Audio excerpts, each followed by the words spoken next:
Lipa has.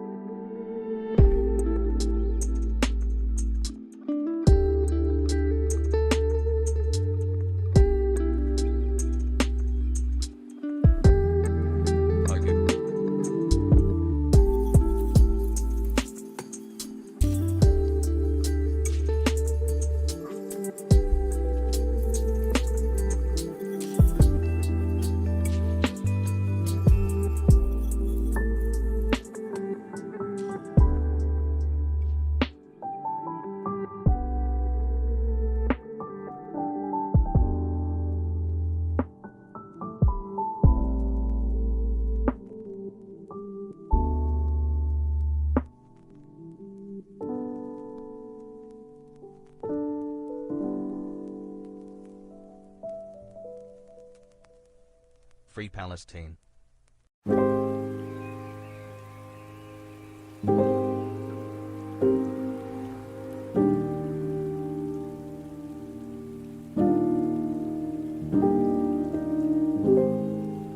Poggers.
Hassle, hassle, hassle, hassle, hassle, hassle, hassle, hassle.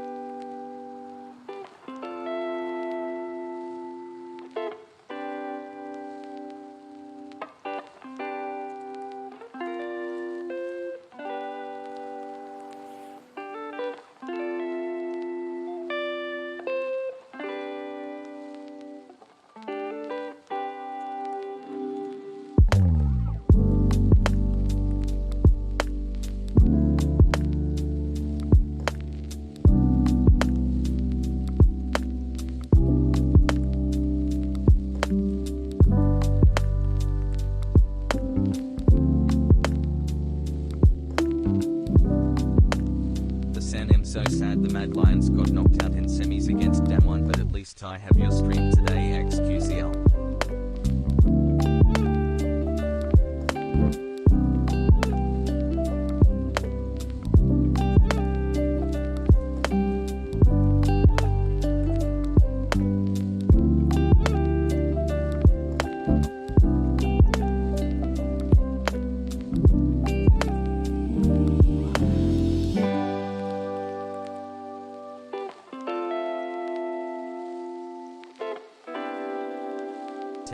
let's go.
Hope you had a lovely evening with the fam.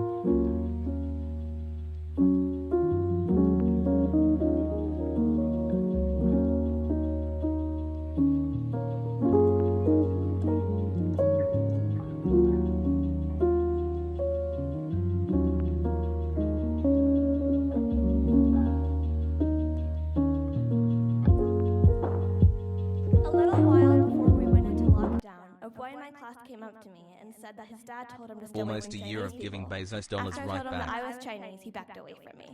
Eloise and I wrote the song based on that experience.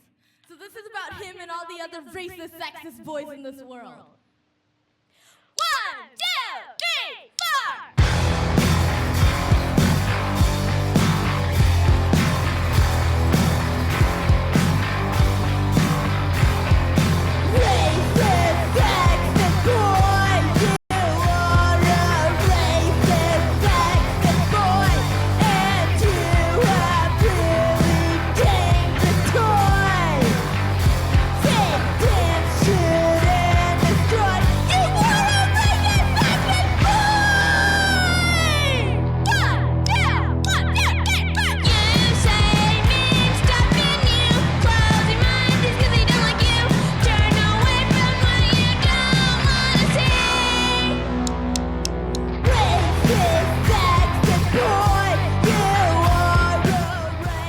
What's going on, everybody? I hope everyone's having a fantastic evening, afternoon, pre-noon, no matter where you are in the world. I'm Hasan Piker, and this is the HasanAbi broadcast, coming to you live from sunny California, Los Angeles.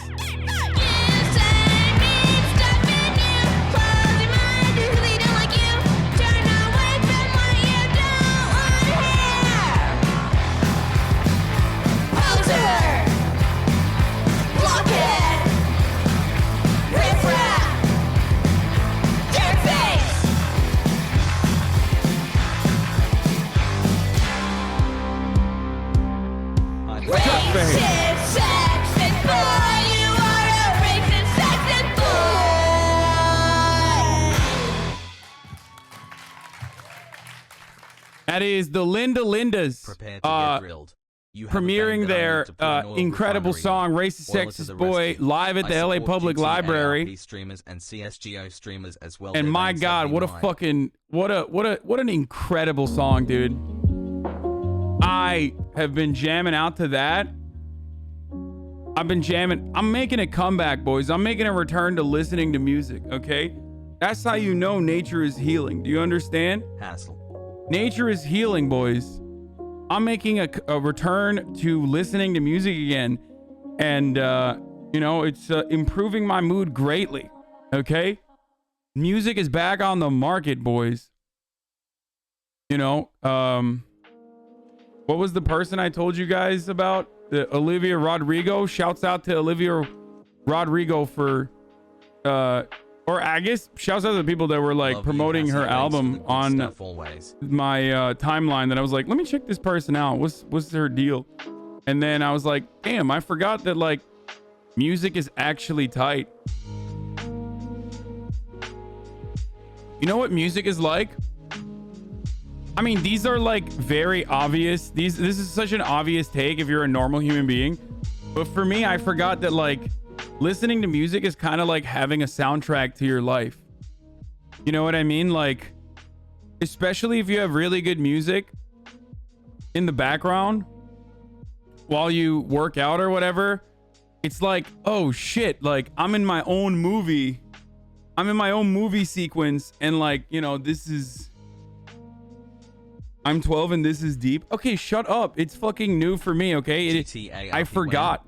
When I say I don't listen to music, like that wasn't a meme. I literally have not listened to music at all. So this is new for me, okay? This is like actually unironically a new experience for me. So shut up. Anyway, boys, girls, and MBs, I hope you're having a fantastic day. I know Olivia follows me. I know she's based. Are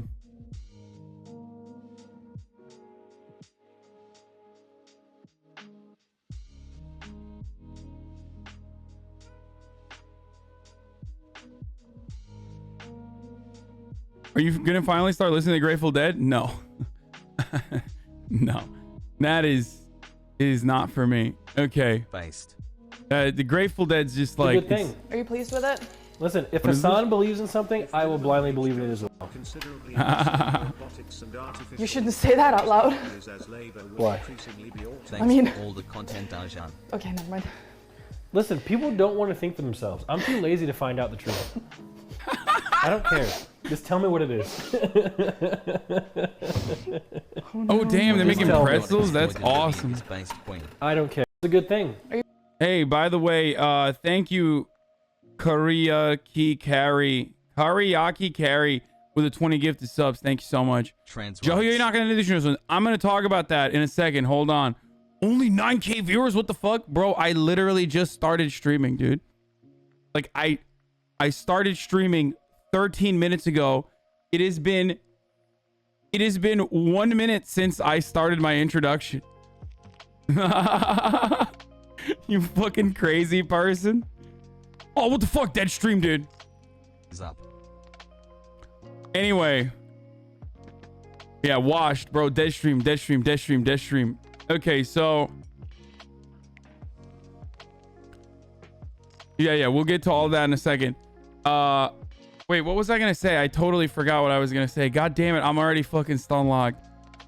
Right now there's something going on Twitch that I am really proud of and really excited about. Jahrein, friend of the show, as you guys know, the Turkish streamer that I have talked to in the past. Some of you may know that. A lot of the Turks in here know him obviously already. He is currently interviewing the very popular opposition party leader Kemal Kılıçdaroğlu on a stream. Okay, it's fully in Turkish, so I'm not gonna watch it obviously, but I can like potentially show you guys like maybe in a little bit. And 316,000 people are watching. That shit is so good. That's so good to me. Look at this, boys. Look at this shit. And that is because Twitch is very big. Twitch is very big in Turkey. I've been telling you guys this already. We'll look at we'll look at this and we'll talk about it in a little bit, okay? I don't want to obviously like do like live coverage over it right now. But it's like interviewing Joe Biden when Trump was the president, but even more significant than that. Now, the reason why this is so significant and even more significant than interviewing Joe Biden when Trump is president is because like this doesn't happen, okay? In Turkey, the youth are like, or have been historically terrified of straight up criticizing the government or legitimizing the opposition. Like, our media is fully controlled. It's privately owned for the most part, but it's almost completely controlled by Erdogan sympathizers. And if they don't sympathize with Erdogan, they either get bought out or they get punished for it. So it's wild to see this kind of like media freedom demonstrated on the platform that I'm on. It's incredible to see this kind of freedom, this kind of coverage. Like, it literally brings a fucking tear to my eyes, dude. Because for the past 20 years, like, this shit was absolutely, like, unheard of. Like, before that, you could say whatever the fuck you want. Like, in the pre-Erdogan era, Turkey had a lot more freedom of press. Obviously, there were still limitations to it, because we don't have a free speech. We don't have freedom of speech like America does at all. But seeing this shit, it fucking makes me so excited. And I said it already, like, listen, the moment Erdogan's regime is toppled, like, I'll fucking go back to Turkey. I mean, not forever, but I'll absolutely. And I know that there's plenty of fucking Turks living overseas, or plenty of fucking Turks that are leaving the country or have left the country, like, you know, doing the brain drain shit, that would absolutely love to go back. Absolutely love an opportunity to be able to, like, go back and do all this shit. I once got an email from Turkish police to give one of our customers IP address because they criticized the government. Yeah, seeing that sort of stuff, like, living through that shit. How long since has it been since you were last in Turkey? So long, dude. I don't even remember when the last time I went.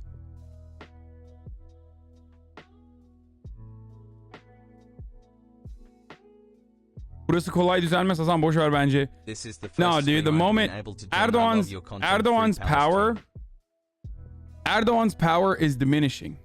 Like, as soon as AKP lost Istanbul, it was over.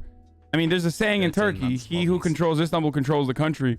And the moment that his party lost control of Istanbul, it was GG's. That was like the fucking death note. So seeing this shit is fucking incredible. And it is very difficult for me to explain to Americans who have never even considered, like, what it could be like, what it could look like to be fearful of your life, unless you are a sympathizer to the regime. Like, most Americans don't fucking know that. Like, most Americans will never understand that.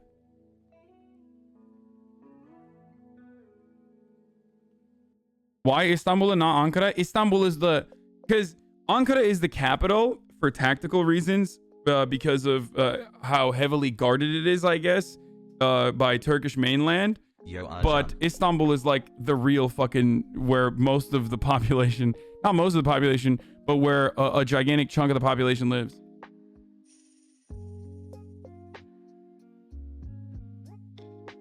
Turkeys come to Turkey, turkeys come to Turkey.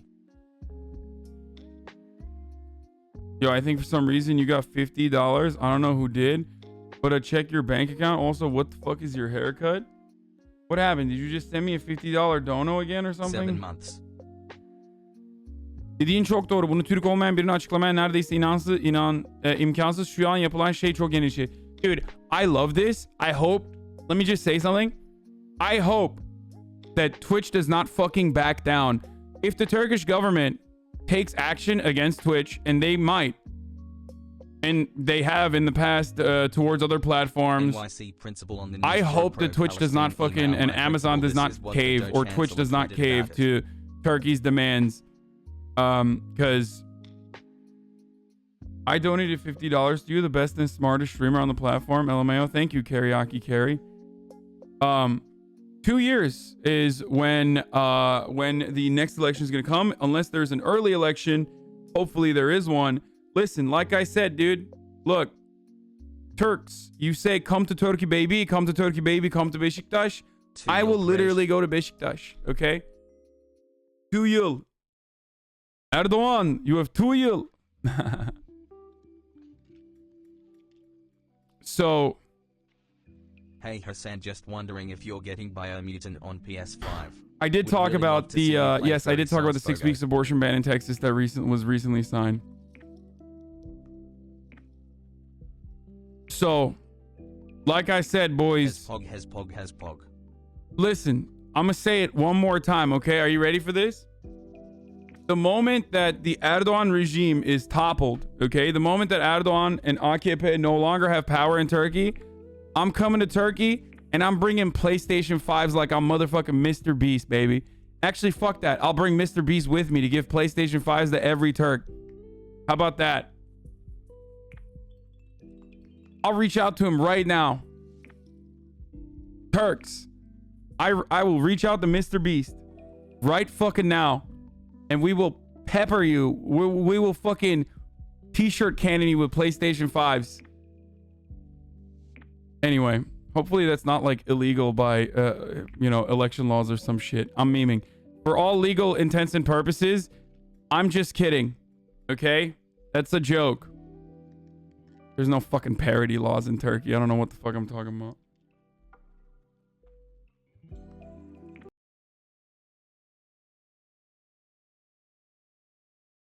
Anyway. Is CHP as good or better than Are you gonna HDP? make fun of Not chuds knowing chugging much ranch about when Turks Turkish drink politics Idon? I except had that some shit for the stuff first time about last week, Erdogan and HDP. and I just felt like I was drinking ranch with my gyro. Okay, what the fuck is a gyro, Gorbachev? Pathetic. That's one. And two, Idon is delicious, motherfucker. It is not like drinking ranch at all. Okay, it's actually kind of similar. I never really thought about it that way. It's not as thick. The viscosity is way lower. It's Mr. Piker, if you don't know all this, then that means you are a poo-poo head. I am not a poo-poo head. No dono wall there. DiJurio, thank you for the 5 gifted subs.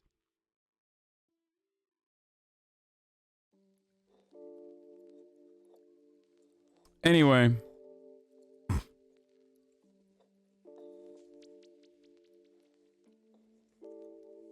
Daf hated it? Yeah, I know. Well, Daf has fucking unrefined Chinese taste, okay? This goes centuries back in conflict. You can't understand. She has weak Chinese taste bud. That is why. That is why. No match for powerful Turkish Iran.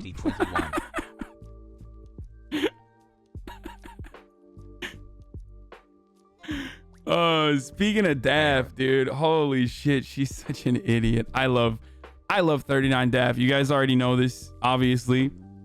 And some of you already know, like, Recep Erdogan. Recep Erdogan. Recep Erdogan. This message from D's nuts full face of his instant VU Recep wait, what the fuck? You go check up on your office, you have 2 yil. Your power is 2 yil. 2 yil from now. Wait, hold on one second. Who just sent me something really funny? I gotta respond.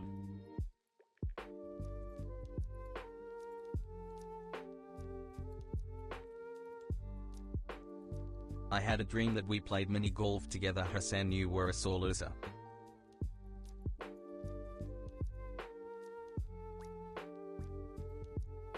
Anyway, you put corn on your pizza. I saw that a fuck ton in Turkey. No, that's just disgusting. Turkish people do that all the time, though. Motherfucker, Turkish people put random shit on their pizza because everything is expensive. So they can't pepper it with like pork products because there's no pork products to begin with, and they don't eat pork because pork is gunah haram. But like that's why they put like corn and all this other like vegetarian shit because it's like expensive and they don't have like pork product culture. Ne diyorsun abi? Ağzı Türkçe konuş. Siktir lan. Anyway.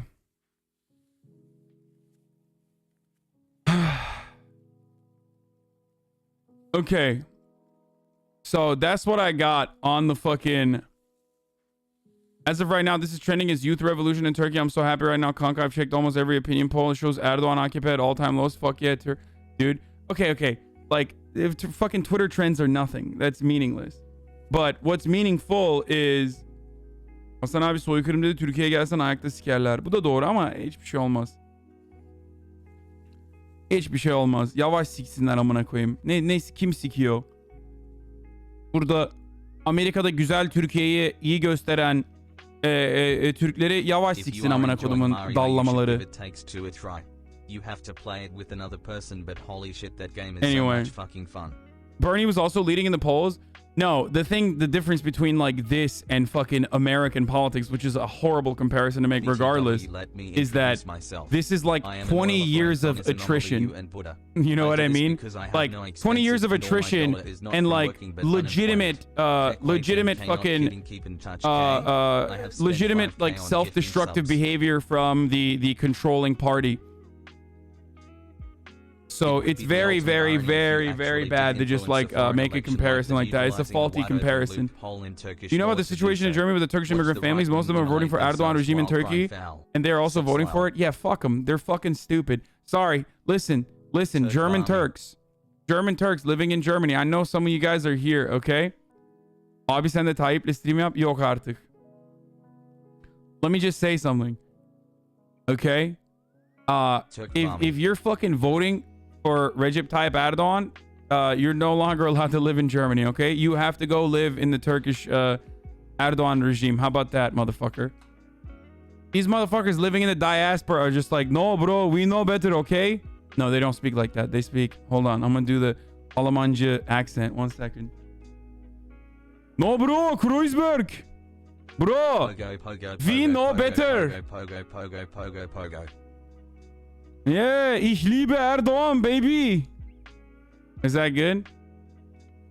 I don't know if I could. Bütün Almancı Tayyip'e oy veriyor amına koyayım. Ya sikmişim onların belalarını. Anyway, there's a gigantic diaspora. There's a gigantic Turkish population in Germany, as most of you already probably know. But that population is like that population is relatively reactionary. I have a great time on your Part of the channel. reason why Smiley face. some of the population is Smiley reactionary is face. because they've been closed off from like rest of German society, and that kind of attitude towards them, like as second-class citizens, from some of like the more you know, At HasanAbi, think some you of the will most like this video. fatherland-loving Germans has forced them into more like religious communities, makes it harder for them to integrate. I don't know how else to describe it.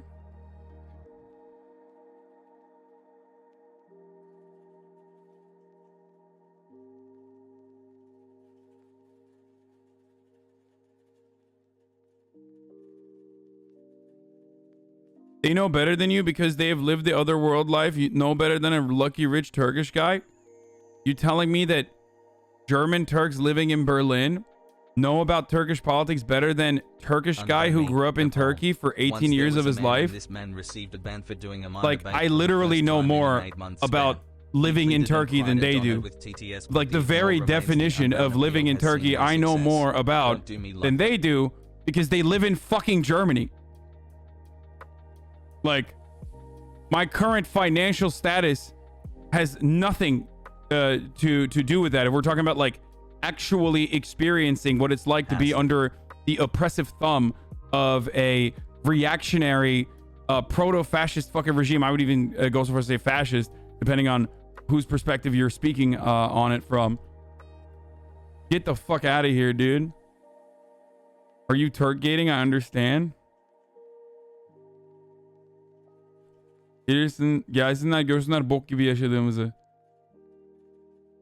Arjan, Pogo, Arjan, Pogo, Hassel.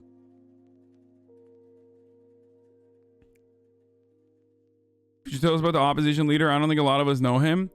The opposition leader, Kemal Kılıçdaroğlu, is like a basic Democrat, okay? He's a basic ass Democrat. He's literally he's very similar. JHP is very similar to the Democratic Party in the United States, okay? They're feckless for the most part. It's been restructured time and time again, and it's gotten a lot better in recent years. There's good leaders, there's bad leaders. I just wanted to ask. Ultimately, they're seen as ineffective. Ultimately, they're seen as ineffective and weak in opposition to AKP, which is strong and powerful, even though that armor has been chipped away at over the course of the past like 5 to 10 years. Ben de Türkiye'yi harika sanırdım. Okulu bırakıp 19 yaşında Türkiye'ye taşındım. Ebemin amını gördüm, aydınlandım. Bu adam seçilirse Türkiye'ye %100 dönüş yapacağını söyledim. Bu doğru mu? Hayır, %100 demedim ama Türkiye'ye direkt geri gelirim dedim.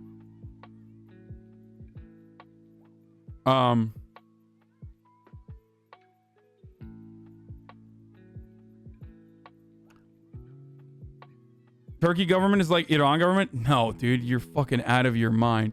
Okay, dude, literally every other, look, as bad as Erdogan is, and Erdogan is fucking a monster, incredibly corrupt, horrible, very similar to Vladimir Putin in many ways. Like the closest similarities within Erdogan is Vladimir Putin, okay, and the way that he runs his country.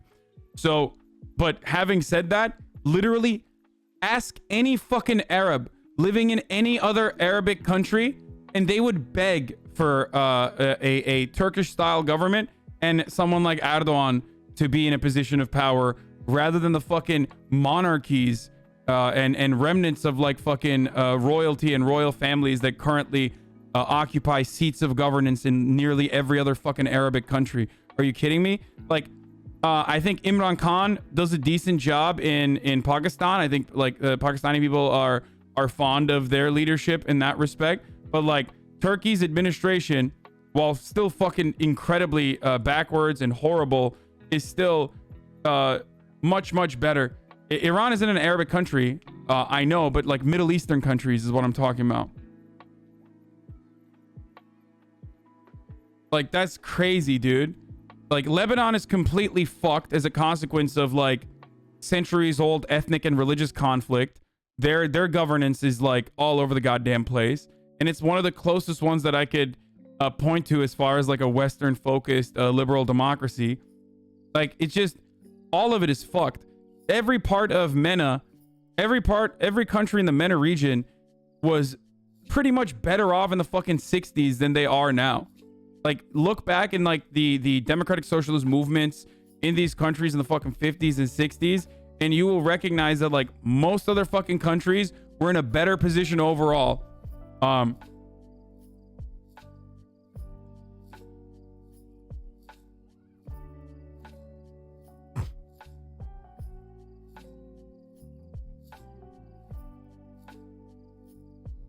Türkiye'yi orada nasıl gösteriyorlar kanka? Arap diyorlar abi.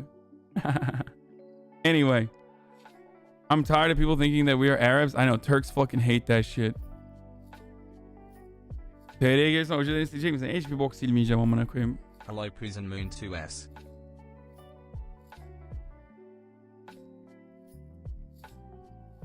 That's part of the reason why a lot of Arabs simp for fucking Turkey and Turkish governments.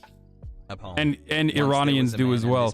Like, dude, ask any fucking MENA person, with the exception of Kurds, obviously, but ask any motherfucker in the Middle Eastern region, and they will talk about Turkey as like the pearl, as like the fucking jewel of the Middle East, as far as its attempts at democracy, and as far as like the way that it is formed into a government. Like, this absolutely includes Iranians, especially. Like, most Iranians, most Persian people would go to Turkey for vacations and shit. They love Turkey. They still do. Anyway.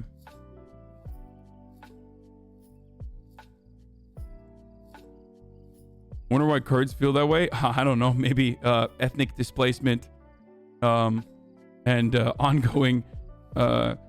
every single fucking nation state project that they've had has been absolutely eviscerated, so that could have something to do with it.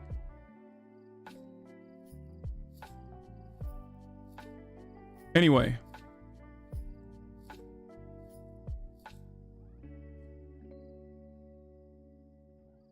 Ben Erdoğan'ı seviyorum, götünü sikeyim. Gay misin? Hem götümü sikmek istiyorsun hem Erdoğan'ı seviyorum diyorsun. Erdoğan seni sevmiyor o zaman. Salak. Herife bak. Ne yapacaksın? Künül fotoğrafı mı çektirmek istiyorsun askerlikten kaçmak için? Amcık ağızlı. Veririm ağzına. İstiyorsan çok. Kendine gelemezsin ama ondan sonra. Hassle. Bu geri zekalılar Amerika'da yaşıyorum diye unuttular galiba, yani kapak koymayı unuttuğumu zannediyorlar bence. Ne kadar ayıp. Siktir lan. I just rolled someone in Turkish in nearly an identical capacity to rolling gray names in English. That's why Turks are. This is the only way a Turk can laugh on the internet. I need you to understand this. So when you see this random shit in the chat, it's Turks laughing.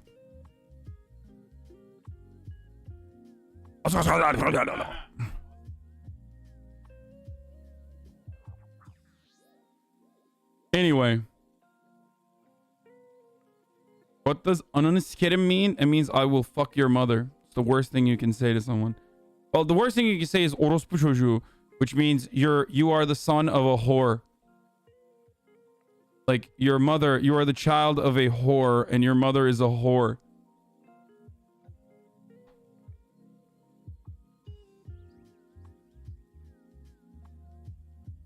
People outside of the MENA region really have no clue how horrible it is here. Even in the Gulf where they have money, it sucks, but Western media rarely talks about it, so no one really knows. I'm from Egypt and I can't wait for the day I can get out of here to anywhere decent where I don't get random prison time for nothing. Yeah.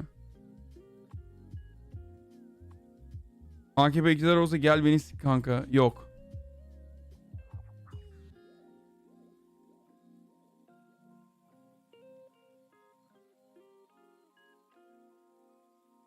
Anyway.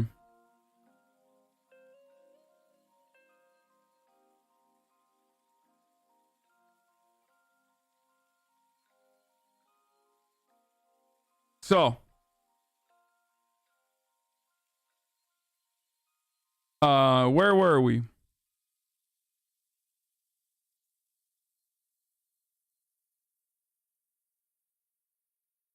So yeah, Turkey is in many ways, especially in big cities, very secular.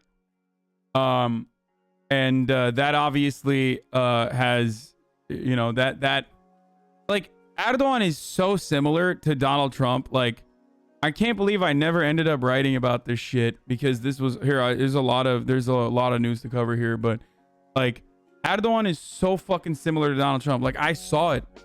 I saw Erdogan's original modus operandi is nearly identical to fucking Donald Trump. Like galvanizing and talking about like religious persecution and all this other stuff, like pinning them against taking an anti-intellectualist stance, taking a stance against like the elitist liberal elitism, pinning the West against like our true culture, which is Islamic culture, all this shit. Like that is basically a role reversal for Donald Trump doing the exact same shit here in America. So Turks saw Donald Trump 25 years ago. That's why I was so worried.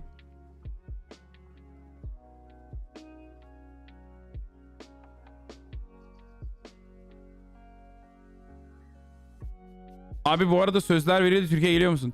I said in Jahrein's stream that I would go to Turkey if I actually if Erdogan's regime was like if this guy became, you know, the leader, I would fucking go back to Turkey in a heartbeat. Like not permanently, but now every Turk is gonna fucking keep blasting that over and over again. No. Fuck no. Why do you think I haven't gone back to Turkey? Bro, it is 12 o'clock. How are you drinking a beer right now? What the fuck? What are you? Are you becoming like an alcoholic? Like, I mean, not really. You just have one beer every month. You have one beer in the middle of the day, but it still weirds me out, dude.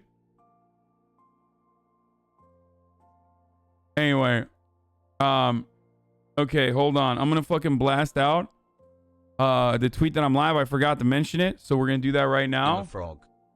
Daycare is open and I'm live talking about the massive Turkish stream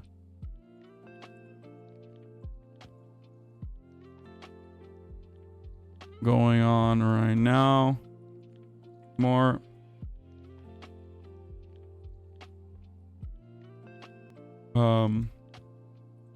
blue. Hey, by the way, remember yesterday when I told you guys like these blue squares are gonna happen? Did you guys start seeing it? Did it start popping around on your fucking feed too? People are now posting the blue squares and shit. Fucking no, really? Not yet? Maybe it'll get like pushed off before, but like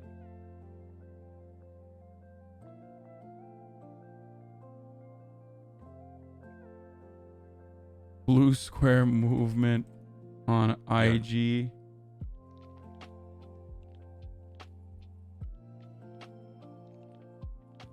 Conflating anti-Semitism with anti-Israel sentiment and more. Get in now, boys. Twitch.tv/HasanAbi.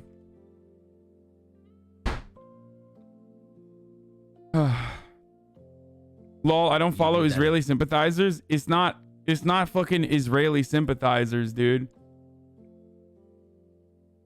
It's not Israeli sympathizers. It's liberal and more progressive Zionists.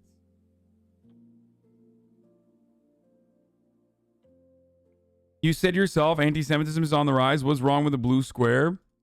Because popping out a fucking blue square and talking about anti-Semitism while simultaneously conflating it with like criticisms of Israel is really damaging and unironically anti-Semitic. That's fucking why. Like, that's it. That's the reason. The only difference between that and being like, oh, well, white lives matter against like people saying black lives matter instead of all lives matter is that like white people historically are not oppressed on the virtue of whiteness, whereas Jewish people absolutely have been oppressed historically and still to this day by virtue of being Jewish.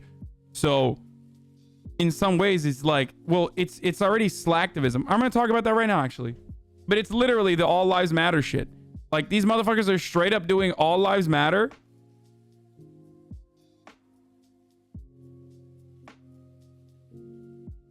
Emily Wilder put out a statement about being terminated from the Associated Press. I DM'd her to come on the stream. She like did not. She did not respond at all.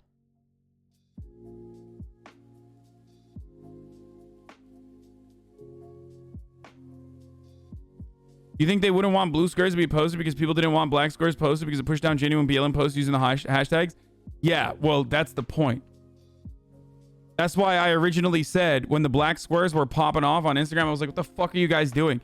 And I literally criticized it and said, don't fucking post black squares, dummies. You're actually fucking ruining what activists have been using to like get the message across. But in the instance of the blue square,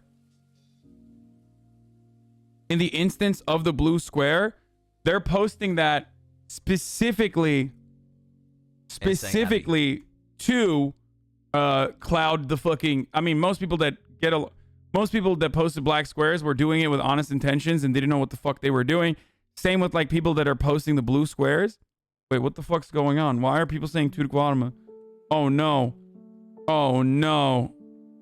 Oh Jesus Christ. Did Jahrein stream just end? Oh no, it did. Okay, I want to look at this. I want to look at some of the fucking best parts of this. And I will translate it as well, okay?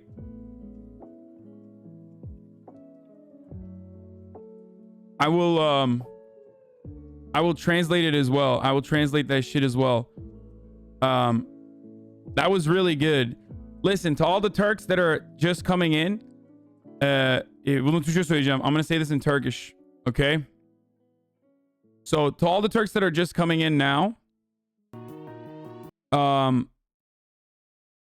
I'm gonna speak in Turkish for a second. Jahrein'in ve de bundan önce de diğer bir tane daha Türk bir kız vardı. Unuttum şimdi adını. İmamoğlu'yla interview yapmıştı değil mi? Jahrein'in de Kemal Kılıçdaroğlu'yla böyle bu şekilde interview yapabilmesi. Ha, Pelin, P Queen, evet. Bu şekilde böyle interview yapabilmeleri, ben 29 yaşında bir Türk olarak ben hayatımda böyle bir şey, Mansur Yavaş mıydı? İmamoğlu değildi. Mansur Yavaş'tı. Pardon. Ben böyle bir şeyin olacağı hiçbir zaman aklıma gelmezdi. kendim Twitch streamer olarak ve de politik bir Twitch streamer olarak böyle şeyleri gördüğüm zaman inanılmaz hoşuma gidiyor. Yani benim AOC ile, Alexandria Ocasio-Cortez'le, İlhan Omar'la, Amerikalı politikacılarla böyle stream yapmam hiçbir şey değil. Bunun gibi hareketlerin yanında. Çünkü biz Amerika'da günün sonunda sizin hepinizin bildiği gibi bir özgürlüğümüz var. Yani bir basın özgürlüğü var. Benim hiçbir korkum yok. Yani hapse gideceğim gibi bir korkum yok. Böyle bir sıkıntım yok. O yüzden istediğim gibi anasını sikeyim Recep Tayyip Erdoğan'ın falan diye yazdırabiliyorum buradan, yardırabiliyorum. Tabii günün sonunda ama Türkiye'ye dönemiyorum öyle laflar ettiğim için arada sırada. Bir korkumuz var yani. Ama bunu gördüğüm zaman inanılmaz hoşuma gidiyor. Çünkü günün sonunda böyle şeyleri gördüğüm zaman bana bu ne diyor biliyor musun? Artık Türkiye'de Erdoğan'ın rejimi son senelerine girmiş durumda. %100. %100. Ve çok hoşuma gidiyor. Bunu da daha önce zaten Jahrein stream yaparken de söyledim. Erdoğan rejimi bittiği gün geliriz abi Türkiye'ye. Ve bir tek ben değil, benim gibi bir sürü batıda yaşayan Türkler bence bayağı gazlı bir şekilde Türkiye'ye döner. Yani Türkiye'de yaşamasalar bile, ben Türkiye'de yaşamasam bile Türkiye'ye %100 sevinerek ve hoşuma giderek dönerim yani. Böyle bir şey olsa. Bilmiyorum, çok hoşuma gidiyor. Gerçekten böyle şeyler çok hoşuma gidiyor. İnşallah amına koymazlar bu durumun. Silivri soğuktur. Abi RTX'de de muhafazakar kesim ne olacak? Ya muhafazakarların amına koyayım ben, tamam mı? Konservatiflerin amına koyayım ben. Anasını sikeyim hepsinin. Neyse.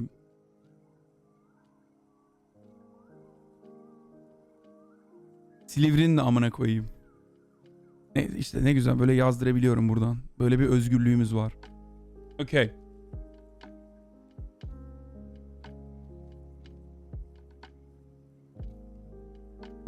Anyway, I was just talking about how proud I am that this can happen now, and this was, as I've told Americans already earlier in the broadcast, like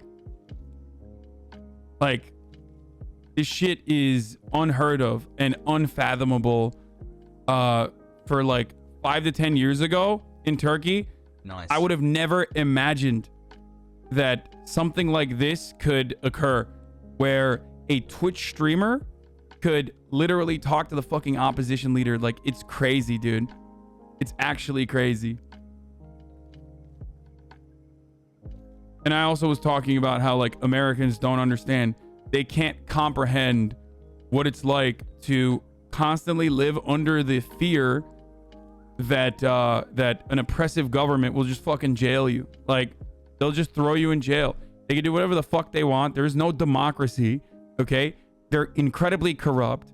Taxes out the ass that directly line up the pockets of corrupt administrative officials that are literally appointed to those positions because of proximity to Recep Tayyip Erdoğan or because of their religious sect that they're a part of.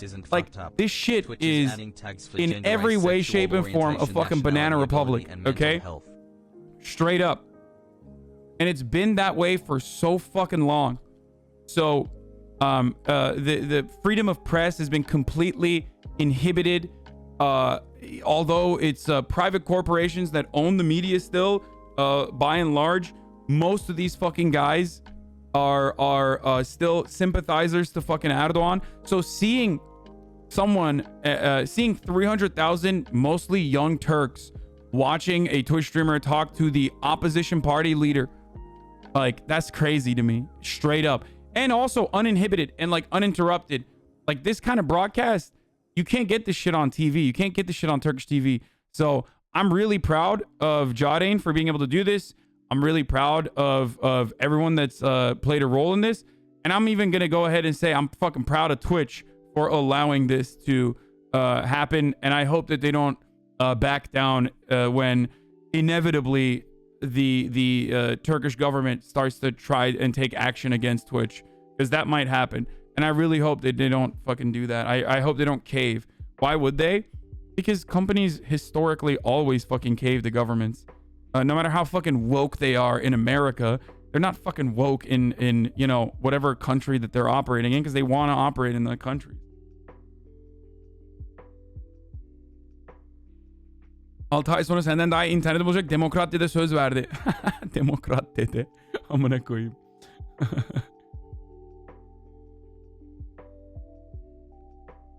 Bir mikrofona bir tripoda yenilecekler.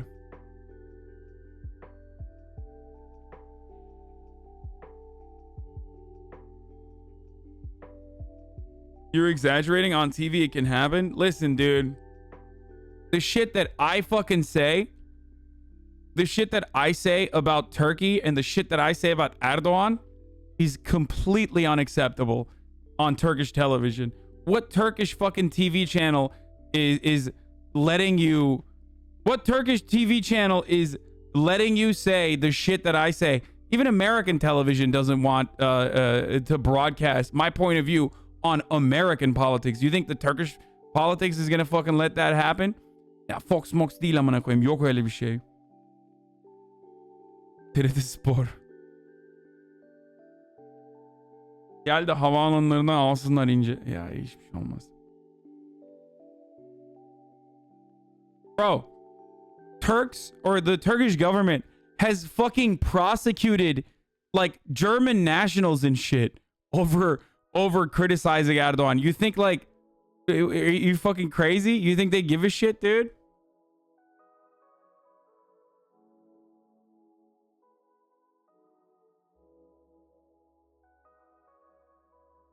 Ayrıca da Halk TV şimdi eleştiriyorsa benim unutmayın. Benim son gördüğüm zaman 2009 senesinde ayrıldım ben Türkiye'den. Yani o arada çok değişti. 2009 senesinden beri çok değişti Türkiye'de politika. Eskiden Erdoğan bu kadar güçsüz değildi yani. Unutmayın arkadaşlar, yapmayın etmeyin. Yani burada bana abi Halk TV, Malk TV, Fox falan diyorsunuz da yani böyle bir olay yoktu yani uzun süre boyunca.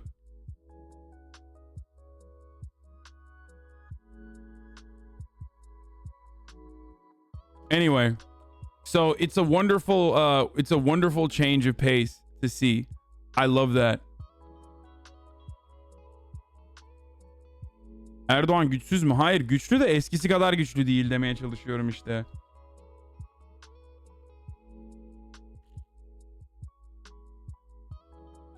Abi özgürlük Aktangalı geyler geyi. Abi özgürlük carçurt diyorsun da sen Okazio ile interview yapabiliyor musun? Evet amına koyayım, yaptım.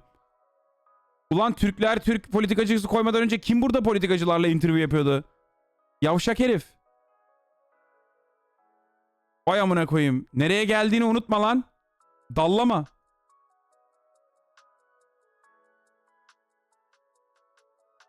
Vay. Herife bak ya. Gelmiş şey yapıyor ya. Gelmiş artistik yapıyor bana. Sen burada Amerikalı politikacılarla konuşabiliyor musun ki? Senin var ya.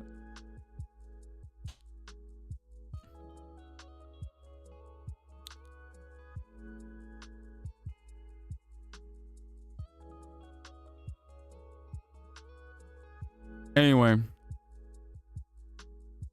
Hiç asimile olmamışsın kral, tebrik ederim. Ama ben her zaman Amerikalı gibiydim. Türkiye'deyken de Amerikalı gibiydim. Amerika'dayken de hala Türkiye'liliğimi unutmuyorum yani. Orada bir şeyim var yani.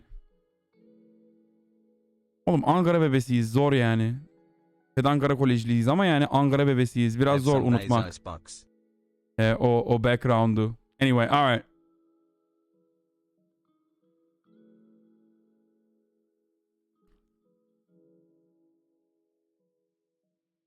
Dikmenli misin abi? Dikmen'de de yaşadık, evet. Yeah, the place I used to live in Ankara for a little bit was literally called Dikmen. Like, yes, Chad. There you go. A little bit of fucking HasanAbi lore for you, okay? Kolejli solcu. Niye kolejciler hep solcu değil miydi eskiden? Ben anlamıyorum ki bu işi. Gerçi solcu olmaz. Türkiye'de solcu zaten yok da.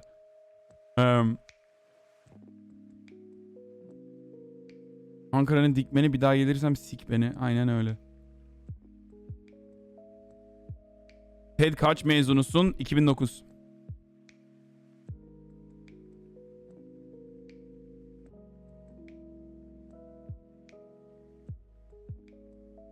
Alman Türk basıyor RTO'yu. Turk Vami, KE Bab, satellite antenna. Here, this is the last thing I'm gonna show you. This is my heritage, okay? It's not, but here, let me embarrass the Turks a little bit. These motherfuckers think they're, yo. 2009 ne? Hasan amca. Seni sikerim ha. 29 yaşındayım. Göt. All right, let me embarrass the Turks a little bit so they fucking run away, okay? There you go.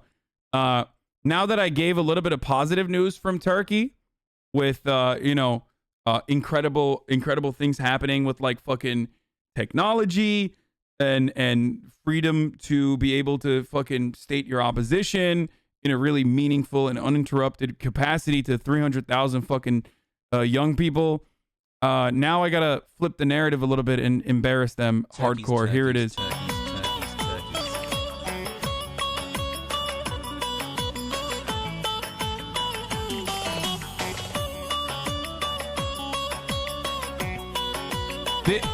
People in the chat will say this is a Greek song. They're lying to you. This is Turkish, dude.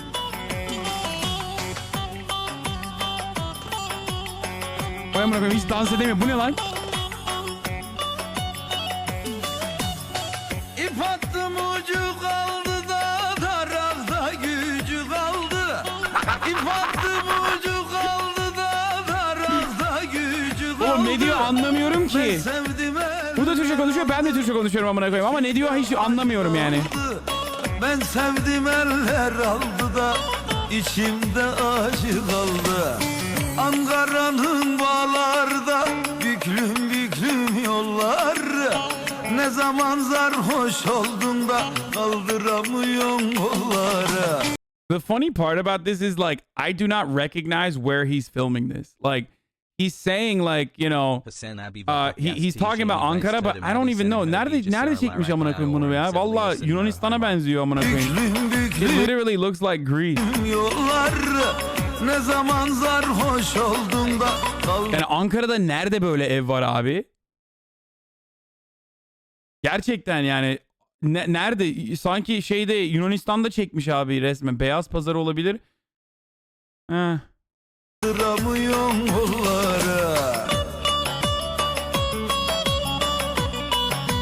That's the funniest thing to like fucking dance in front of the water in Ankara is hilarious because like Ankara, despite the fact that Turkey is surrounded 3 parts by sea, Ankara is fucking waterless, okay? All the water is fake. Beyaz pazarı ne? Bey pazarı.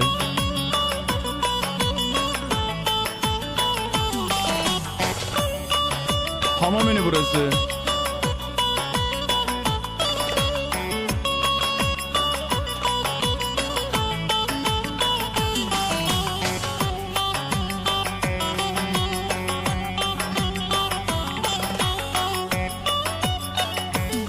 This is incredibly bad. Almayı koydum da ağzını büke koydum. Almayı koydum da ağzını büke koydum. Aldın yarı elinden boynumu büke koydum. Bu adam Erdoğan gidince Travis Scott olur. Okay. The funny thing is like since my youth, and I used to be a huge fucking Turkish rap fan. And since my youth, while this shit is popping off still, as always, arabesk, which is fucking dog shit. That literally says, set me free, oh the fucking there has been like incredible movements in like fucking Turkish rap. Like Ezel is a great example, even though he's he's Almancı değil mi Ezel? He's a German Turk, if I'm not mistaken. I might be fucking this up, but like he's great. Arabeske dog shit dedi. La arabeskin neresi güzel? Yuh yani. Ankaralı la. Ceza. Well, Ceza is from my age, motherfucker. Why are you telling me Ceza? Ceza is from my era. Okay? Ceza is not a new rapper. He's like the Turkish rapper and the only Turkish rapper for a very long time.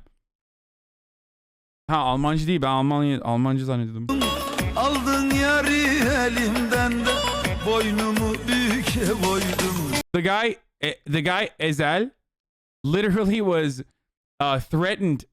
I think he actually went to jail for suspicion of smoking marijuana.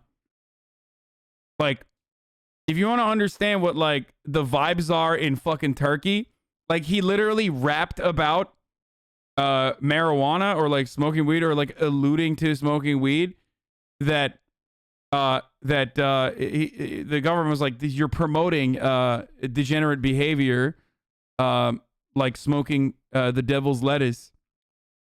Özendirdiği için. That's such a funny fucking statement. Like, just Americans, literally fucking remove yourself from the way you understand the world and try to comprehend. Like, rappers going to jail for making people want to smoke weed with their rap music. Like, that's why. Özendirdiğini nasıl çevireceksin acaba? Promoting it and making people want to do it. I don't know how.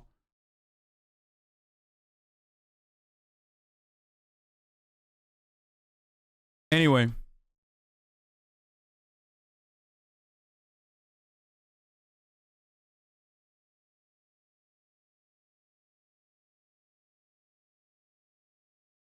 Okay. That's enough Turkish stuff for the day. We're going to get to a lot of fucking shit going on. Okay, but it was very good seeing this. Apparently Patty Harrison did a fucking song with Ziwes. I don't, she's like pretty fucking cool, right? I'm not entirely. Bebe ne lan? Bebe ne amına koyayım? Bay bay diye BB mi diyorsunuz Türkiye'de bay bay yerine? Ha, nereye gidiyorsunuz oğlum? Allah Allah, Türklere bak. Türklere bak amına koyayım. Bir dakika Türkçe konuştuk. Hepsi burada. Tamam, artık başka haberlere geçiyoruz diyoruz. Hemen direkt olarak aman ben gidiyorum abi. Aman gidiyoruz abi. Aman kulağımız duymasın amına koyayım. Amerikan haberi, dünya haberi. Kaçıyoruz abi. Türkçe konuş. Hep böyleler. Aynen. Bizim derdimiz bize yeter abi.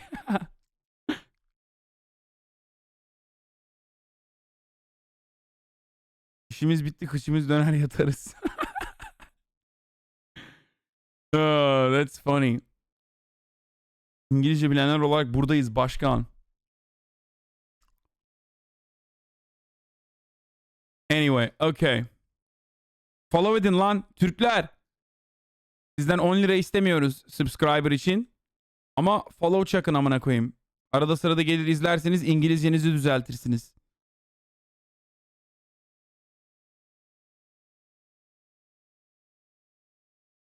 Tamam mı?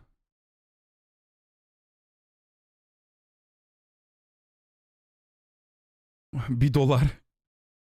Turkish subscriptions are $1, dude. It's crazy. Hey, Denrim, thank you for the 5 tier 1 gift subs. I told him, don't subscribe to me. Don't use your subscriptions on me. But definitely follow. And maybe every now and then you'll log on and you'll learn English by watching. 10 lira yazıyorlar çünkü kazanamıyorlar AK. Söyleme lan, bizim kartları hackleyecekler. Tell them about how we have a city named Batman. That's even true. There is a city named Batman in Turkey. Türkiye'ye gelecek misin Hasan, söz veriyorum. Oğlum tamam, Erdoğan gitsin gelirim. All right. Okay, so there's a pro-Palestine demonstration happening in London. Thousands marched in London as for a pro-Palestine demonstration. Let's get to it.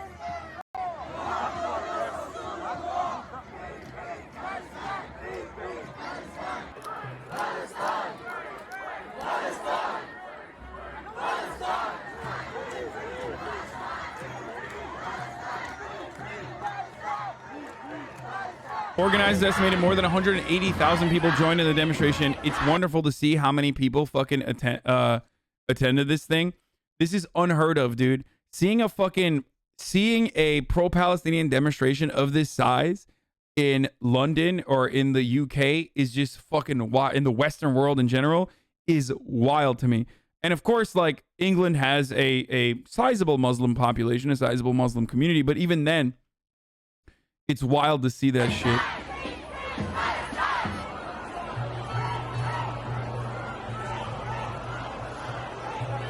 The march went ahead despite the announcement of a ceasefire on Monday morning. Some motherfucker said that's the population of Gaza. Fuck do you mean, dog? There's 2 million plus people living in Gaza. What are you talking about? That's not the population of Gaza. You'd be surprised to see, though, there's a lot of Turks in this chat that like Israel and prefer Israel over Palestine. I am not one of them. I'm just keeping it 100. Türkler, ben Filistin'in arkasındayım. Ben dünyada açık açık söyleyeyim hepinize. Dünyada kimin anası sikiliyorsa, dünyada kimin ağzına sıçılıyorsa onun tarafındayım. Açıkça söyleyeyim yani. Eğer yani İsrail taraftarıysanız haksızsınız. Yani doğru değil. Filistinlilerin anasını sikmişler bu adamlar neredeyse 60-70 neredeyse 100 yıl boyunca hala dönüp sikmeye devam etsinler diyorsunuz. Bir gün gelir sizin götünüze girer o yarak. Haberin olsun. Zannediyorsun ki sen onu Filistin'e yapan adam sana yapamaz hiçbir zaman. Çünkü militerin var diye, ordun var diye, değil mi? O yarak döner senin götüne de girer. Haberin olsun. Filistin haksız çocukları canlı kalkan yapıyorlar. Senin ananı canlı kalkan yapıp sikeceğim, tamam mı? Geri zekalı. Canlı kalkan yapıyorlar diyor geri zekalı. Al işte Türk Ziyonistler burada. Geri zekalı ya. Canlı kalkan dedi ya. Yapma ya. 2 milyon adam var. Dünyadaki en popüle olan yerlerden bir tanesi. Birbirlerinin tepesinde yaşıyorlar amına koyayım. Resmen hapishane. Silivri soğuktur demeyi biliyorsunuz. Götünüze girer ama Gazze'de yaşıyor olsanız şu anda. 2 milyon adam birbirinin tepesinde yaşıyorlar. İsrail 65 tane çocuk öldürdü. Hala geri zekalı orospu çocukları chatte Türkçe dönüp canlı kalkan kullanıyorlar diyor. Yapma ya. 10 yaşında bebek. 15 tane çocuğu öldürdüler. Terapiye giderlerken adamlar. 15 tane çocuğu öldürdüler. Canlı kalkan mıydı? Medya Türkiye'de Erdoğan anasını sikiyor medyanın diyorsunuz. Medyada düzgün özgürlüğümüz yok diyorsunuz. Filistinlilerin özgürlüğü var mı lan? Amerika'nın kendi Associated Press, Doğan Ajan mı, Doğuş Ajan mı neyse işte Anadolu Ajansı, Amerika'nın Anadolu Ajansı'nın binasını bombaladılar lan. Manyak mısın oğlum sen? Canlı kalkan diyor ya geri zekalı.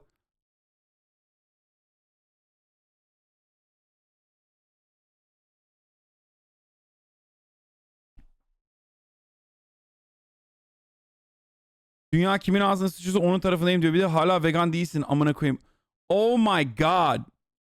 Bro, this is kind of weird seeing this. One, I had a Turkish Zionist, and now I'm seeing a Turkish vegan who's shitting on me for saying like, yeah, you claim to care about the oppressed people all around the world, and yet you're still not a vegan, motherfucker. Oh my god, this is kind of crazy. I'm getting Turkish stun locks right now. It's wild.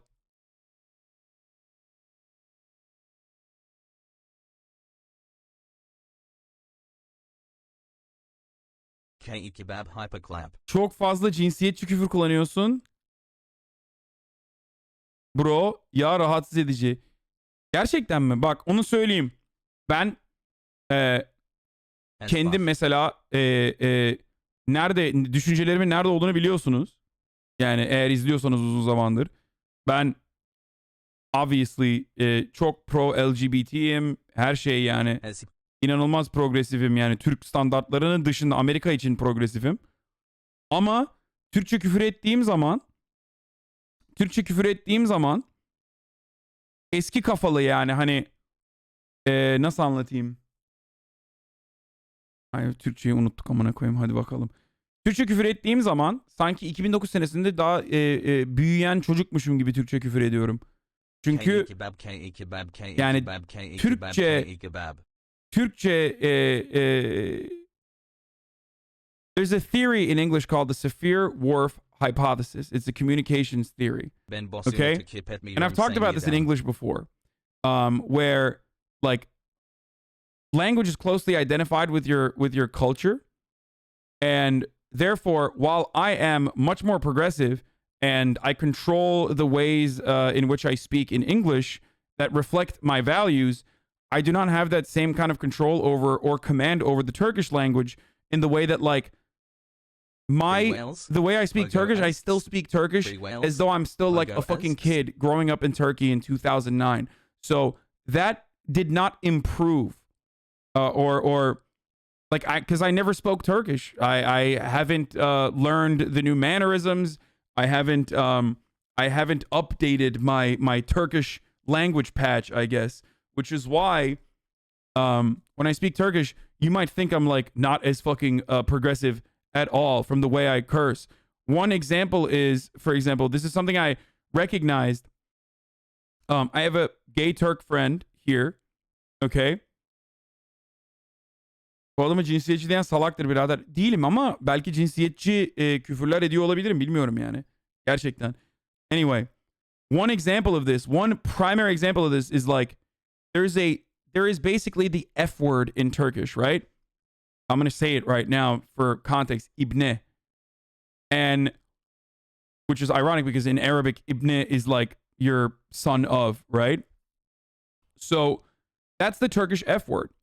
And it's a word I used to use all the time, like all the time in my language, not recognizing that that is a very homophobic thing to say.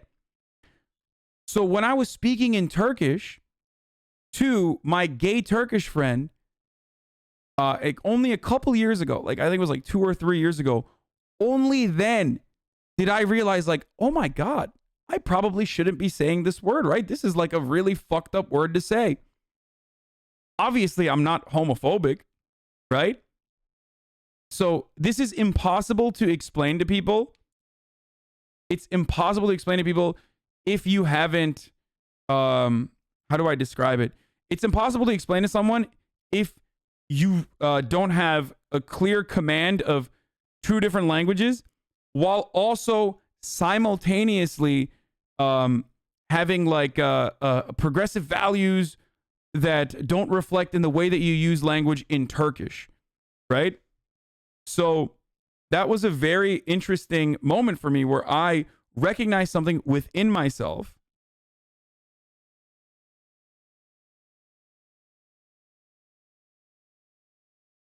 Empati desene orospu evladı. Siktir lan. Yeah, it's crazy. It's actually crazy to think about. Top is pretty weird though. Ball, yeah, another like pejorative for gay. Another pejorative for gay would be top. Ball. It means ball, but it's like a pejorative. 2 months pog.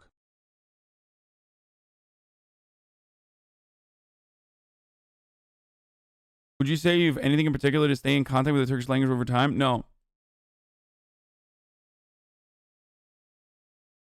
My bilingual friends describe it like saying they have completely different personalities depending on the language they're speaking. Pretty much, yeah. Yeah, it's like literally having 2 separate personalities. But like I'm still the same person. I still believe in the same values, but my language has not, my command over the language has not improved to reflect the values that I believe in. It's a very, very, it's a very interesting predicament. And it's hard to describe to people because, like, for most people, that's it. Like, most people don't have a fucking library of their political beliefs that, like, everyone can easily fucking search through and know that, like, this is a person who advocates for LGBT rights, right? So most people's understanding of another person, like most people recognize what the other person's point of view is through context cues, right? Pretty much through the way you speak.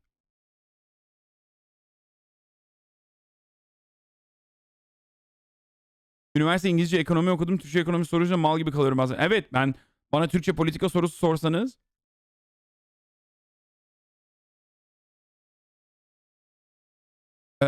bana Türkçe politika sorsanız o kadar iyi konuşamam yani. The theory is called Sapir-Whorf. Yes, the hypothesis. The Sapir-Whorf hypothesis.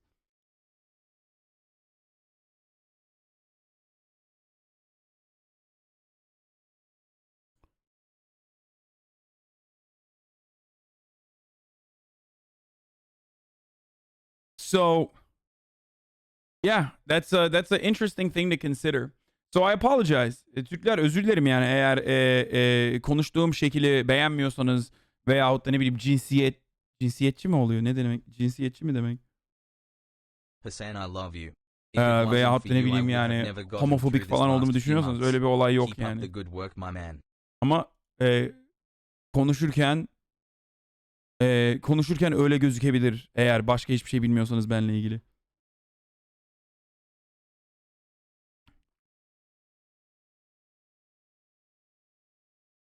Anyway. Sapir-Whorf hypothesis is a misnomer. The term in linguistics is linguistic relativity. Yeah. K kebab hyperclap Turk vami. In what language do you speak with your family? I speak Turkish with my family for the most part. It's also interesting to consider because like Kitsune ne diyor ya? Bu amına koyacağım ha. Nerede? Devamlı laf ediyor. Teseko Ben Ajan from hypocritical, UK. misogynist falan diyor.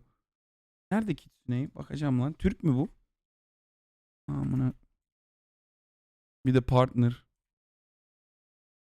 Dur bakayım.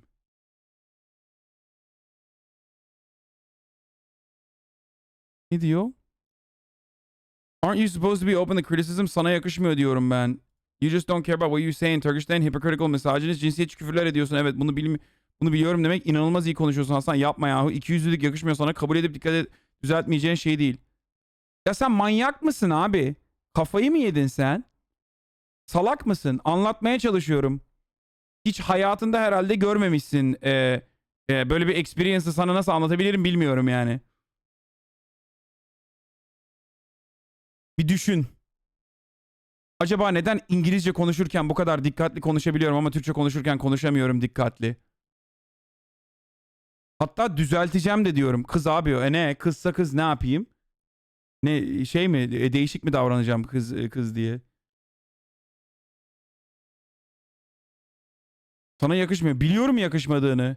Ama sana yakışmıyor demek değil bu sadece. Bunu bilmiyorum demek. İnanılmaz iyi konuşuyorsun Hasan. Yapma yahu. Sana nasıl anlatayım daha? Zaten anlattım. 15 dakika anlattım. Hala dönüp sanki umurunda değilmiş gibi konuşma yani. Toplamda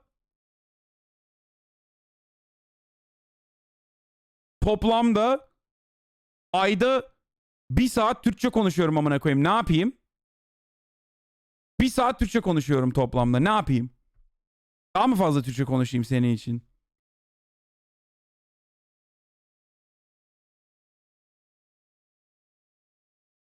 Anyway.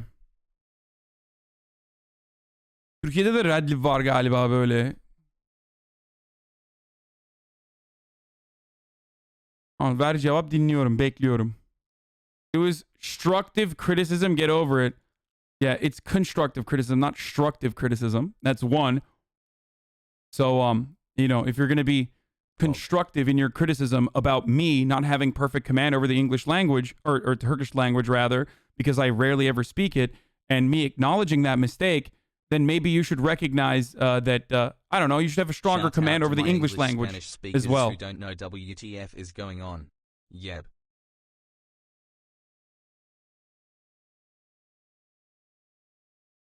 Anyway.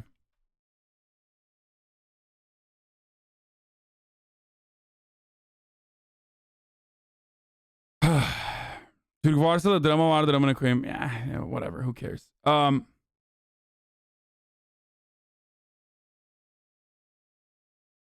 Sen ona mı küfür etmişsin, ne alaka? Önemli değil. Küfür ettiğin zaman eğer cinsiyetçi laflar ediyorsan, cinsiyetçi laflar söylüyorsan onun impact'i daha büyük yani şeyden. Sadece o anda ona küfür etmeme gerek yok sadece. I'm literally trying to describe the larger issues with using like targeted curse words and slurs or pejoratives to a Turkish audience in Turkish, and I'm having a hard time doing it because I don't have the same fucking I don't have the same command over the Turkish language now as it pertains to very specific as it pertains to hyper specific instances because I just don't speak as much Turkish. Anyway.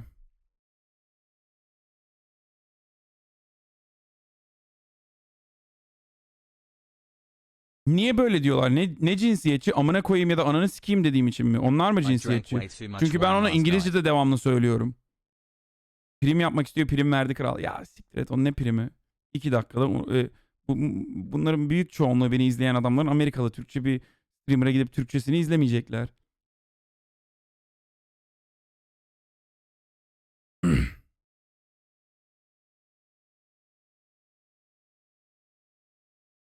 They're saying like, I think the person is upset because I said like, fuck your mother. I say fuck your mother a lot, right? And they're saying that's sexist. Those are sexist things to say. Those are misogynistic slurs. Like use more gender neutral slurs if you want to use slurs, I guess, right? And it's funny to think about because I think they haven't watched me enough to know that like, oh no, in English I say fuck your mother all the time too. İyi babanı sikeyim diyeceğim bundan sonra. Senin babanı götten sikerim. Niye SJW'sın? Siktir lan SJW'sın. Geri zekalı. Thank you Desktop Risay for the 20 gifted subs.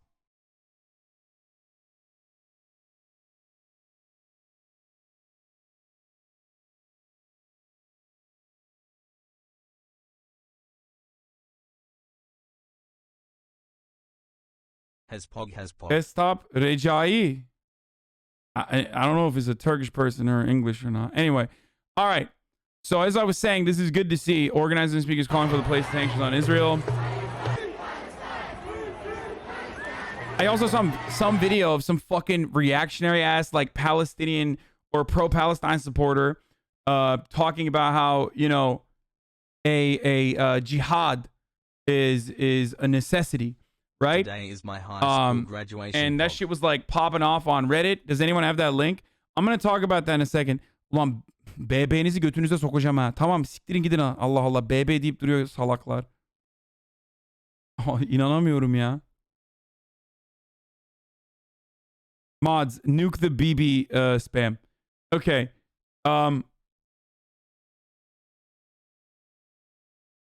Gitmiyor bir de hiçbiri. Gitmiyor. Burada bekliyorlar. BB yazmak için bekliyorlar. Anyway, so does anyone have the link for that? The fucking dude who was like talking about jihad or some shit?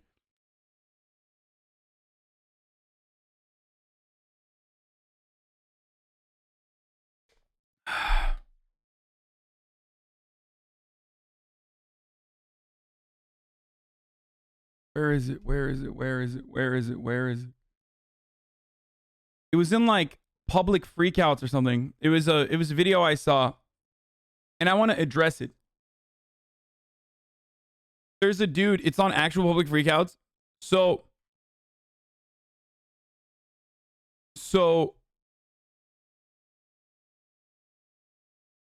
this dude was like talking about like, oh, we gotta do a jihad. We gotta do a jihad. We gotta do a jihad. Like all this shit. Okay, listen, dude. You can find one freak in every goddamn protest. Okay, there's always going to be some fucking freaks. To state that like this is the majority of the people's opinion is a classic reactionary propaganda move. Okay, reactionaries do this shit all the fucking time. Actual public freakouts is literally a Reddit that was created so they could do more racial agitprop, like racist propaganda.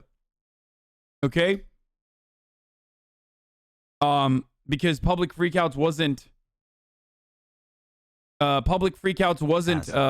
enough. wasn't racist enough, and like moderators were clapping them. Okay.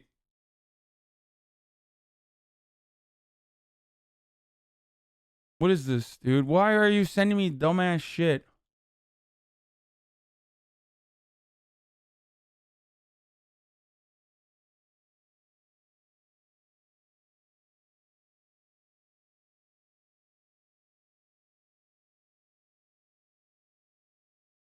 Okay, this is not an opportunity. When I ask for a fucking link, that is not an opportunity for you to send me whatever kind of link that you want, including r/memes links.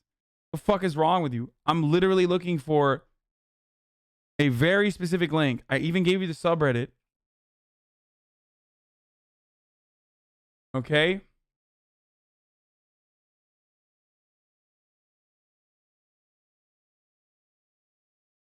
And I wanted to address it. It's like... I'm banned from Discord too, but got a resub to my man Hasan.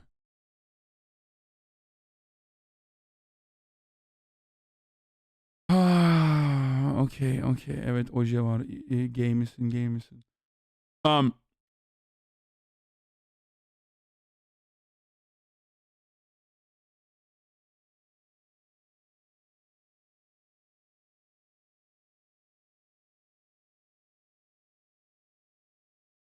Okay, never mind. I can't find it, so it doesn't matter. All right, I can't find the link myself. So fuck it. We'll just move on from it. Oh, this one was. Yeah. This dude is saying some crazy shit. I'm going to give you a trigger warning for this. This dude is about to say some insane shit. Okay? Here it is. I don't know what the background of this is. The reason why we are here because we are Muslim.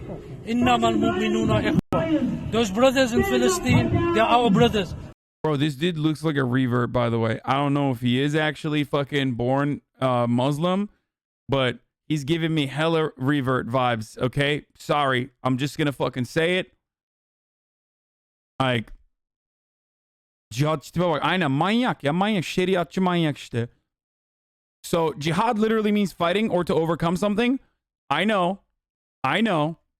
And Arabs or Muslims Love you, Hasan. use the term interchangeably, which freaks the fuck out of like Americans and Westerners.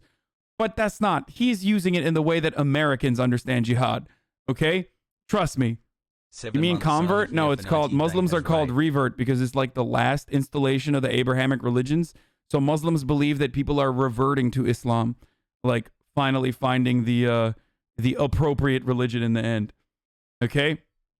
That's our blood. Our war is one. Our deen is one. Our Rasul is one. The solution, very simple. Jihad fi sabilillah. We have armies. We have tanks. We have soldiers. What are they waiting for? Yeah, we have armies. We have tanks. What are they waiting for? Like, this motherfucker, let me just say something, okay? I talked about this already. Like, I briefly alluded to this. Listen, you fucking idiot. This guy and other people that feel this way, you will get your shit pushed in. Like, do you want Israel to take over Lebanon and also fucking Egypt with the help of the American government? Because that's the easiest way. Like, if you want that to happen, then go ahead. Thank you for teaching me Go ahead. to be a liberal. Attack Israel and then give them every opportunity to literally fucking take that entire region. Okay? Straight up.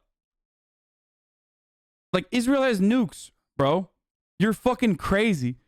Also, yeah, like, I love when like fucking idiotic, over the top, super fucking pan-Arabic like nationalists or these like fucking weirdo conservative Muslims say some shit like this for in the comfort of the Western society that they are currently living in because they were lucky enough to be able to move to the colonizers' land rather than stay behind and get colonized and see the consequences of it.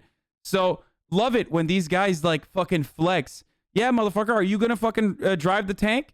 Is that what you're gonna do? Get your shit pushed in? Shut the fuck up, bitch. Okay. Oh, we got tanks, bro.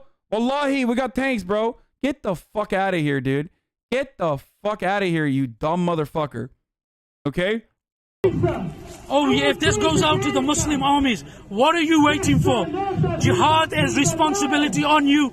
Wipe out that Zionist entity. How dare they occupy Masjid al-Aqsa? How dare they? How dare they? And you've got no honor in you. The Muslim youth here, we, the Muslims in the West, we are with you. We make dua for you. Make jihad. Oh, yeah, you make dua for them. Okay, dude, good. Bitch. Listen, did you compare pan-Arabism to conservatives? No. No. I'm talking about fucking hyper-nationalist, reactionary fucking pan-Arabists, okay? I'm not talking about like revolutionary pan-Arabic movements. So listen, this dude, there is a we the Muslims in the West, he just self-reported law. Yeah, like, so this type of shit occurs in every fucking group, okay? This dude is the same energy as the fucking Al-Qaeda that you see in America, the psychopathic evangelicals who say, we need to wipe out the entire Muslims that are living in Palestine so that, you know, Jesus Christ can come back on earth and, you know, we can give that entire region to the chosen sons and daughters of God so that they themselves who don't convert to evangelical Christianity will also go to hell. 1/3 of them will be wiped out in Jesus genocide. This is real, by the way. This is like actual fucking evangelical shit that they believe in. Motherfuckers literally have a worldview that looks like the finished version of Berserk, okay? R.I.P. to the guy who created Berserk, but like, just, you know, he robbed the evangelicals, dude. I'm just saying, like, he really took a lot from evangelical Christianity when he was basing his manga off of like the end times. Yeah, R.I.P. Kentaro Miura.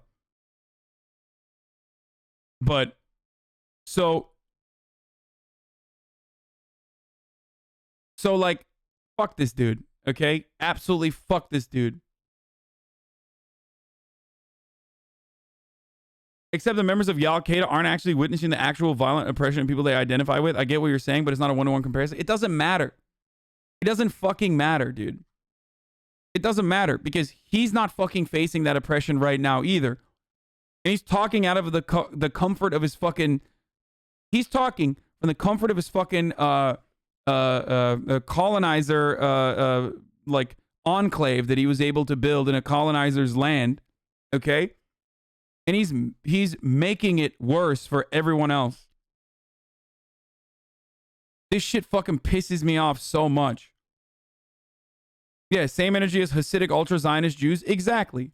Exactly.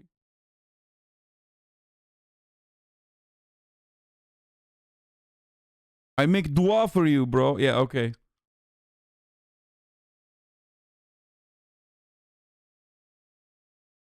So, when you fucking look at this shit, and when you see this shit and you're like, this is how every fucking Muslim is, you're a fucking freak. Okay? That's not true. This is not how every fucking Muslim is. There are a lot of Muslims who are angry with the ongoing Palestinian oppression.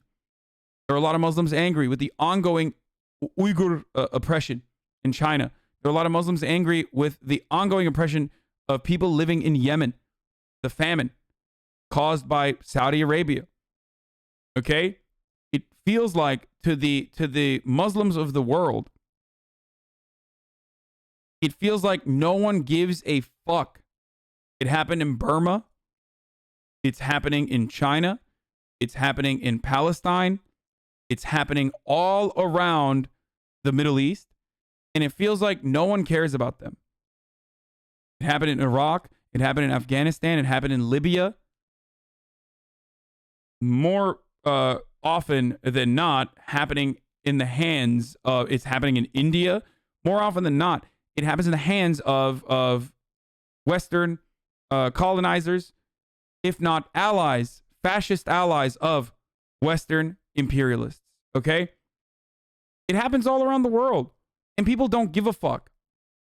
They don't give a fuck. So, of course, people feel angry. But no matter how angry you feel, this kind of sentiment is fucking ridiculous, okay? Nothing justifies idiotic shit like this. Yeah, Muslim leaders are totally a separate entity from Muslim countries and the population. All this dude said was Jihad's Power Rangers unite. Yeah, that's fucking stupid as fuck. Anyway, you know what this is like? This is like hearing this is like getting offended or upset and claiming that like all black people say like fuck white people. You know what I mean? That's what this is most similar to. Like that's what this reminds me of. Whenever like BLM protests happen and then they will like point the fucking camera at like the one hyper radical sometimes even like black separatist dude who is already like insane, okay? And then a lot of people will rush to try to paint the entire BLM movement as though it is delegitimate and as though like every single fucking black person believes this shit.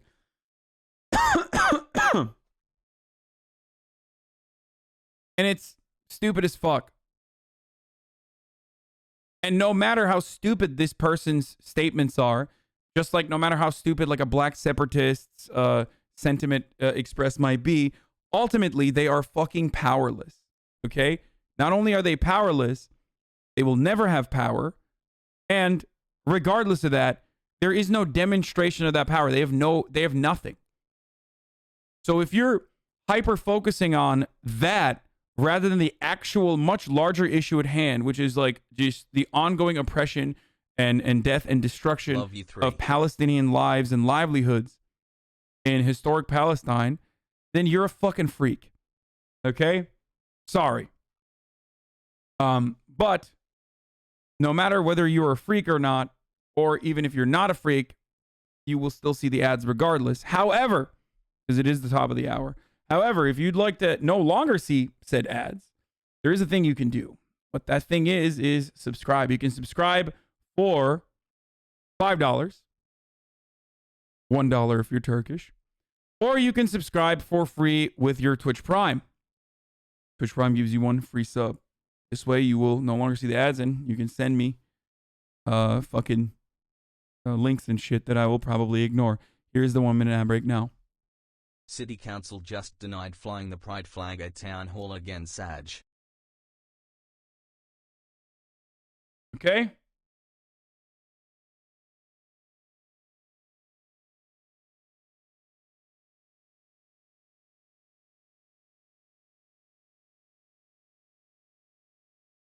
Is useful for highlighting how imperial action from Israel in this case can lead to fundamentalist ideas being germinated. That's the other part of it, is that the like people find themselves in the throes of, oh my god, my top viewer location is Turkish right now. This is terrible. This is devastating, dude. Terrible news.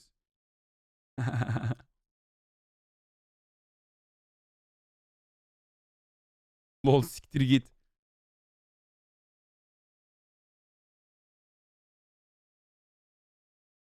Anyway, so that shit really fucking pisses me off. Seeing shit like this really pisses me off.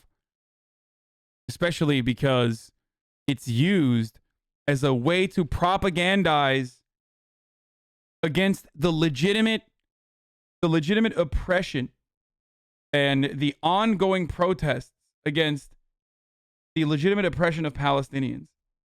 And that is very, very, very frustrating. It really pisses me off, dude. Anyway.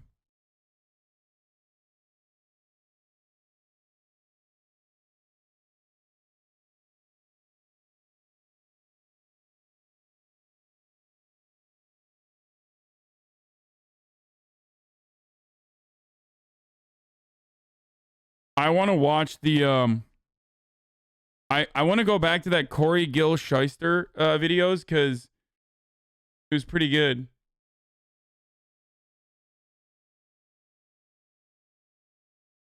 So, like, anti-Semitic attacks have increased around the world as in the aftermath of Israel's actions.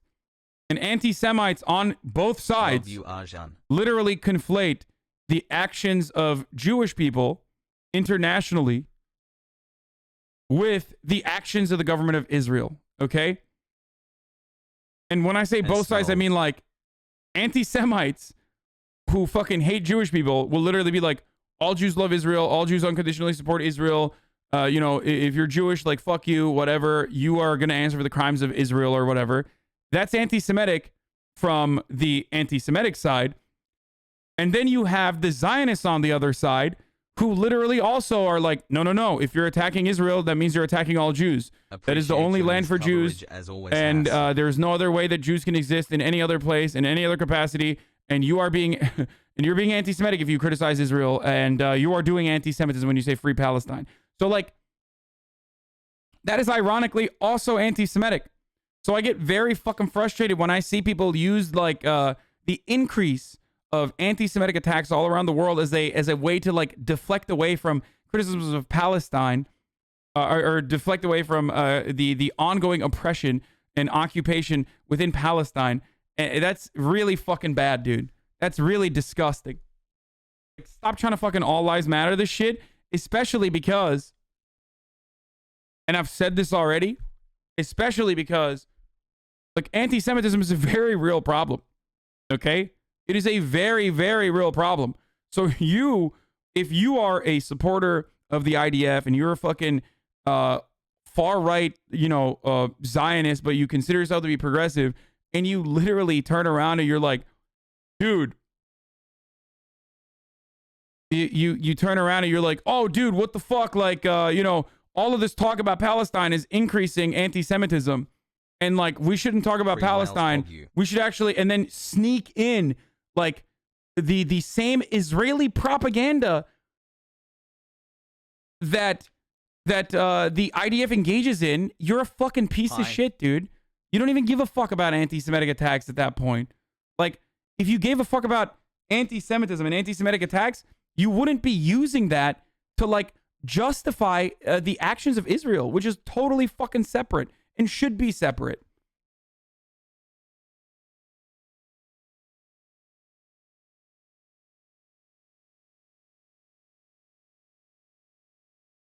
Can you name some instances of anti-Semitism? Yeah, I mean, there is. There are. Anti-Semitic attacks are increasing all around. There are literally, like, here. I mean, this is a thread, and I'm going to fucking show you some of it, okay? So this thread, Jews are publicly being beaten in broad daylight. These guys got arrested. The people that said, fuck the Jews, rape their daughters. Those guys get arrested. Thank God, okay? Fuck you for saying dumb shit like that, you piece of shit. Fuck you. I didn't see this, but apparently a guy just walks up in Germany to a Jewish person who's minding his own business and casually kicks him for being Jewish. That's, like, this is anti-Semitism through and through. Fuck you, okay? You are a fucking piece of shit. You are a garbage human being. You're a fucking fascist, and I hope you go to jail, okay? So, I mean, that guy's not a fucking pro-Palestine person, though. So that's besides the point, but in Winnipeg, a man walked up to some Jews, spit on their flag, wipes his feet on it, and then proceeds to push them, threaten them. Now, this is actually fucked up. Why is this thread of real anti-Semitic violence featuring a fucking attack from the JDL, which is a terror organization? The Jewish Defense League is a fucking designated terror organization. They are ultra far right. They are fucking super fucking psychopathic. Why are you putting that in there? And that guy had a knife. So the pro-Palestine supporters in Winnipeg were actually fucking defending themselves from a psychopathic, far-right Jewish terrorist with a fucking knife. What are they supposed to do? Oh, this is a different one? Isn't this the one? We need more love in the world. Oh, sorry. This is the one I was talking about. Sorry. This is the Toronto one, not this one. I apologize. I saw this thread earlier. This is the one he was Yeah, this is the one he's talking about that has the JDL. My bad. Yeah, no, he put that there. He put that on the thread.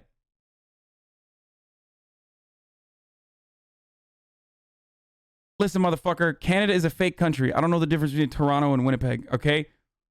I don't care. This is the exact same situation that happened in Dallas during BLM march last summer. Absolutely, dude. Free Palestine, Absolutely. free Palestine. Like this, you don't put this in your fucking thread, dog. You're trying to fucking pad the decks a little bit here, and that's hella fucked up. Toronto, an anti-Zionism protest turns violent and a Jew is beaten with sticks in broad daylight in Canada. Yeah, that guy literally is a part of a fucking far-right designated terror group that was there with a knife attacking people. Like, that's crazy. That's fucking crazy to me. Like, that dude literally pulled a knife and tried to fucking murder Palestinian protesters, and you're over here fucking crying that he was like attacked with sticks. Get the fuck out of here, you piece of shit. Anyway, having said that though, again, anti-Semitic attacks are fucking disgusting. They're horrible. Anti-Semitism is a real problem, as I said before. But when you do shit like this, you kind of betray your own values. When you show this, you literally are stacking the deck with some anti-NGO style fascist fucking propaganda.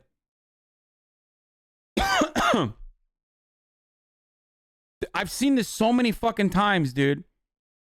I've seen this so many times against the Black Lives Matter movement. Like, oh yeah, they're all so violent. They're all so intolerant of whites. They're all so violent. Come on, dude. Don't do this shit. Because when you do this shit, like, I'm sorry, when you do this shit, it feels like you don't give a fuck about anti-Semitism. You just give a fuck about using anti-Semitism to deflect away from criticisms of Israel, dude. We will never ever tolerate anti-Semitism here in New York or anywhere in the world. The recent surge in attacks is horrifying. We stand with the Jewish communities condemning this violence. You can help. Take New York City's free 1-hour bystander intervention course. Apartheid states aren't democracies. This you. Like, why? Why are the fucking why are the psychopathic ultra-Zionist weirdos constantly finding themselves in a situation where they literally are just saying like, no, an apartheid state happening in Israel is like fucking good, and if you criticize it, yeah, that's anti-Semitic. Why are you doing that?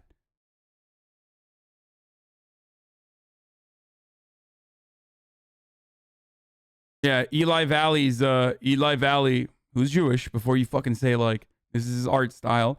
The thing she said about the Holy Land, that refugee girl wants to exterminate us Jews. Like, this was back when Meghan McCain was like literally crying on television about what Ilhan Omar had to say.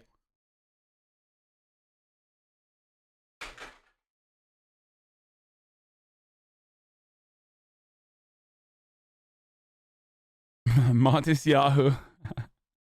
I love that. I fucking hate Meghan McCain so much. Anyway. So.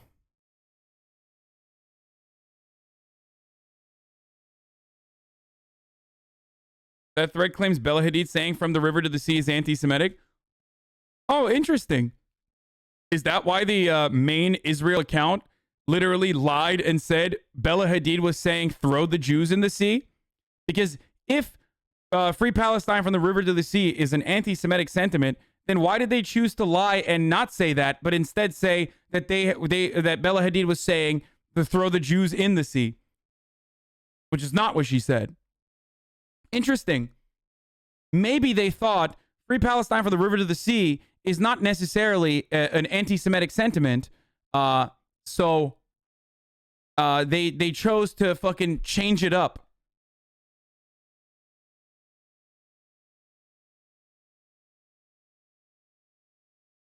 Everything is anti-Semitism, just like every building on earth is a Hamas site. Keep belittling your own cause. Go ahead. Yeah, it's just so fucking stupid. It's so fucking dumb. way to mishear something. They didn't mishear it. They did it on purpose. It's propaganda. This is, and for a very long time, Free this was Palestine, very, free Palestine, this was free very Palestine, good free propaganda. Palestine, free Palestine. Okay?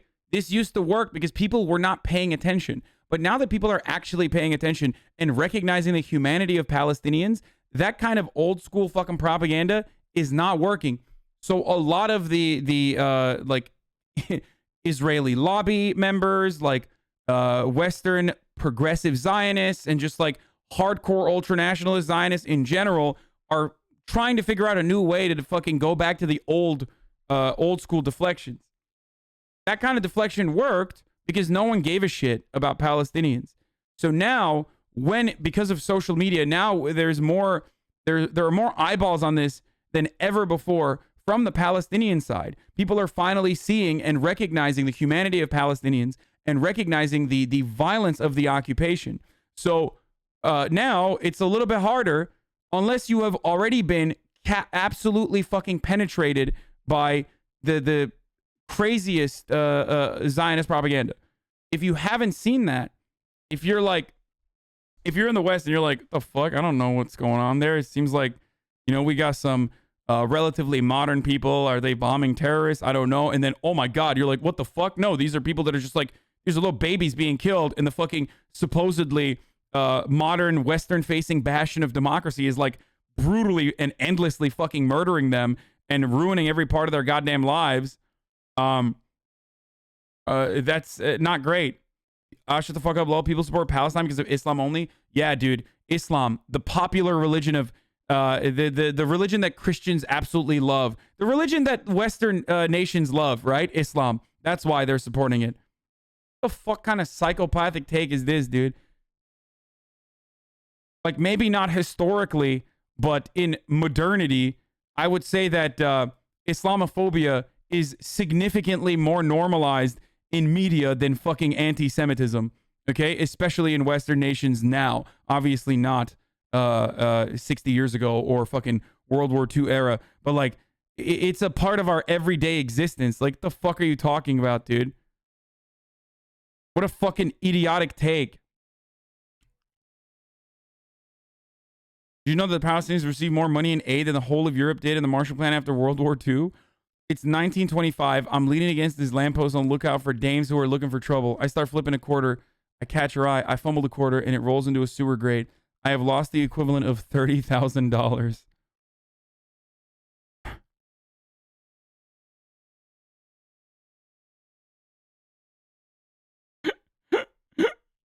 That's really good.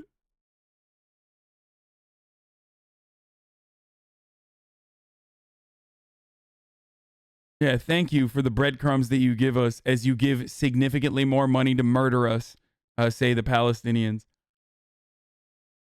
Did you see the ad in the New York Times? What?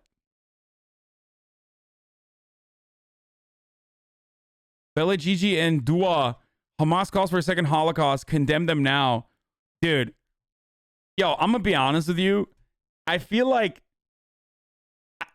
you shouldn't do this. Like, I don't really give a shit if you want to fucking belittle your own cause. But, like, when you do stuff like this, straight up, you are like, you're kind of fucking yourself over. Like, motherfuckers don't know you, but they certainly know who Bella Hadid and Gigi Hadid and Dua Lipa are. So when you turn around and you're like, oh, I can't believe you said, freedom for Palestinians. Condemn the Hamas now. Like, you come across as like a psychopath, okay? Or maybe I'm being too hopeful.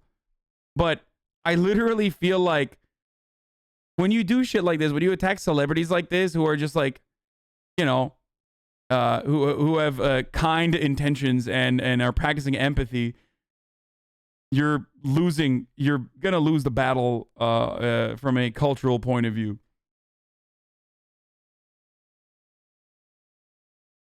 As a Palestinian Christian American, I appreciate you spreading the word to your many followers. I'm from Ramallah, Palestine.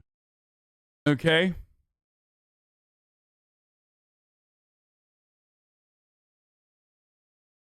Oi. The day of judgment will not come about until Muslims fight Jews and kills them. Then the Jews will hide behind rocks and trees, and the rocks and trees will cry out, "Oh, Muslim, where there is a Jew hiding behind me, come and kill them." Article 7, Hamas chapter.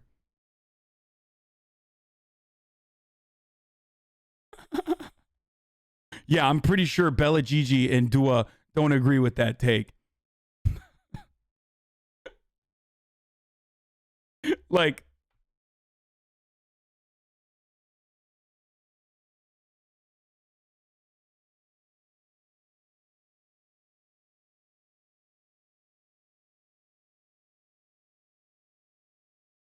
anyway, Israel's an artificially established country by principle. This shit is messed up. I mean, a lot of countries are artificially established. That's not the point. The point is what you do with that artificial establishment, okay? I don't give a fuck that, like, Jewish people immigrated to historic Palestine, okay? I don't care about that. I care about them murdering Palestinians and purging them so that they could take over the fucking villages that they destroyed and build their country that way. That's the problem. The problem isn't fucking Jewish people immigrating to an area so they can build a nation state for themselves. The problem is when that nation state is built on Palestinian blood. Okay? He's right, you know. That's the issue. I hope people understand that. It fucking pisses me off. My Jewish law professor urged me to take advantage of birthright despite current events. That is my moral obligation because I have sufficient Jewish DNA.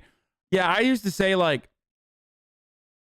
that's a Hadid, not only Hamas charter, so if you're a Muslim, you should believe in it. Shut the fuck up, dude. Why do American Westerners, like, why do Westerners who don't understand Islam beyond, like, r/atheist idiotic fucking takes come in and chime in on these issues? I don't want to be a gatekeep, Andy, to be like, you're not Muslim, so don't speak on this, but don't show your ass so routinely, okay?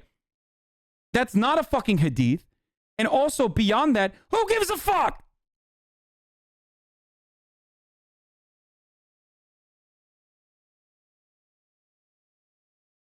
Not only is it not a Hadith, but also, even if it was, you're a fucking moron if you think that, like, oh, all Islam needs to follow Sharia and follow every fucking Hadith. Yeah, just like Americans and every fucking Christian can't eat shrimp, right?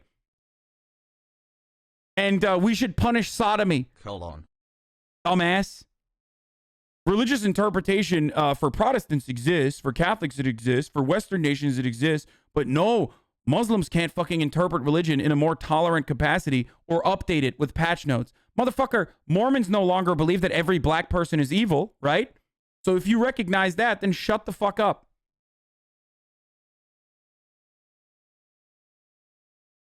The Quran says so. That's not true. That's not true. Yeah, everything is a Hadith. Also, Hadith and Hadid sound way too similar. I don't know. Seems like Bella and Gigi have a lot to answer for. I'm an American, by the way. I understand Islam better than you, my friend.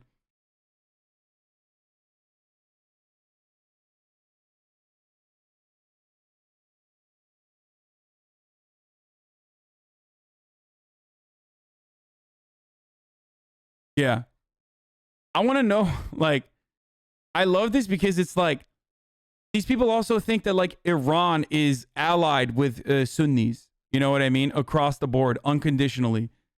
Like they think that, like, Sunnis and Shias get along with one another and shit. You know what I mean? They're just like, it's the same, like, psychopathic, weirdo, monolithic mentality where they're just like, dude, I am the Islam understander. All Hadids are ironclad. Even this made up one that I just made up because I saw it on a fucking subreddit. That I saw it on the Sam Harris subreddit. Dude, like, how about you shut the fuck up, dude? Yeah, I know better than you. So fucking owned. All right, anyway, here is the fucking idiotic Sam Harris fans. All right, I'm gonna play something a little bit more light here. Our people share a long history. Our soldiers have fought alongside one another. Our scientists work side by side in both our countries. Our students study together, share ideas, and seed new opportunities for future collaboration. And our people-to-people and cultural connections are only growing. And K-pop fans are universal. Now, I can tell those who laugh know where I'm talking. Motherfucker said K-pop, dude. About. Well, anyway, I'll get back to that later. Anyway. The Korean actress took home an Oscar for supporting actors this year, following up on the 4 Oscar wins for the movie Parasite last year. And so our two countries, our two nations, have the tools and the deep connections that we need to make even stronger alliances and stronger cooperation. Our people share a long history. Our soldiers have fought alongside one another. Our scientists work side by side in both our countries. Our students study together, share ideas, and seed new opportunities for future collaboration. And our people-to-people and cultural connections are only growing. And K-pop fans are universal. Now, I can tell those who laugh know what I'm talking about. Well, anyway, I'll get back to that later. Anyway. The Korean actress took home an Oscar for supporting actors this year, following up on the 4 Oscar wins for the movie Parasite last year. And so our two countries, our two nations, have the tools and the deep connections that we need to make even stronger alliances and stronger cooperation. Our people share a long history. Our soldiers. Come on, our people share a long history, Jack. We love K-pop. It's over. Biden just secured the K-pop vote, boys. It's done. Like, it's literally done. He's unstoppable now. But like K-pop, which has always been like K-pop, which has always fucking sided with the oppressed historically and has like done a lot of media campaigns, media blasts and shit like that, are now offering unconditional support to Israel. All the cards that they've written out, I'm worried they're gonna be like, yeah, no, actually American imperialism is poggers, is Biden fucking stan BTS. Oh no.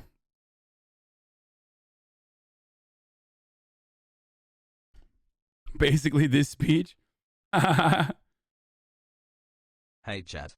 Im high as frick. Send help in the Discord. Thanks XQCL Hassel. I asked the New York mayoral candidate what his favorite Jay-Z song is.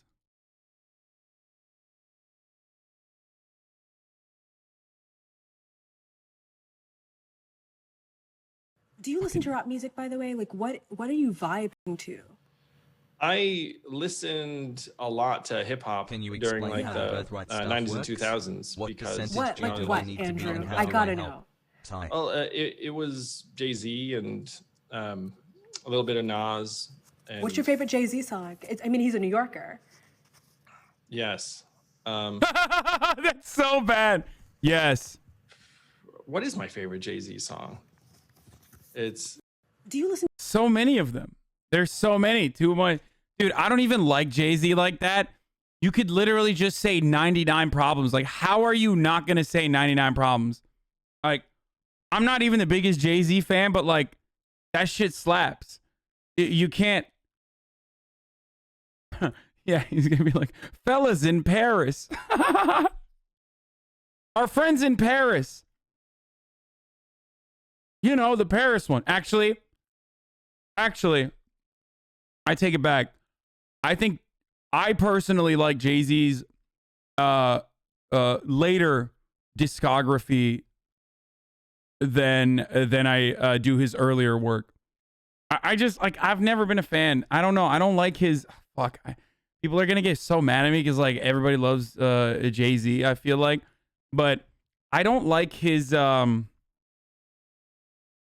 do I describe it? I don't like his flow. Like, I actually don't like his flow. I don't like his voice. I don't know how to describe it. I've always thought that Arjan? Ask us. I've always, his cadence, maybe? I don't know. Everybody loves Jay-Z, sure, people over 30. I don't know why, but like Jay-Z was one of those people Jay-Z was always one of those people where I thought like, I don't know why. I feel like people are faking their interest for it. However, having said that, like most of the stuff he produced with Kanye is fucking fire. Straight up. And also, I mean, Empire State of Mind, like his collabs are really good, but I don't listen to that because of Jay-Z. I listen to it because of the features, okay? Like I don't know how to describe it beyond that. You know what I'm saying? Like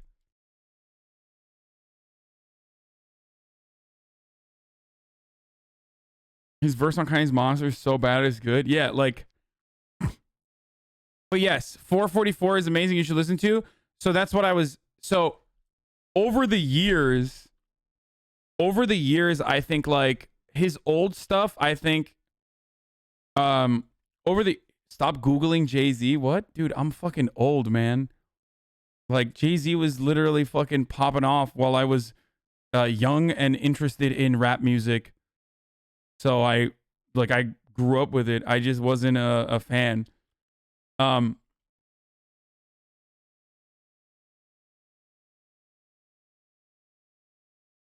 Is it because Jay-Z's ugly? Just say it. No. I don't give a fuck about that, dude.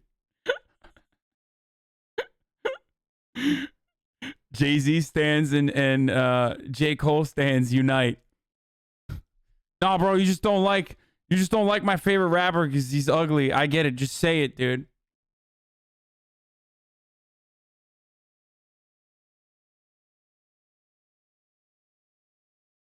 Wow, I'm really building. J. Cole fans are the closest you can get to fucking stans in the hip hop world. And right now I am just attacking all of the worst, most online fucking fan bases. Jay-Z fans are all like, Jay-Z fans are all so old that like they don't know what the internet is. You know what I mean? So that's fine. I can shit on Jay-Z all day. But J. Cole fans, on the other hand, are extremely online. Kanye fans? Yeah, that's true. Just imagine.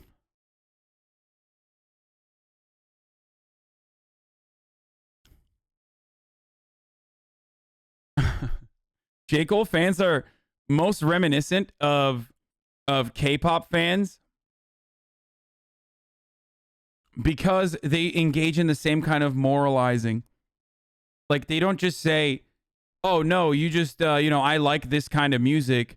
They end up telling you like you're wrong because you can't appreciate true art, and that's why you want to listen to like uncultured forms of rap music that isn't as good, and that you don't have a 401k yet because you don't listen to J. Cole or some shit. J. Cole is not for everybody.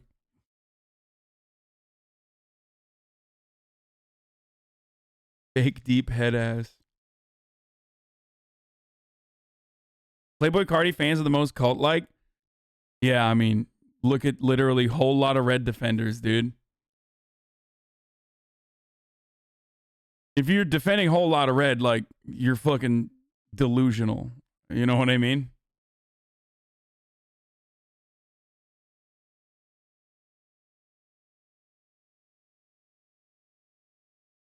Whole lot of Red was amazing. Fuck you, Hasan. Who's your favorite rapper? Still not answered, lol. I don't know. I actually don't know who my favorite rapper is. I have no idea. Like my immediate rush whenever I hear that question is to say Vince Staples.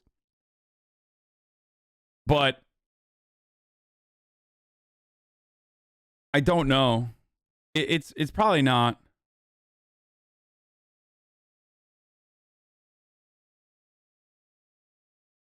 I love Vince Staples. He's so great. JID is great. Yes. Wait, he's a socialist? Really? Shut the fuck up. Are you serious? No, you just made that up to get my attention. Why did you just make that up, dude? That's literally not real. There's no shot.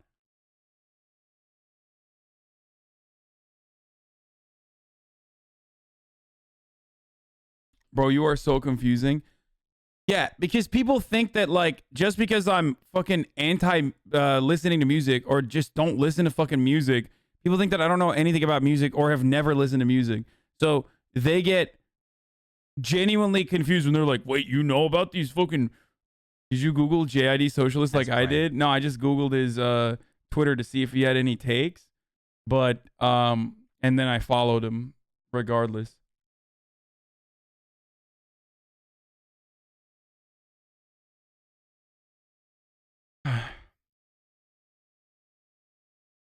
JPEG Mafia is actually socialist? Yeah.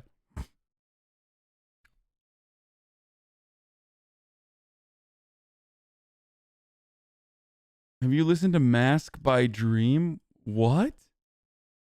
Dream made a song?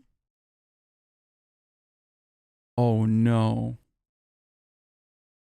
I like Denzel Curry. Not as much as other rappers, but he's all right. I used to be a big Ski Mask fan. I don't have a Spotify. I share one with my cousin. I've never bought my Spotify. It's my Turkish cousin's Spotify that. No, I don't like Hobson, dude. Shut up.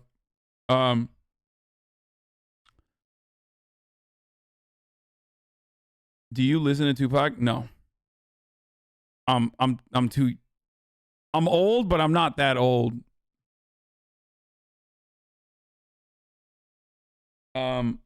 Okay, hold on. Yo.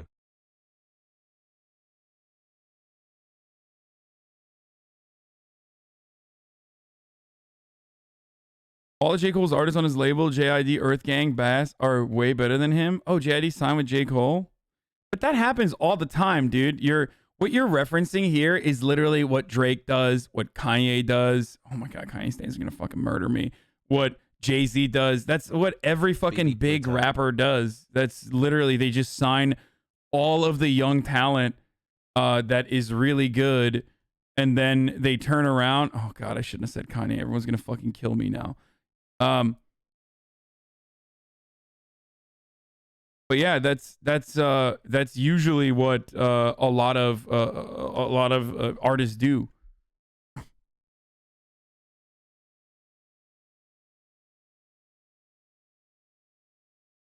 Linda's got signed? Yes. And built differently. Dude, like I love soon. them.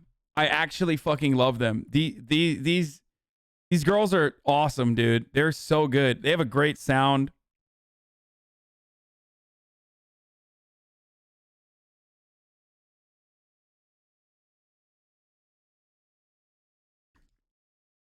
Yeah, I can't believe I was talking about stands like insane stands, and I forgot to mention Kanye. No one touches Kanye's fucking stand base. Like literally no one. Are you with UTA? No, I'm with WME. But most of my friends are with UTA.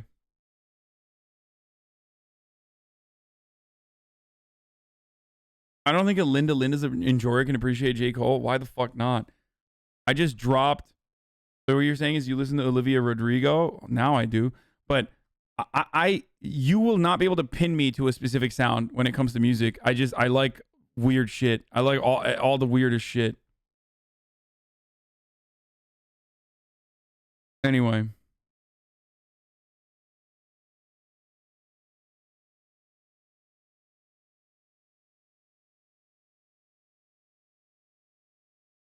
Cole just sold 280K in a week, so you can't say it's just online. Okay, shut up.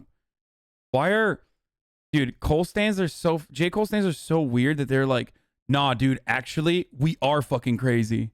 Like, oh, you think Kanye fans are fucking unbearable? Guess what? We're worse, dude. I love that, dude. Thank you. I love that for you. Thanks. Woman is mentally ill. You know, we can look back in a time in history where people were told to wear a gold star, and they were definitely treated like second-class citizens, so much so. Yeah, when I think of someone who's definitely not anti-Semitic, I think of this psychopath, dude. Marjorie Jewish Space Laser Taylor Green. That they were put in trains and taken to gas chambers in Nazi Germany. And also, this is literally like some people will gatekeep oppression and will get very mad about the never again rhetoric. Like when I talked about how like the American immigration detention centers resemble, especially under Donald Trump's administration and even still under Biden, resemble fucking concentration camps. And they are literally concentration camps. And people were like, how dare you? That's anti-Semitic. Any comparison to the Holocaust is always going to fucking is going to be one that is not going to be a direct comparison. Nothing has been as horrifying since then. There's plenty of other like horrifying shit, but nothing as specific and deliberate and as horrifying as that, right? So people always get fucking mad when you make comparisons like that. That's a legitimate comparison. Never again means never again. Never again doesn't mean like, oh, it happened, so it can never happen again. So anytime like something is happening, I'm going to stop people from using a Holocaust analogy. Like, history is meaningless if you don't use it as a lesson to never repeat the mistakes of, right? So that shit is really fucking annoying when people do that. But this is actually anti-Semitic. Like, to compare the Holocaust to like fucking wearing a mask is the most insane thing, dude. That's not the problem. Like, the problem with the Holocaust wasn't that like Jewish people were forced to wear gold stars. It was what happened afterwards. Okay.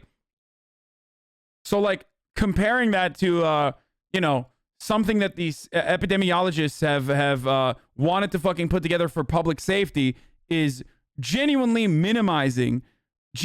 fucking minimizing the devastating impact of the Holocaust.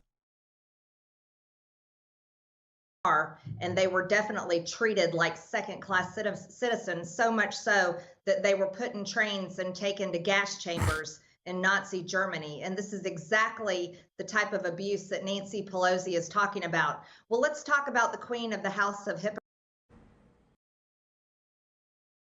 Yeah, dude. Yeah, that's certainly not anti-Semitic, right? Marjorie Taylor Greene says Speaker Pelosi wanting members of Congress to get vaccinated and not wear masks is the exact type of abuse as murdering Jews in gas chambers during the Holocaust. And David Brody nods along, no follow-up. Like, that's so psychotic, dude. That is literally like, if you want to show that you are certainly not mentally ill, make a comparison to the Holocaust like this. That's definitely showing your sanity, dude. Nothing demonstrates my sanity like comparing vaccinations during a pandemic to the Holocaust. Psycho. Anyway, Jesus Christ, dude. Jesus, Lord mercy. Pokemon cards are like low-key just insanity. I don't know what the fuck's going on. This is part of the reason why Target stopped selling them. We're moving on from the Marjorie Taylor Greene story. But I feel like Twitch played a role in this. Like, I can't help but feel like a lot of my peers on this platform kind of did this, dude. Which is really scary to think about. Like, the amount of low-key, the amount of fucking influence that we have that penetrates the normie sphere, because like much larger YouTubers then end up seeing that as like a cool thing to do and then also doing it themselves. Blow my fucking mind. Join the public debate, although I'm fearing yeah, like Logan Paul is the one who obviously is the reason why it hit the normie sphere, right? But like, maybe I'm mistaken, but I think I'm pretty sure it like started on Twitch, right? Wasn't it Twitch streamers that were doing this over and over again? And like, they were fucking blowing up.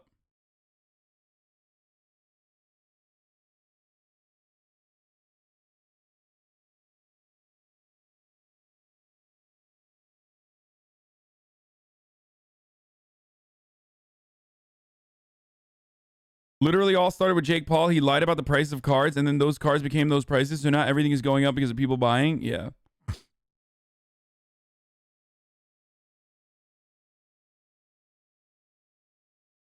Like, I feel like Charlie, Miskiff, Ludwig, XQC even got in on it. Fucking Pokimane. Like, literally every streamer did this at some point. Like, did the fucking unboxings, right?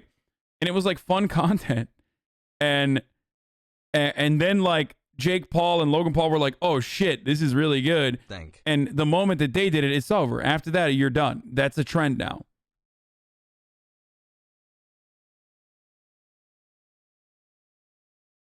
And now, like, even Spanish streamers were following it too. No, they got in way after Logan Paul did it. Wait, really? Was it Logan Paul who did it first? Oh, okay, my bad. Then I guess Logan Paul did it first. Love coming here more and more. Hassel has. I got my history wrong.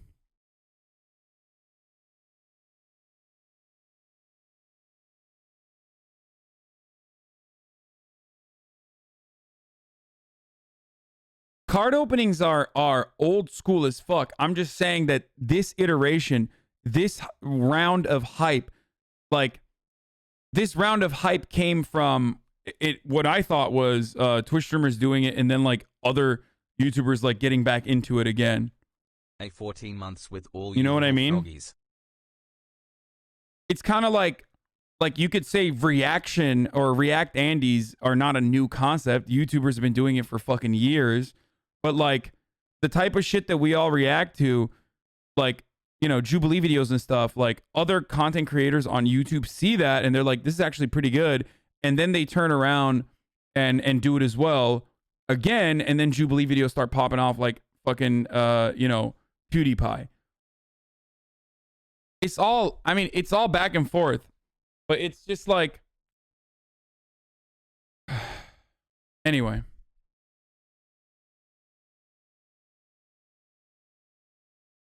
But now we have this. Oh gosh, they're running. If they're running, I'm running. I'm not getting in that. No fucking way, dude. I am not doing that.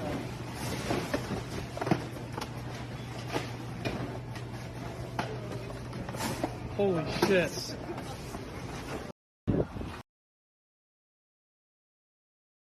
Like, Target has stopped selling it because they're like, we don't want to fucking wrestle with grown-ass men.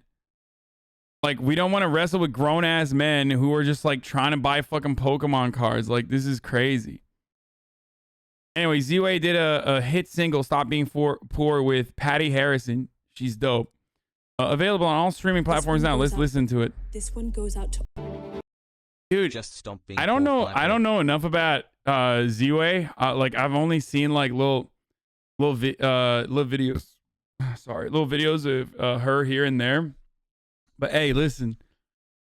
If she's my guest today, if she's hanging out with my girl Patty Harrison, like, she's chill. is a legend, and I've idolized her since she said yes to this interview. Please welcome Fran Lebowitz. How the fuck did she get Fran Lebowitz to be a part of an interview? That's crazy. Thank you. Remember when Fran Lebowitz... HasanAbi, have you ever had Tofix Mastique? Remember when Fran Lebowitz said Donald Trump is a bad president, but Bernie would not be a good president? I remember. Nameless King? I'm a person who loathes Bernie Sanders. Yes, I'd rather have him be the president than Trump. There's no one I wouldn't rather have be the president than Donald Trump, but Bernie Sanders would not be a good president.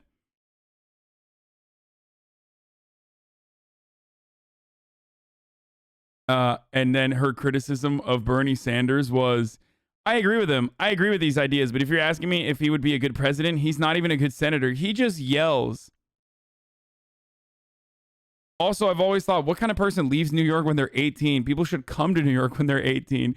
And many of the things that are wrong with New York that prevent many people from coming, which is how psychotically expensive it's become, should be changed. He's 78, right? That's the age you should go to Vermont. New York's a very hard place to live. And I understand it. If by the time people are 70... by the time people are 78, they can't take it anymore. Go to Vermont. Okay, she's like joking about this. But I don't think she's joking about saying that she's not like a big fan of Bernie Sanders. She's right though. Who the fuck leaves New York when they're 18? 10 months. Has. That's pretty good. Warrior Steinem also not too fond of Bernie. Why are all these like, yo, what's going on? Why are all these like fucking feminist icons just like so anti-Bernie, dude? God damn, their feminism really stopped at fucking Hillary Clinton, huh? That's what happened.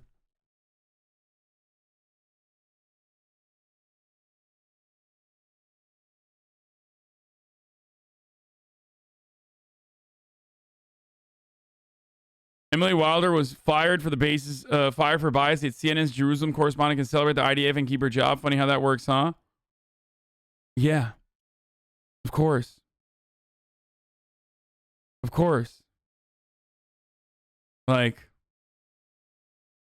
people literally will go, like, wearing Israeli flag ties and be like, I'm the fucking foreign correspondent in Tel Aviv. Like, and talk about what's going on in the Gaza Strip like Palestinians are fucking nothing. That is the norm.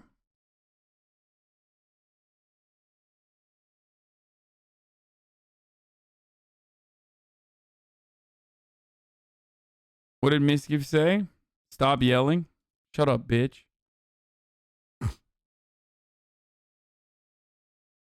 Thanks, Hasan. New crime app Citizen. This is the last thing I'm going to talk about. New crime app Citizen is driving a security vehicle around LA and won't say why. Citizen confirmed to me it's part of a pilot program. The vehicle is linked to a private security company that describes itself as a subscription law enforcement service, boys. Citizen, for those of you who don't know, is the neighborhood watch crime watching vigilante app. Recently, it offered $30,000 for info on a man it believes started a wildfire. Police arrested the man, but Citizen was wrong. Now Citizen is gaining a physical presence in Los Angeles. The rear of the vehicle reads Los Angeles Professional Security. That's a private security company in the city that offers patrols, canine, and video surveillance. They wear gears with LAPS on the back. May appear to be cops at a glance. I wonder why they chose LAPS, Los Angeles Police Security. It's very similar to LAPD. Here's what Citizen said about the vehicle. There is one vehicle in LA, no other cities, and it's a pilot program for our employees. Wouldn't say what it's for, collecting info, verifying reports, etc. Citizen's original name, before it was removed from the App Store, was literally Vigilante. And now they are testing the on-demand, making your world a safer place. Now they're testing out the Vigilante private police force. Now, I was thinking to myself, dude, what's better? Like, what is better than the current formation that we have within the police force that operates like colonizers or occupying, military forces on black and brown communities specifically?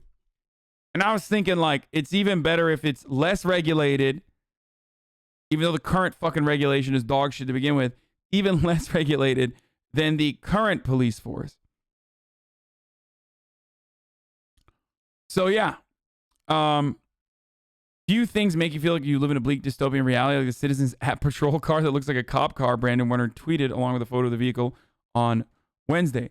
The all-black vehicle with tinted windows has the Citizen logo emblazoned across the side, as well as Citizen's tagline, making your world a safer place, and the phrase private patrol.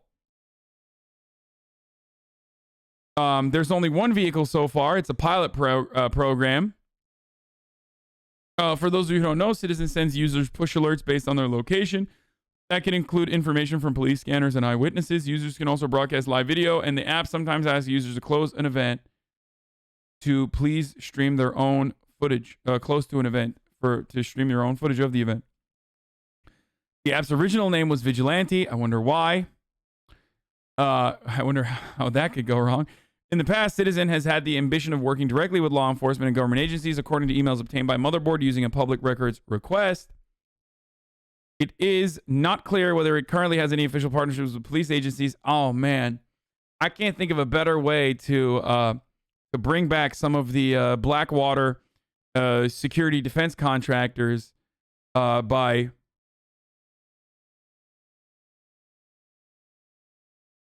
bringing them on board to work for domestic contracts like this. Fuck yeah, dude. The only way to fix the police is by doubling up on law enforcement and deregulating them further. Blackwater should do this, to be honest. They already do. They do it for corporations, and it's not like regularly accessible for individual citizens. And also, you're a fucking absolute psycho if you think Blackwater should do this. Unless you want them to treat you and your family like they did to the Afghan families that they fucking murdered.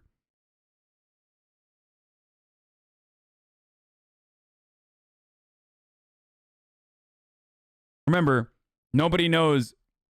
12 months with they're no longer called Blackwater. They're called Academy. You might be wondering why they're called Academy. Well, that's because of the war crimes that they did that kind of gave the corporation a bad name. Big money spent on reversing the desertification of Istanbul.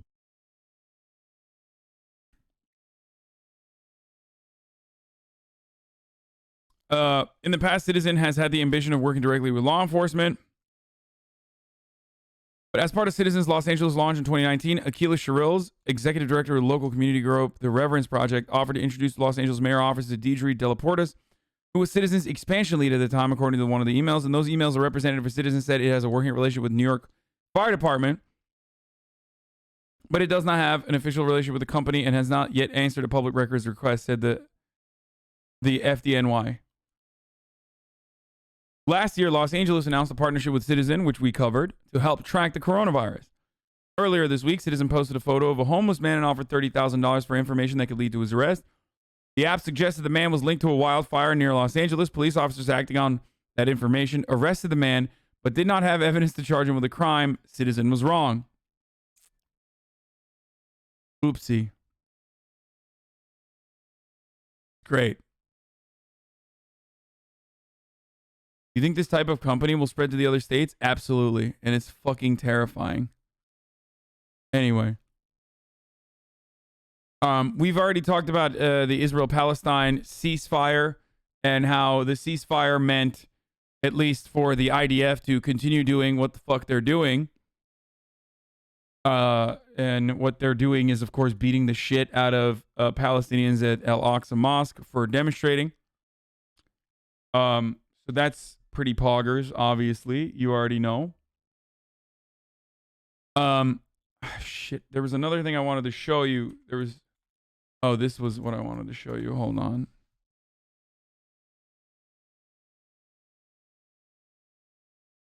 Let me see if I can find it. From the river to the sea, Palestine will be free, free Palestine.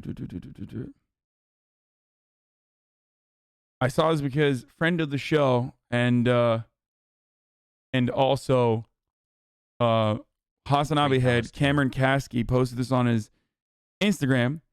Adam Eli writes, why posting a blue square is not helpful. Friday, May 21st, Blue Out was a hashtag I stand with Israel social media move. I stand against anti-Semitism. Hashtag I stand with Israel social media move. And it didn't fucking work. Adam Eli criticized it. Here is, I think it was very thoughtful, so I'm going to read it out.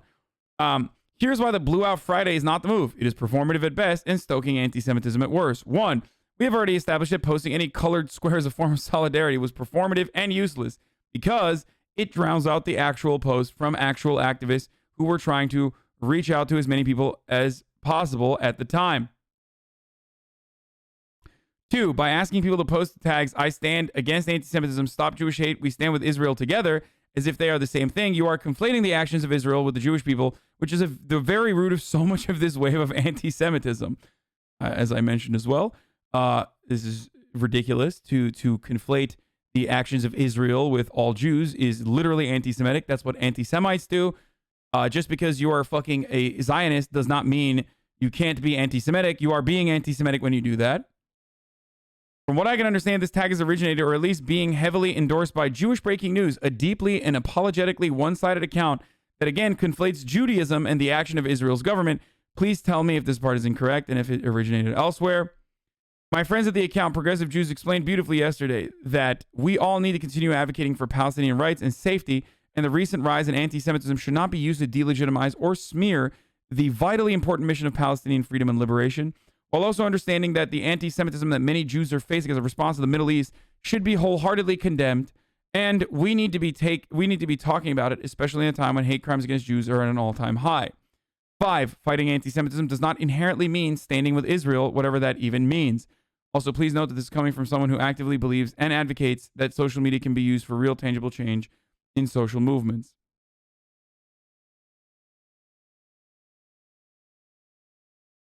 I love seeing all the homies that follow me under this just fucking posting. Okay. Based supporters of Palestine. Chromeo Dave 1 is P-Thug and Dave 1 have always been massive advocates for Palestinian rights. Like, always. They're so sick. I interviewed them a while ago. They're friends of the show. I had Dave 1 interview me for a magazine thing that I did. Which magazine was it? I'm forgetting. But yeah, they're sick. Yeah, of course I've interviewed Chromeo. I'm like those. They're my homies, straight up.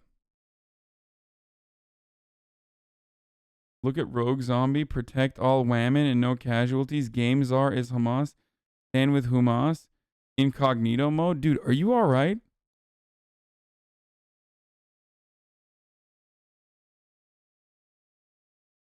Hamas Rogue mod confirmed. Free Israel. Palestine gets their own planet in space. Stop stealing land from Israel. You get the whole planet. Palestine. Ceasefire. Protect all children and women. What?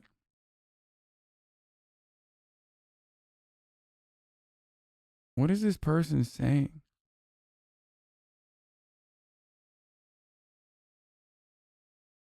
Bro, are you all right, dude?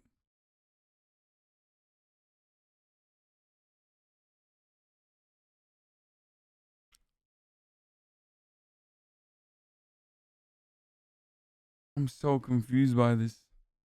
For the basis, fire for bias at CNN's Jerusalem. I never know who Hasan's talking about. Like, who's Emily Wilder?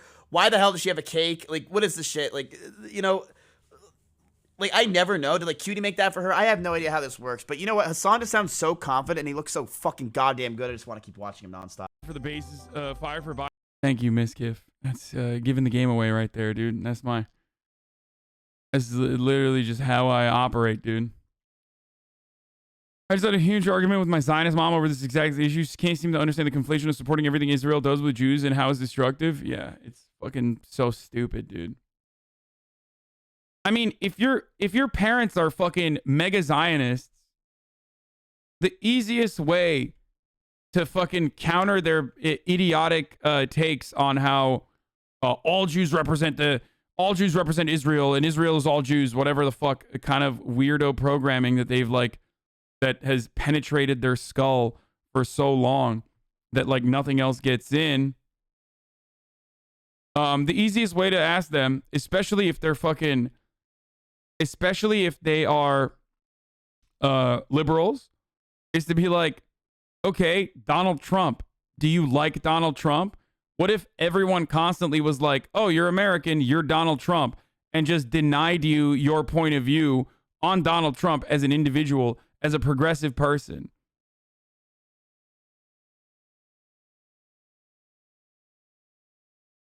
Like, and then you can double down by being like, Bibi Netanyahu and Donald Trump, very tight. The official Israel account defaming Bella Hadid. This is for Bella Hadid. This afternoon. Wait, what? This is for Bella Hadid?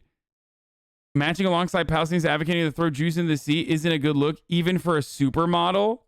What? Dude, okay, dude, this is kind of funny. I think it's funny because it's not like, I think it's just not working. So when thousands of Israelis were running to bomb shelters to escape Hamas rocket fire. Bella Hadid was marching alongside Palestinians who chanted, "From the river to the sea, Palestine will be free." For those of you unfamiliar with this phrase is advocating to throw more than 6 million Jews into the sea.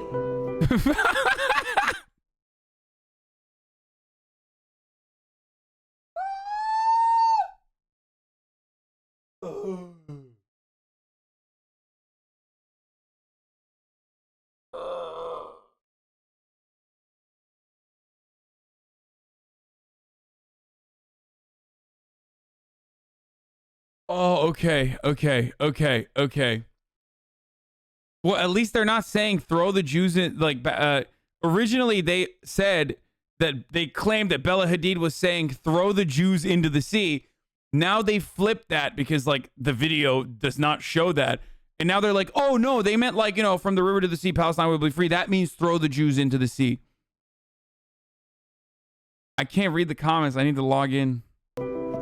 Bella Hadid has recently come under fire and has been accused of anti-Semitism for uploading. Dude, this is like, yo, I swear to God, my favorite fucking take, and this is what liberal media does all the time, straight up. I'm sorry. I don't give a fuck if you think I'm like reactionary for this, but like, this is something that mainstream media did to Donald Trump regularly, and they're very good at doing this, and Donald Trump deserved it and deserved much worse, so don't get me wrong.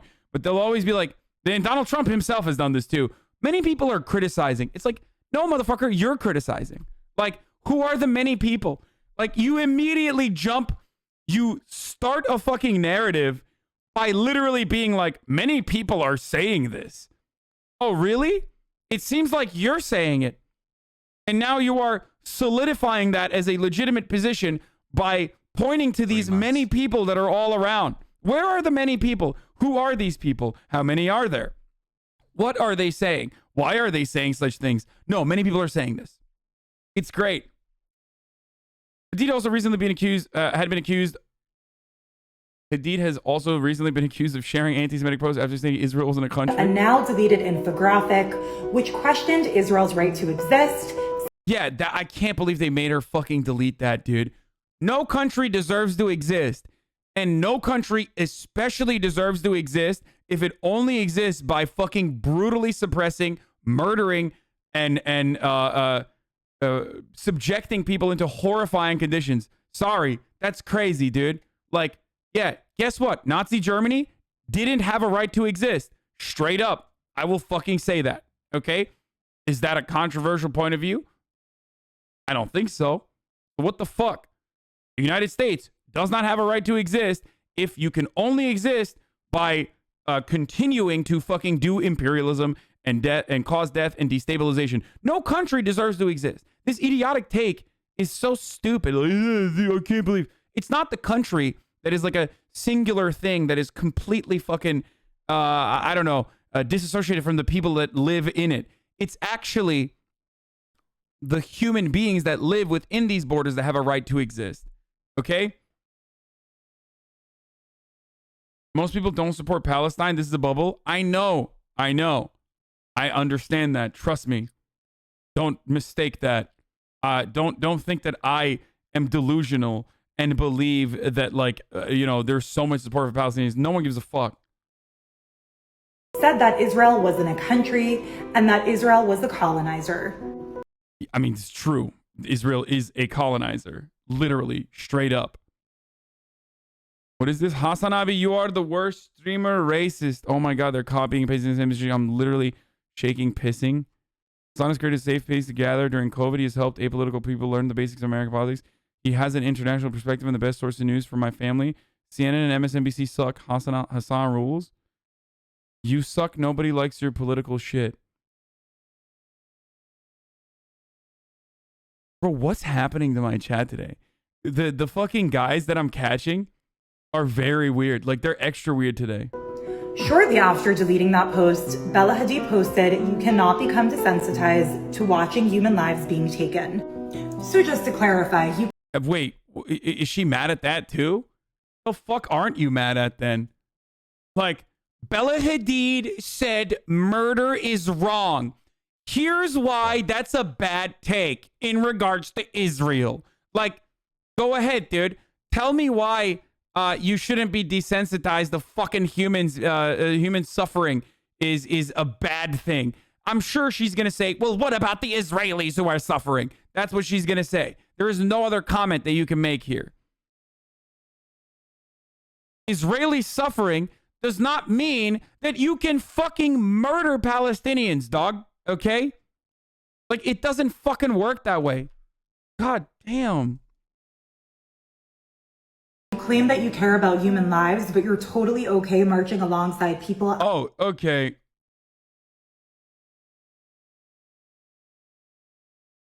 Okay, dude. Yeah. Oh. Okay. I didn't realize that. Yeah. Made up fucking statement, followed by getting mad at the made up statement, followed by getting upset at like a totally normal fucking thing that Bella Hadid said, and then tying it back to that made up statement that you literally made up to get further mad at the person. Got it. This is what happens, by the way, to the motherfuckers who say like, oh, dude, Hosper is barely trying with this one. Yeah, for the motherfuckers that get mad like Israel doesn't do propaganda, this anti-Semitic, like this is literally the Israeli account. So like, yes, they do propaganda. Okay, so you're out of your fucking mind if you think that like this is not legitimately like Western focused propaganda, and it's kind of fucking shitty too. Like it's not very good. I mean, like it's not very successful. Advocating for the ethnic cleansing of Jews.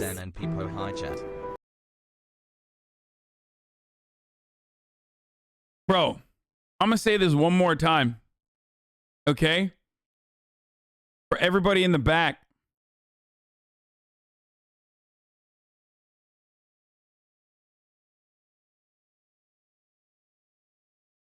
Acknowledging the humanity and existence of Palestinians and speaking out against their struggle under the Israeli occupation is not advocating to ethnically cleanse Jews.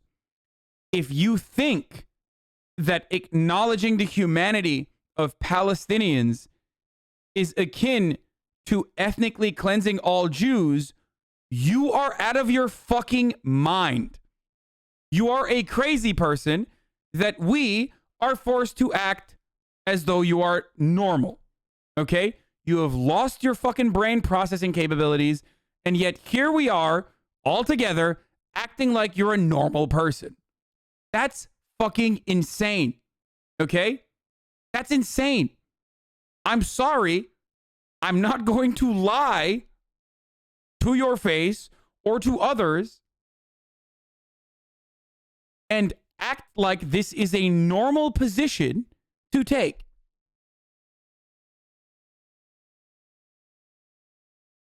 God damn.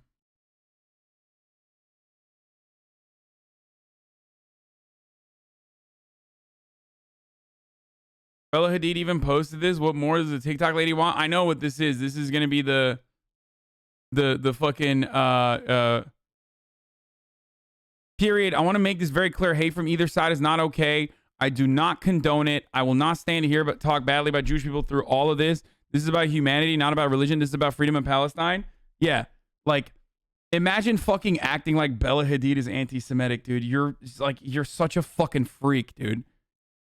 Like she is part of the reason why she's more aware of what the fuck's going on in Palestine is because she is of Palestinian descent. Okay?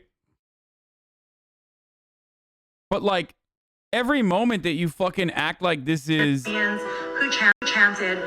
every moment that you act like this is normal shit, like that you're like Bella Hadid is actually a fucking anti-Semite, I'm almost certain you're gonna start losing people. Like I feel as though maybe I'm wrong, but I feel like acting like Bella Hadid is a fucking anti-Semitic for wanting Palestine to be free is only going to be a losing argument in the long run.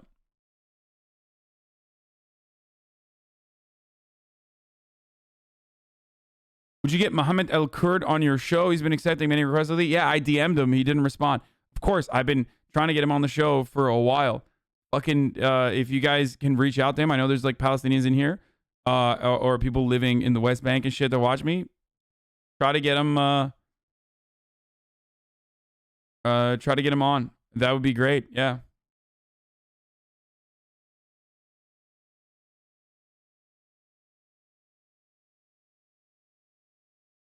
Wait, Johnny? Johnny did a white Israeli? Johnny Harris. Oh, for Vox. Okay, let's watch this. From the river to the sea, Palestine will be free. Bro, like, come on. Just think about that, dude. Think about that.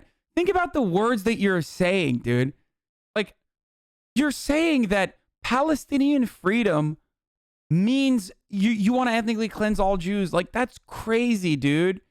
That's a fucking crazy thing for a human being to say. I'm sorry. How are you going to fucking act like? How are you going to act like that is any different than the psychopathic, reactionary white people takes that white nationalists have whenever they talk about like miscegenation or whenever they talk about fucking immigration into America from brown countries? Like, you are just a psychopathic reactionary that we are conditioned into thinking you're progressive because you're using the right words. That's insane. That is insane to me, man. Like, this is the exact same energy as what genocide is happening. What genocide? What genocide? Like, what the fuck? And I think it's even worse because, like, I think it's even worse than people saying fucking white genocide shit, because those are delusional Nazi freaks. Like, you are using real oppression that your family members have endured, like actual fucking struggles that your family members have endured, to justify oppressing other people. Like, what the fuck? Come on, dude. White people don't know any better. They don't know. That's all they know. All they know is colonizing. But if you're Jewish, like, you know what the struggle is like. There's so much intergenerational trauma and conflict that your ancestors have fucking endured throughout time. That's crazy to me. That's like the wildest part about this entire process. Yeah, all white people know is fucking colonize and eat hot chip, dude.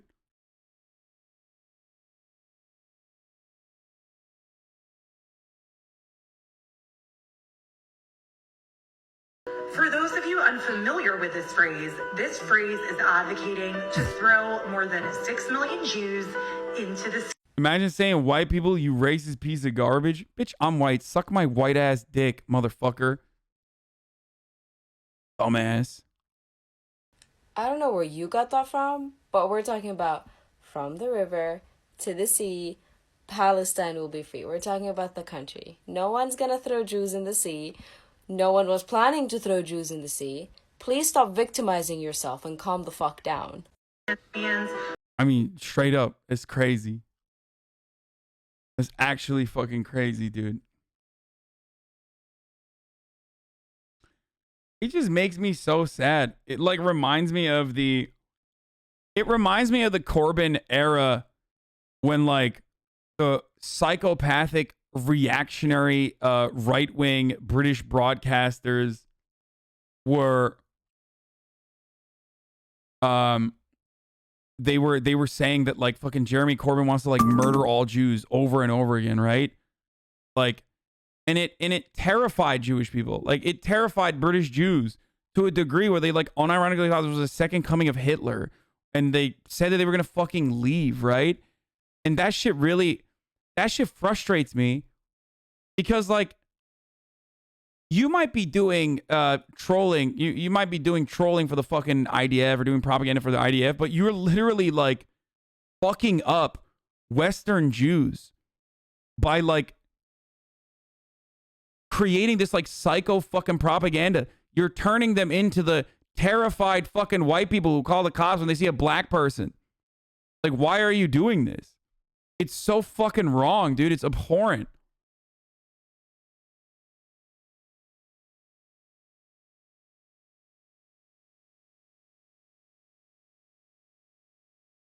You know what I'm saying? Like, I know of people, I know within like my extended friend network currently, there are Jewish people who are like, I'm terrified of going outside. Someone's going to beat the shit out of me.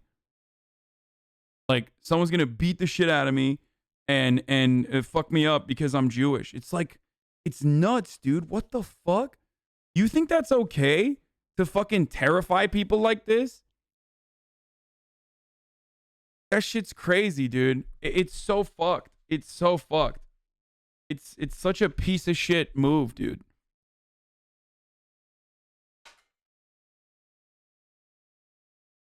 Jesus Christ.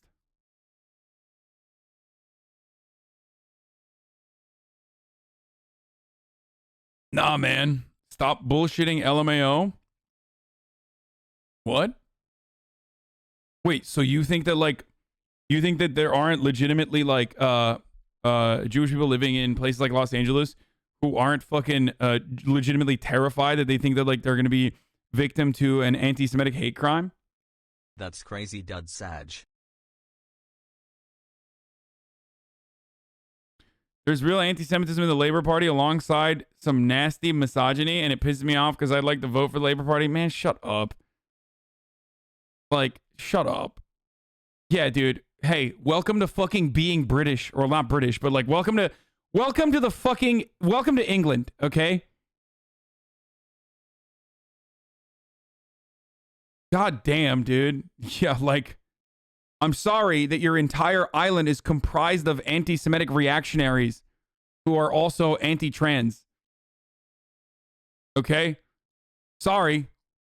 It's fucking literally, with respect to the entirety of the country, the Labor Party was significantly less anti-Semitic than the rest of the country. That's still not acceptable. Like, what level of anti-Semitism is acceptable? 0% of anti-Semitism is the only amount of anti-Semitism acceptable, right? I completely understand that. It's about what you fucking turn into a much larger problem. And imagine fucking having this take. Imagine having this fucking take after it already came out that the entire like anti-Semitism within the Labor Party shit was purposely created by the fucking Blairites within the Labor Party.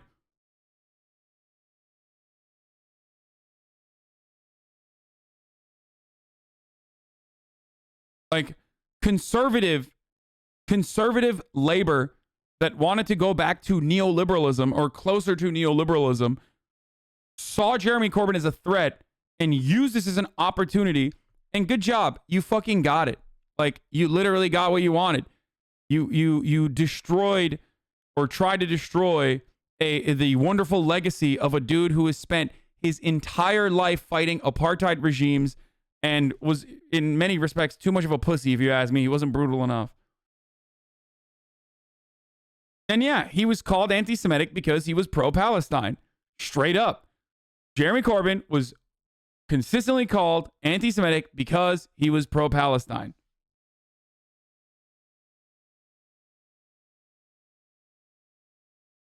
Hasan claims to be against anti-Semitism but hasn't posted a blue square yet. Curious. I not only did not post the blue square, but I shit on the blue square as well, for the record. I love that this is an article from Fox News, only the greatest news. Ilhan Omar's daughter, a prominent climate activist, adds communist hammer and sickle to Twitter bio. This is great. They're so fucking bored that, like, they are so bored that they're just, like, trying to find some shit to get mad at. Dude, you're dunking literally on an 18-year-old who put a hammer and sickle. Oh my god, it's off of an Andy No tweet too. That's fucking crazy. You're a freak, dude.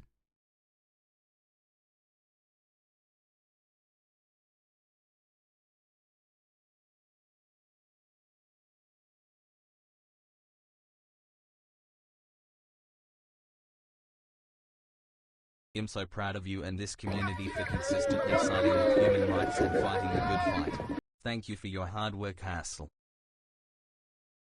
Wait, where is the where is Corbyn? Where is his take? Oh, here it is. Up. 60,000 feet up. The occupation is the issue. The occupation of the West Bank, the siege of Gaza, they are the issues. And so whilst the ceasefire is obviously a step forward, unless the fundamental issues are addressed, we will be here again. But I simply say this to those... Dude, I can't believe his anti-Semitism, dude. Wow. He's doing it again. Boys, he's doing it again, dude. He's doing some more anti-Semitism, boys. You better watch out, dude. Better fucking watch out, this guy. Better watch out with this guy, dude. Fucked up. Those naysayers around the world, we, many of us in this field today, in this park today, have been on many demonstrations in support of the Palestinian people over many years. And we will be here as long as it takes until the Palestinian people are free. Boy, bruv, he's doing a fucking anti-Semitism, bruv. We're part of the fucking... Check her TikTok about it. Hoes mad, hoes mad, hoes mad, hoes mad, hoes mad, hoes mad, hoes mad, hoes mad, hoes mad. That's hilarious, dude. She's dope.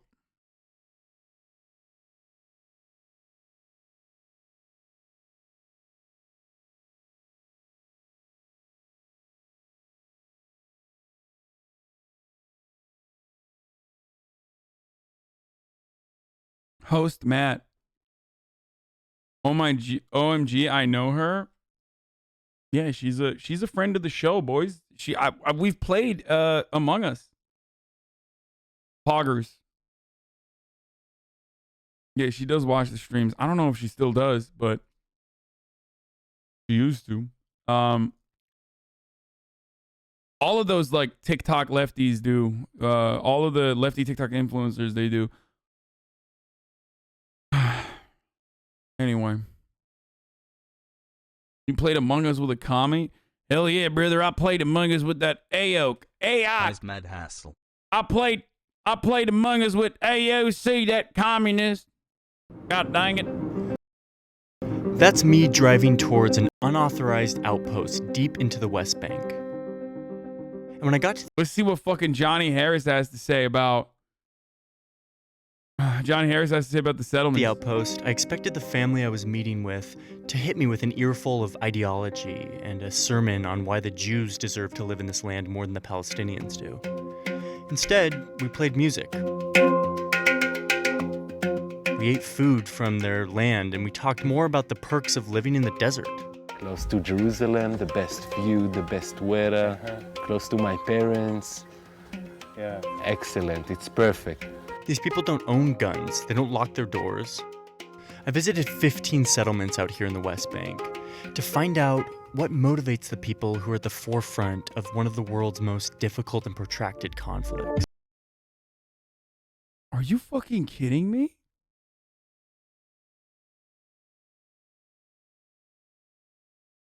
What is this video, bro? Did I get hit in the head? Am I imagining top 10 anime betrayals? I mean, fucking Johnny Harris has always been like wishy-washy lib, but I mean, what the fuck? Bitch, you don't need guns when you have one of the world's most powerful fucking militaries do your bidding as like literally the fucking police force in that area. That area, by the way, that you are not deserving of, that you should not be in, that is completely illegal for you to exist in, currently, according to international law, for the record. Wait, let's watch the first one first. Maybe that's There was one time that was pretty scary over there. So they threw hot paint. Nobody got hurt. It hit at somebody's house, but it just burnt a little bit. I was very worried because I didn't know where's my brother. I'm like running upstairs, telling my father and my mother, and then I tell my father that there's a fire. This girl is telling me about a moment when someone threw a Molotov cocktail, which she's calling hot paint, over that wall into her apartment complex. But the casual nature with which this little girl is telling me this story is a clue that this isn't your typical apartment complex. I mean, bro, what the fuck? Oh my God. I didn't know this existed, dude. Bro, this is like... I'm in East Jerusalem, in a Palestinian neighborhood, but I'm in a compound called Male Hazetim, where a number of Jewish families live surrounded by fortified walls and private security. This girl's school bus has bulletproof glass. I got into this compound to ask them why they're living here. One component of this building. Guys, that building's very existence is violence. I just want to point this out real quick. This is a fortress that they built in an area that they took from the Palestinian people beyond the rest of historic Palestine. Like, I need to hear the turn here. That I need to hear where he is going to turn. Oh my God. Oh my fucking God. In Eastern Jerusalem. Yeah, I didn't realize when Johnny Harris said we need to welcome different cultures into our home, he meant genocide and ethnic cleansing and mass displacement of indigenous peoples. I didn't realize that, like, when he said welcome it to your homes, he meant like welcome me and this settler family into your living room. It's their living room now. I just thought he was talking about, like, I don't know, eating soybeans for breakfast or some shit.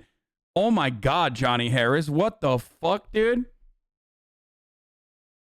Hey, I'm welcoming soybeans into my breakfast. I knew you can't trust him because he said American breakfast is bad. You can't trust motherfuckers that say American breakfast is dog shit. Meanwhile, he's drawing maps talking about fucking how Tejas is actually North Mexico. What the fuck? Anyway. With a flag on top and says the Jews are here, Israel is here. She is one of about 2,600 hardline religious Jews who buy up homes from Palestinian families in Palestinian neighborhoods, often clandestinely and with huge sums of money from international donors. I visited some of these families to better understand. By the way, buy up is also fucking bullshit, okay? I'm sorry. I'm not taking that, okay? Sorry. That's also fucking propaganda.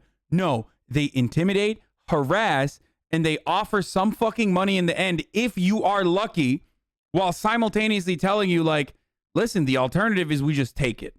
Okay? So motherfuckers saying like they're buying up houses is the grossest way that you can cover this story. This is literally called settler terrorism. Okay? This is a colonialist expansion. And there is no negotiations when you are literally purchasing land with coercion.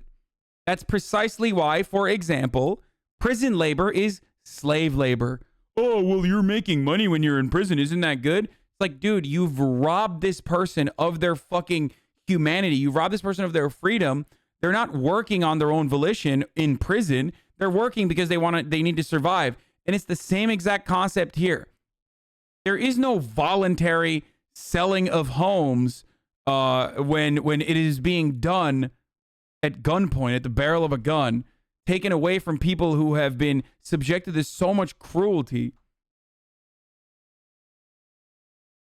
That is, by the way, the best possible way that settlers can do this kind of territorial expansion, for the record. I just want you to understand that that is the most ethical, and it's still completely unethical, don't get me wrong, but that's the most ethical way that settlers expand into territory that does not belong to them, by, you know, forcibly cutting through actual West Bank Palestinian neighborhoods so that Israel can come in and fucking build roads directly in between towns and separate Palestinian neighbors from one another and put them under mass surveillance non-fucking stop. And if you speak out, you get beaten the shit out of. If you speak out, you get thrown in fucking jail. That's the goddamn reality that Palestinians live under And that's the best possible reality for them to live under if they live in historic Palestine, okay? Because on the other side, on the alternative side, you got Gaza, which is literally an open-air prison. And worse off, those are the lucky Palestinians in the West Bank. Yeah. It's sickening to see people talk about this. It's sickening to see people talk about this in like such bubbly language and in such nice fucking terms, dude. That's crazy. How do you know? Genuinely want to know because I had no clue that's the case.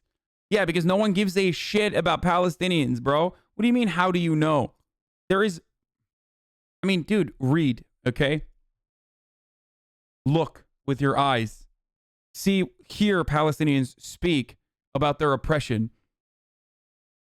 Understand the motivations at play here, and to see what life is like at the ideological epicenter of this conflict.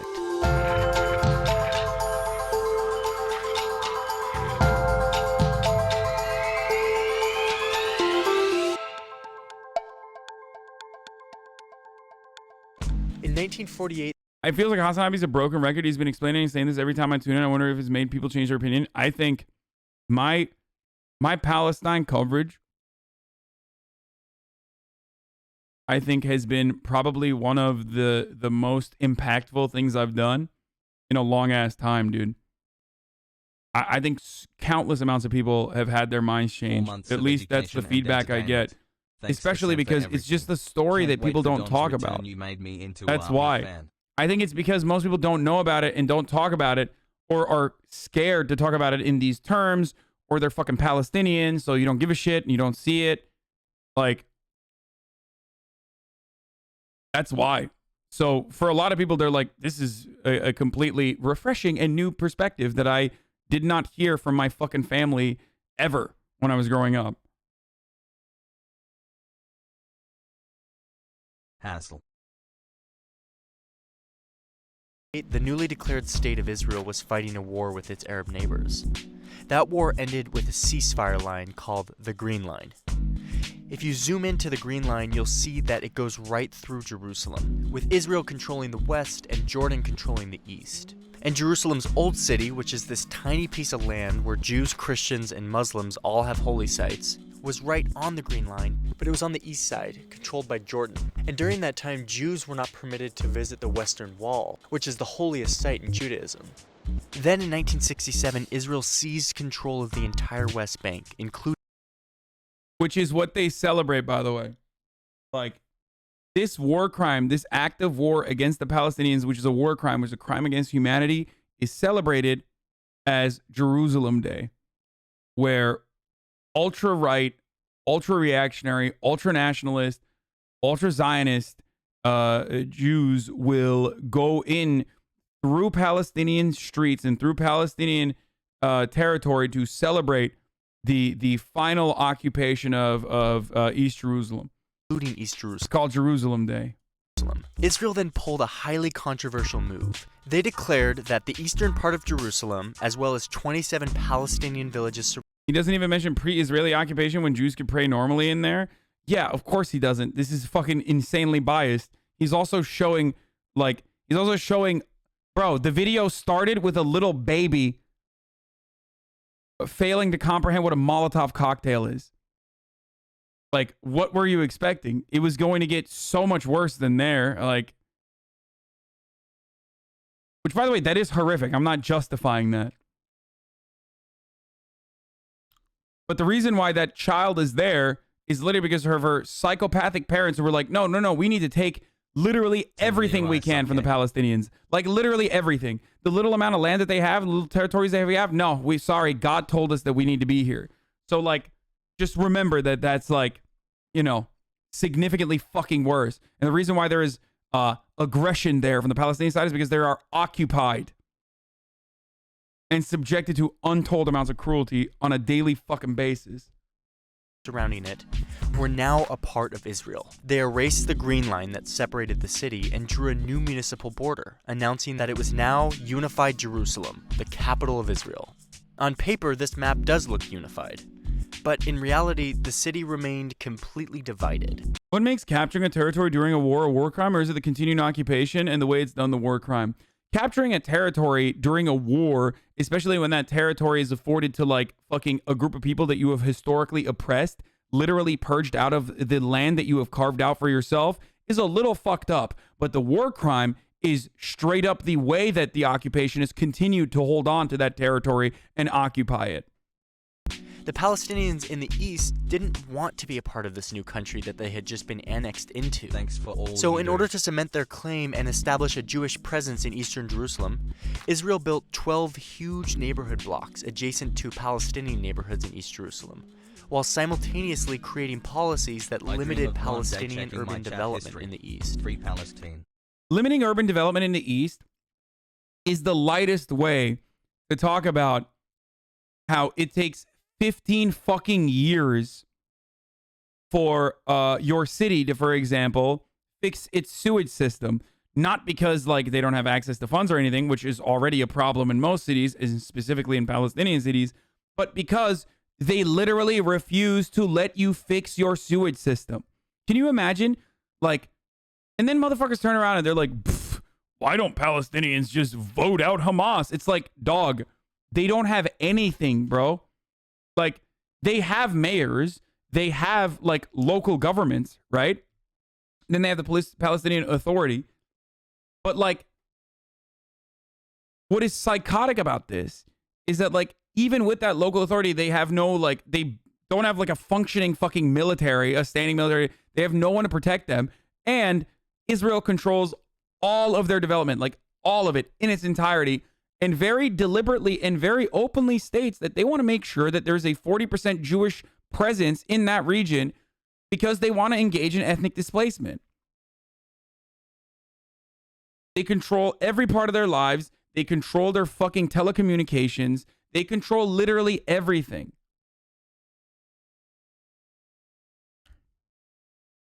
The world saw this as illegal and refused to recognize Israel's new definition of Jerusalem. But that didn't stop Israel from building these neighborhoods. But there's a difference between the 200,000 Israelis that are living in these 12... What? Where did Vice say that Israel's one a creation of European colonialism? That's psychotic, dude. That is ahistorical. That is so fucking wrong. What happened? How did Jewish people from all around the world immigrate into historic Palestine? How did the Jewish population in historic Palestine go from 3% to 20% in a span of like fucking 10 years? How did that happen? That is insane. That's fucking crazy. Like, I say this as someone who does not have a problem with Jewish people migrating into historic Palestine, by the way.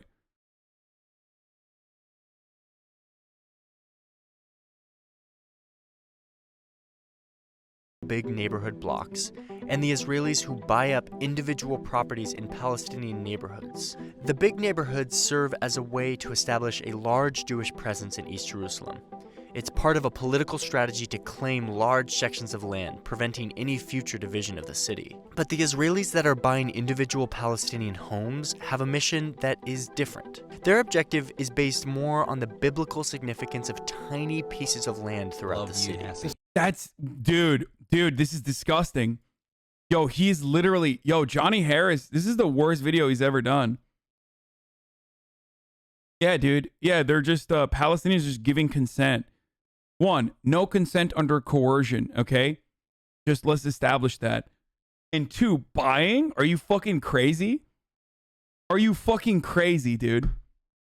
Yeah, just like originally, Jewish people in the formation of Israel, bought out land from Palestinians, which they did, and they freely did buy out that land. And then they decided to purge every Palestinian that also happened to live on that land. So, there's a little bit of a fucking mismatch in this historical lesson here. So what happens when you buy out the land, dude?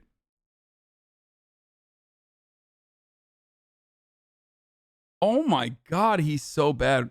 Johnny has literally made World Economic Forum propaganda. Yeah, I just thought he was like fucking, another liberal who loves capitalism. Thank you. I didn't realize that he was also like a fucking straight up Zionist. Like that's. But the Israelis that are buying individual. It blows my mind when I see, especially like, it's like, people that didn't get any sort of like private school, like, you know, private Jewish school education.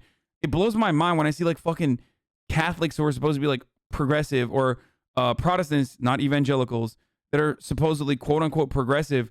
It blows my mind when they also have a very pro-Zionist take. He went to bring him. Oh shit!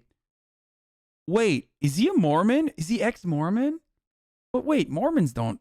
Are Mormons like Zionists too? No, I don't think so. Catholics progressive?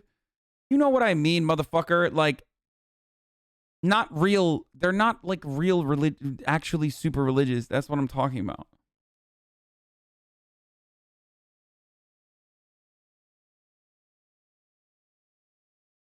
Individual Palestinian homes have a mission.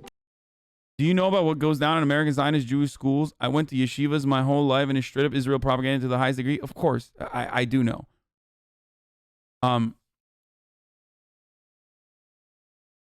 But that makes sense. Like, I understand why so many progressive Jewish people might have specific education that literally fucking renders them unable to see the realities that Palestinians have to live with every day.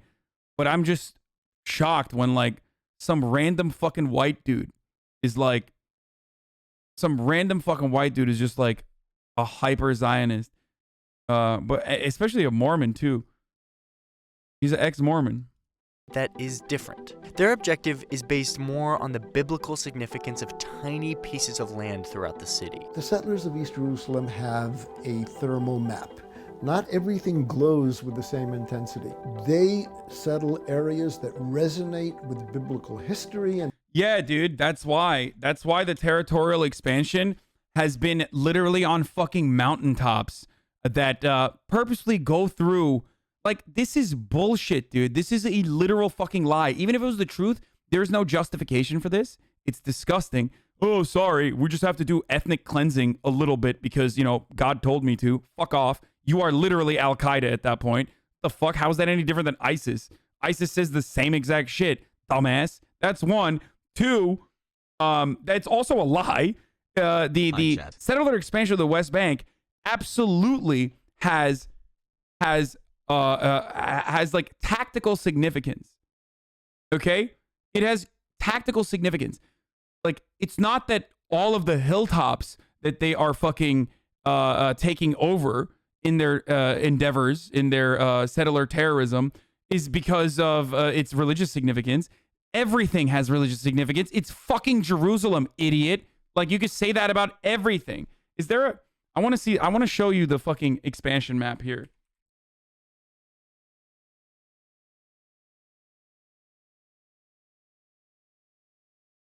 I want you to understand, like, it is deliberate.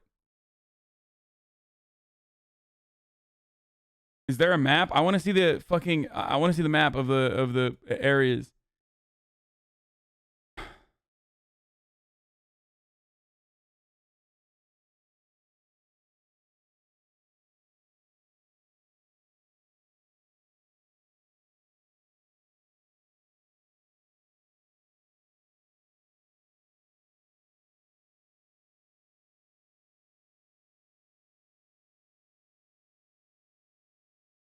Okay.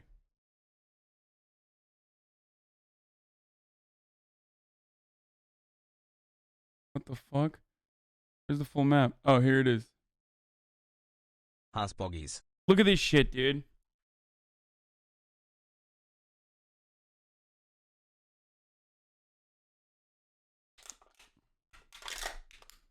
Wait, does this show it?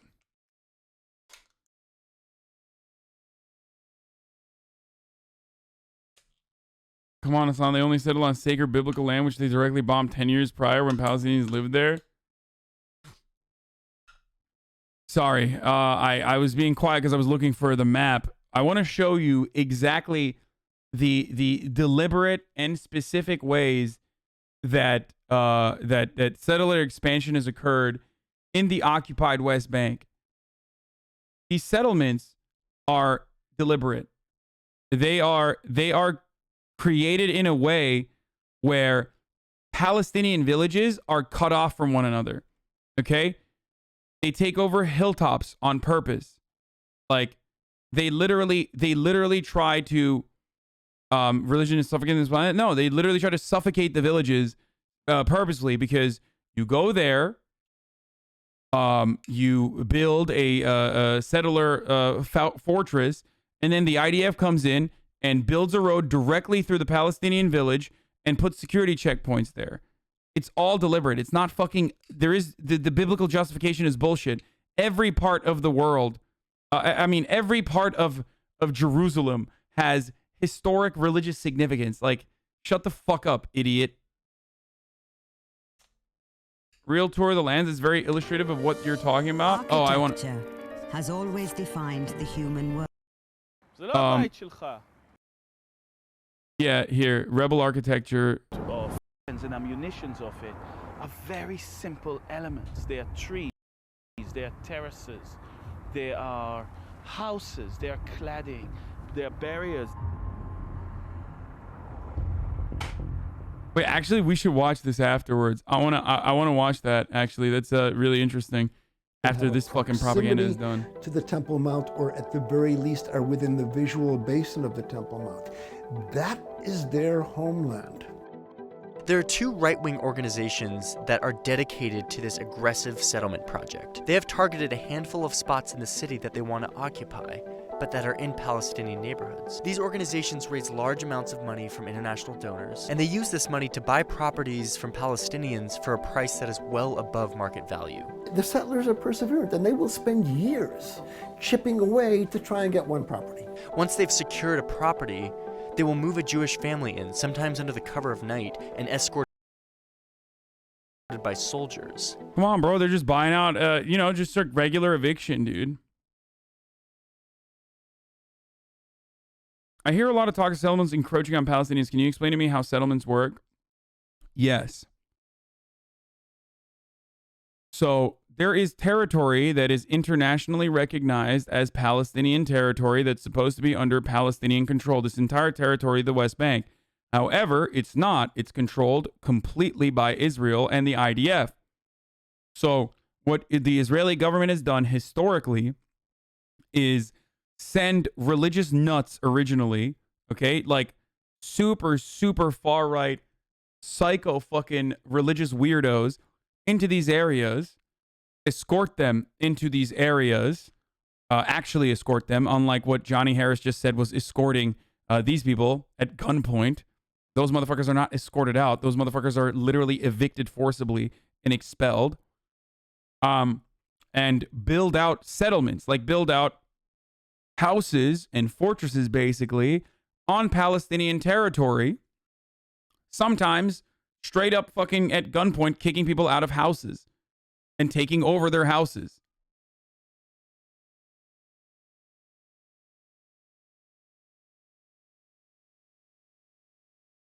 Is there a nuance in the situation? No, this is widely condemned by the international authority, even most liberals, unless they are fucking completely insane. Like, no. Settler expansion is widely and broadly condemned by the international authorities. It's colonization, and everyone calls it like that, except for America and except for, of course, Israel. That's anyone saying that this is not completely illegal is delusional. Like, do not fucking take them seriously, delusional.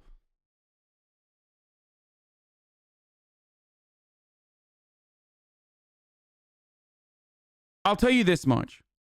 I remember a time, because I'm old as fuck now, when Bibi Netanyahu at least would act like they were turning a blind eye to these settlements whenever there was condemnation from the UN. Like, there was a time when the Israeli government's official position was like, oh, are they doing that? Are they colonizing? Are they doing settler terrorism and expanding into occupied West Bank territory? That's crazy. I had no idea that was going on. Now they just literally are like doing it at gunpoint straight up. This accelerated to the worst degree in the aftermath of 2007 when a religious Jewish group sold off land that they had purchased in the 19th century that was supposed to be like Jordanian territory given to Palestinians that were kicked out of their homes in Haifa, which they could go back to, but they can't because Israel made it illegal. That area was given to Palestinians, much like many different parts of the West Bank, and they laid some sort of ownership over this land, especially in Sheikh Jarrah in East Jerusalem, and started literally pumping fucking Jewish people that were willing and able to go and live there into people's homes. Like literally, when I say like there are people that just currently live in Palestinian homes, I mean like literally. Oh, did you expand? Did you put a fucking outhouse or a new bathroom? Boom, motherfucker, that's illegal. Now it's time for the Israeli state to come in at gunpoint and put this Jewish person here instead. And it's also not even hidden. Like this idea of ethnic displacement through this kind of migration is an open agenda of the Israeli government. It's not a hidden thing. And that's why whenever you hear settlers talk about it, they straight up say like, this is our land because, you know, come on, Abraham's sons.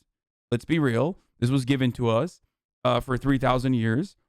And also, I'm doing something honorable. I'm doing something just. Like they think that what they're doing there is actually God's will. Straight up. Straight the fuck up. Like none of this is hidden. So if you want to get your panties in a bunch and be like, I can't believe how anti-Semitic you're being, like that means that you personally have conflicted feelings about the reality of the situation of colonial expansion in this regard. So that seems like a you thing and not a me thing. What I also forgot to do, by the way, was run a fucking ad at the top of 3. So I'm going to run it right now. Apologies, but here's a 60-second ad break coming in. Currently, we're going to go back to the fucking insane propaganda video right now. But before I do that, if you no longer want to see the ads, you can subscribe. You can do it for free with a Twitch Prime. Here's the ad break now.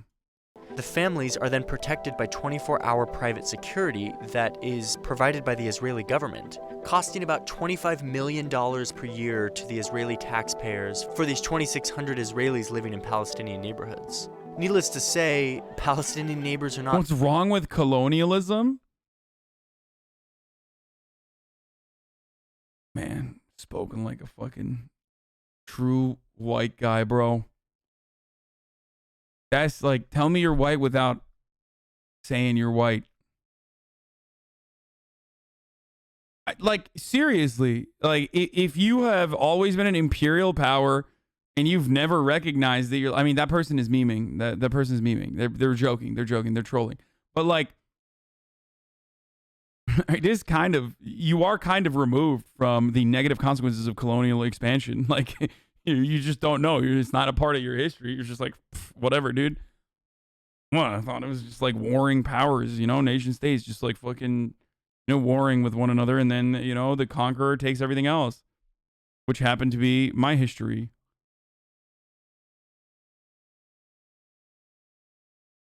Hypothetical, you see somebody raping a 10-year-old boy in the showers. Do you A, call the police, or B, report it to your superiors? What the fuck? I don't care about that. Oh, dude, please stop. It's been 11 months. 7/10th stream Haasboggers. Not thrilled about these secret militarized move-ins into their neighborhoods.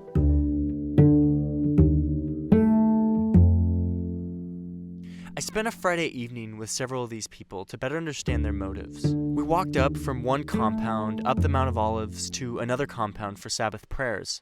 This one was purchased from a Palestinian man who was in debt from a gambling problem. I think he was defending, of course, as always, fucking the worst people. I think he was defending, like, Sandusky. A good time. Anyway, which, by the way, Sandusky did know. Or not Sandusky, Paterno. Paterno did know. I utterly reject the false. This is Dua Lipa's Dua. Let's do 5 months, brother. Okay. This is Dua Lipa's take on how she's an anti-Semite or whatever the fuck people are saying. I utterly reject the false and appalling allegations that were published today in the New York Times advertisement taken out by World Values Network This is the price you pay for defending Palestinian human rights against an Israeli government whose actions in Palestine, both Human Rights Watch and the Israeli human rights group B'Tselem, accuse of persecution and discrimination. I take this stance because I believe that everyone, Jews, Muslims, Christians, have a right to live in peace as equal citizens of a state they choose. The World Values Network are shamelessly using my name to advance their ugly campaign with falsehoods and blatant misrepresentations of who I am and what I stand for. I stand in solidarity with all oppressed people and reject all forms of racism. Straight up queen, dude. Yo, by the way, sorry. Okay, I know everyone got mad when she like posted about Albanian supremacy, which is not debatable. Sorry. Albanians are Italian Turks and therefore superior. But okay, I gotta stop joking about fucking Balkans. But literally all of my faves are not problematic, especially on this issue. Dua Lipa, Gigi Hadid, Bella Hadid. These are my faves, and they've been my faves for a while. The only one whose silence is deafening that hasn't said anything, and Halsey's another one. Love Halsey too. The only person that hasn't said anything about this, that I fucking love out of this group of individuals that I love, and you guys all know this if you've been watching me for a while, Kendall Jenner. Very disappointing. It's sad. You know, it breaks your heart. It breaks your heart. But yes, Kendall Jenner has not said anything about Palestine. She probably does not give a shit. And I'm sure she'll post like a fucking Pepsi for Israel or something.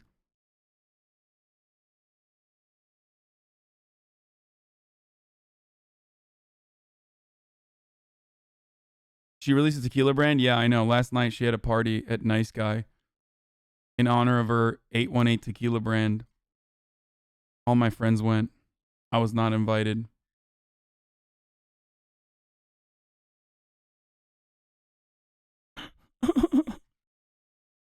Did you go? No, motherfucker. You know what I did last night?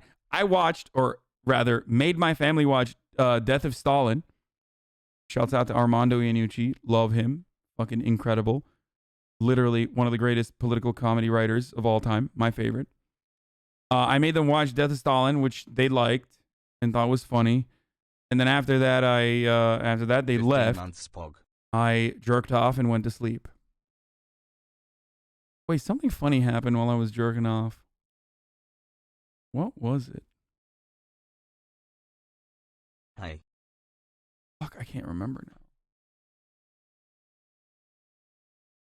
I remember like, I think I was like I was going to crank it and I was like looking for videos to crank it to. And I remember something funny happened. I don't know what it was. And I was like, I'm going to talk about this tomorrow. Fuck, I wish I remembered. God damn it. Like, I literally was like, out the new hot tub category I hadn't jerked off yet. Like, I hadn't jerked off yet. I was just like looking for videos. You know what I mean? Like browsing to get in the mood. Haas, a highly relatable, rich/famous guy, lol. It was a 60-second ad break at the top of every hour. No.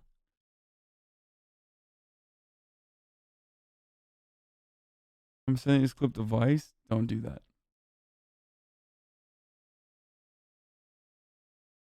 What was it, dude? What the fuck?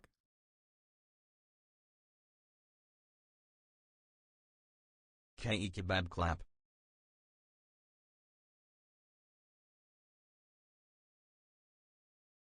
Hmm.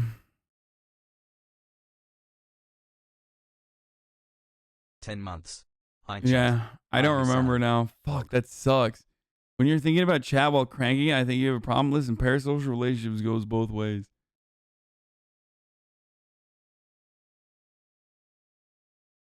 What the fuck was it? There was like a... Oh, I remember now! Okay. I remember. Okay. Are you ready for this? Israel if they portray Israeli figures such as Chris Evans as an IDF. I remember now. Okay.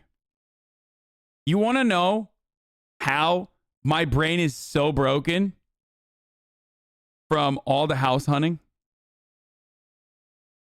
Last night when I was ready to get cranking, okay, I'm like, you know, Fap Top is on my chest. I'm looking at fucking, you know, different tabs. I got like 8 tabs open. Okay. And instead of looking at like the storyline or whoever the lady is in the video, or does the dude have a nice dick? Important. Very important part of a pornographic consumption. Instead of that, I was looking at the fucking houses, dude. I literally was like, wow, that's a nice fucking house. Spanish architecture, probably built in 1929. Big open spaces in the living room. Ooh, this one has a sunken living room. I love the open kitchen plan. Literally, like, literally broken, dude. Broken.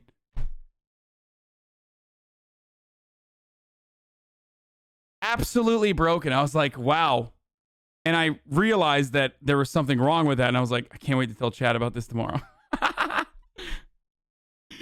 Oh, Jesus Christ.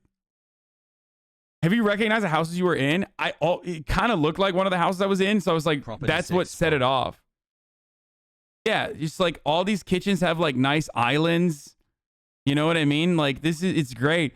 And I was thinking like, I wonder how much a house like that costs. Probably in the valley though, because there was like a babysitter one where there's like cameras all around the house and the babysitter is jerking off outside of the pool. And I was thinking like, damn, this house has a nice ass pool. Love what they did in the backyard where they like they didn't cement it, but there's like a brick road leading up to the pool. And the backyard had like a closed off area where it was almost like a patio and you could just like lay on it to jerk off if you're the babysitter, obviously, but that's secondary. That doesn't matter. But there was like this nice little fucking area that had these this like wonderful these wonderful curtains on it. And it was just so tasteful. It was so tasteful. I was like, fuck, man. Fuck, I want to fucking live there. Like, I wish there were houses like this in Los Angeles. But with this size that people can purchase, normal people. So, wait, by the way, that was on the fucking front page of Pornhub, so you might have watched that as well. Watch that video. It was real hot. Also, yeah, the house looked fucking great. Like, it was literally on the front page of Pornhub, so you might have actually seen that last night. So, I'm not even kidding. It's like a babysitter one. Pornhub has been doing this thing where they like literally give away free premium content now, which is so good. It is like, I was really worried when Pornhub took the steps to delete all the like the amateur content that's not verified. It was like 10 million videos overnight, pee poof, and I was sad. Like I was like, fuck, there's some really good gems in there, but it was for the good overall. It was a good thing overall, obviously. They eliminated a lot of like weird and fucking very illegal shit. But now, in an effort to, I think, like, get people, in an effort to like increase traffic, they started releasing like some of the premium paywalled porn for free, and it's fucking awesome. I'm literally watching you with my family. Yo, what the fuck? Okay, well, I mean, you know that this is what we talk about. So.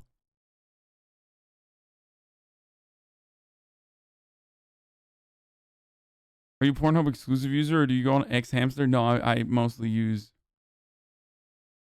Pornhub and Beeg, BEEG.com.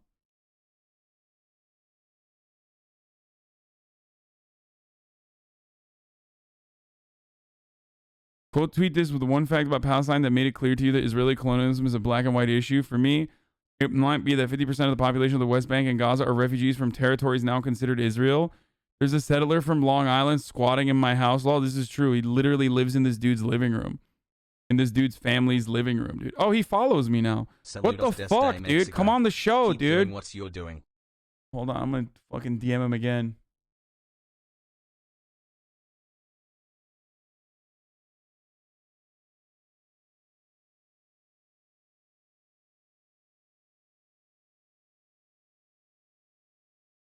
I'm just gonna say bump.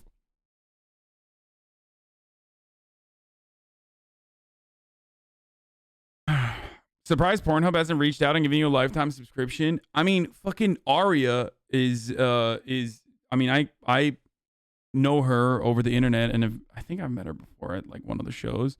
The person who runs their account, he's asleep by now.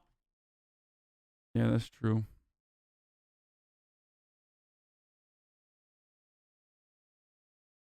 Yeah, Jacob, the Jewish settler from New York City, is at it again. If this is an ethnic cleansing, I don't know what it is. Yeah, this is the Vice video there where he's like, he further clarified his point. Yeah, he's literally from Long Island, by the way. That's not a fucking meme. That's not a joke. He's straight up from Long Island. Brooklyn? No, I'm from New York, from Long Island. From New York. What right do you have to live here? The right I have is that the owner of the house wants me to live here, and he wants there to be Jews living in his house, and he wants to. And I got chosen for whatever reason. It ended up being me.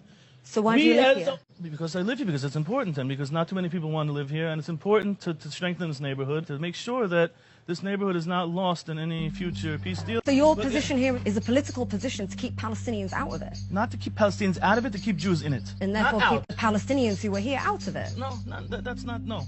That's a necessary evil. And they're not coming back into here. So whether I am here, whether I am not here, whether it's me, whether it's someone else, whether it's a monkey, whether it's a giraffe, they're not coming back into this house ever.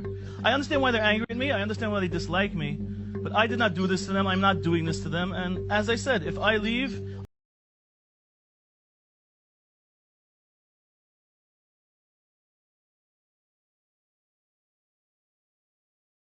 I'll be replaced immediately, and I venture to think that whoever comes here is not going to be as easygoing as I am. Brooklyn? No, I'm from New York, from Long Island. From New York. What right do you have to live here? The right I have is that the owner of the house wants me to live here, and he wants there to be Jews living in his house, and he wants to. And I got chosen for whatever reason. It ended up being me. So why do you live here? Because I live here, because it's important, and because not too many people want to live here, and it's important to strengthen this neighborhood, to make sure that this neighborhood is not lost in any future peace deal. So your position here is a political position to keep Palestinians out of it? Not to keep Palestinians out of it, to keep Jews in it. And therefore keep the Palestinians who were here out of it? No, Okay, I know. Again, he's going again. Here. Then they bought the house from him. And they bought the house from him for a very good price. Evening with several to their neighborhoods.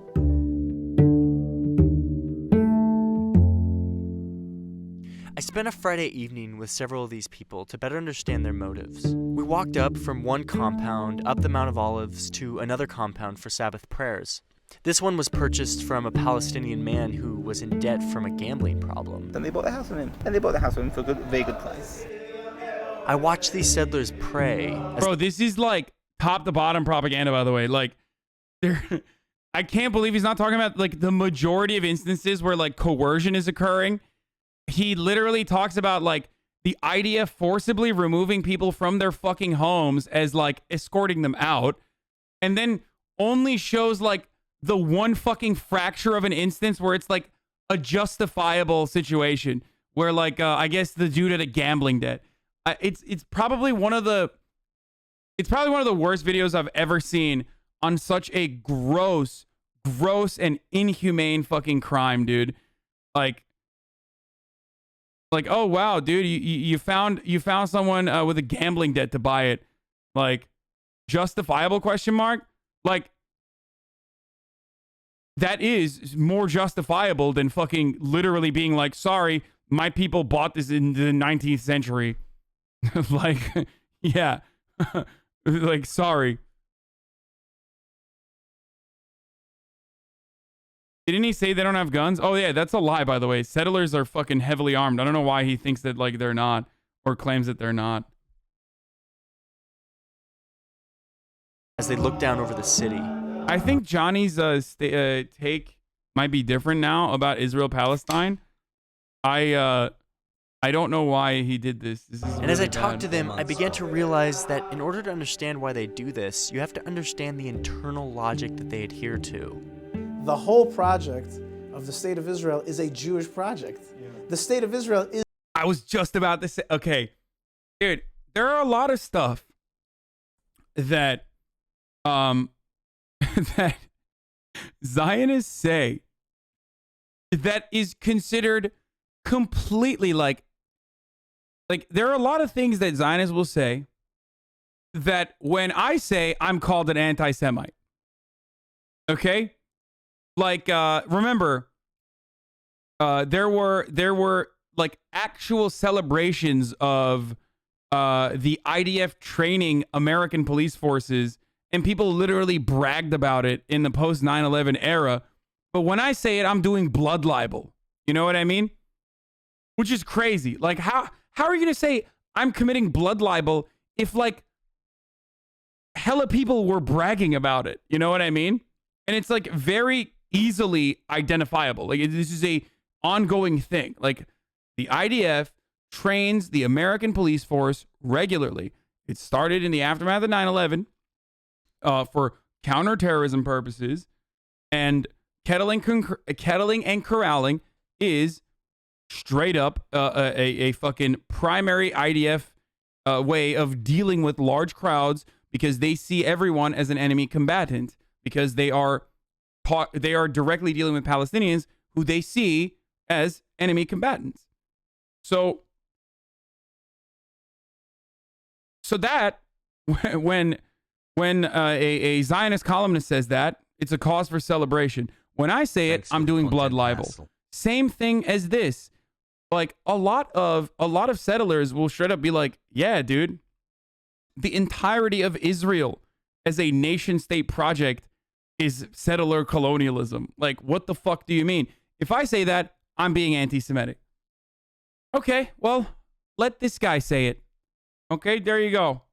Understand why they do Let's this. run it again. You have to understand the internal logic that they adhere to. The whole project of the State of Israel is a Jewish project. The State of Israel is the biggest Jewish organization. If you want to vote in the Jewish country, there's an easy way. Become a Jew. We have a way in, and then you can have a... That's crazy. That is a crazy statement, dude. First of all, Judaism is like historically or notoriously difficult to fucking get into. Like, it's the one religion where people don't want you to become a part of it, like, or make it as difficult as possible to become a part of it. Okay? Holy shit. And two, what, you think fucking Palestinians are going to be accepted? Almost a year. Like, you think Palestinian Muslims are going to be accepted into Judaism? And then also on top of that, like, how can you say this when Ethiopian Jews exist or African Jews exist, and Israel's policy against them is, again, removing them from the fucking country's borders as though they are an aberration to be excised, or sterilizing them. So I don't know why, like, I don't know why he's just like, just become Jewish, forehead. And that is, of course, before we talk about how, like, religion is very important to religious people. So, you know, forcibly telling them that they need to convert to another religion to survive is psychotic. And, you know, again, cultural genocide, whatever. Let's keep going. Effect on this country if you so wish. But if you're another minority, then God bless you. You have a huge region. Allah loves you. These hardliners believe that Israel exists primarily for Jews, and thus they're entitled to rights and benefits that others are not. We like democracy, but it's not a God. It's all it is an operating system. If it needs to change, if it needs an update, you know, if you need to download the latest version, it needs to change for your particular environment. Ethiopian Jews are not reverts, bro? No, motherfucker. What I'm saying is Ethiopian Jews are Jewish. They didn't convert to Judaism. And yet, because they're not fucking considered like thoroughbred Jews, they are literally oppressed within Israel. That's what I'm saying. That's my take. So why the fuck do you think Palestinian Jews, who already are oppressed within the borders and boundaries of Israel, why the fuck would they actually, you know, if they converted, why would Israel be nice to them? If they're sterilizing Ethiopian Jews because they don't fit the bill of what kind of Judaism they want in Israel, why the fuck would they allow Palestinian converts? Would you consider Israel a fascist theocracy? I mean, it's not a full-blown, it's not a theocracy. It's kind of a theocracy. It's working its way up. I mean, it kind of is a theocracy. Let's be real. It's not just like, it's not like Saudi Arabia, though. It's close, but it's not like Saudi Arabia. But it is an ethno-state project. Yes, it's a fascist, theocratic ethno-state project. This is the way I describe Israel all the time. Yeah. Israel gave birth control to Ethiopian Jews without their consent. That's a kind way of putting it. They didn't just like say, hey, take these drugs, which would be ethically, it would be unethical regardless. They fucking put IUDs in them.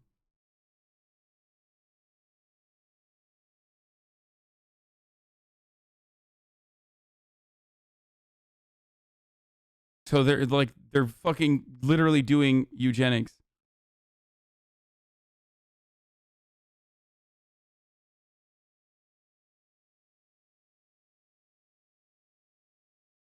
No, not bombs in their pussy. IUDs, you fucking weirdos. Dude, learn the female anatomy, bro. Holy shit. Not an IED, dude. I utterly checked the... we already talked about dua. I dua to you, dua Lipa, one day. To them, going out and buying Palestinian homes isn't a politically dubious land grab. In fact, it's a noble spiritual mission, one that has been prophesied about for thousands of years. So when I'm living in this place, it gives me a purpose. It gives me a reason. Yeah. I'm sick, dude. Even if I'm not doing something ideological, that moment that I'm living in a place that's ideological, it gives my life every second a meaning.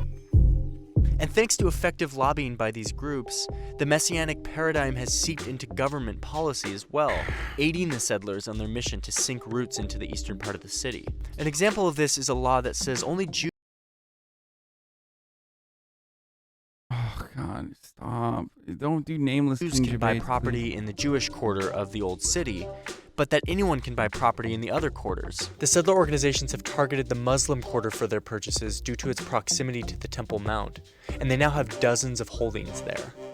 The government has also granted these two organizations jurisdiction over many of the public spaces in the city that have been deemed archaeological sites or national parks. Bro, this is like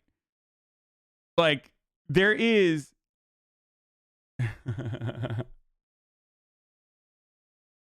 there is no more of a whitewashed way of describing this. Like we talk about passive voice a lot, like, you know, 12 Israelis were murdered by Hamas, whereas 300 Palestinians died, perished by magic on their own volition. They evaporated into nothingness. That's passive voice, right? This is something beyond that. This is literally like whitewashing, ethnic cleansing, and mass displacement. I don't know how to describe it. Like, this is fucking insane. Like, parks. Some of these sites are situated in Palestinian neighborhoods that are at the top of the list for the Jewish home purchases. Places like Silwan and the city of David. These right-wing organizations are using their jurisdiction to shape the public realm of Palestinian neighborhoods, to reflect their agenda of a Jewish Jerusalem. The result is a government-supported, militarized, ideological gentrification of Jerusalem, one house at a time. Actually, I want you to see this. I want you to see the everyday existence that of Palestinians. Of Jerusalem. I want you to understand, like, this shit is daily, bro.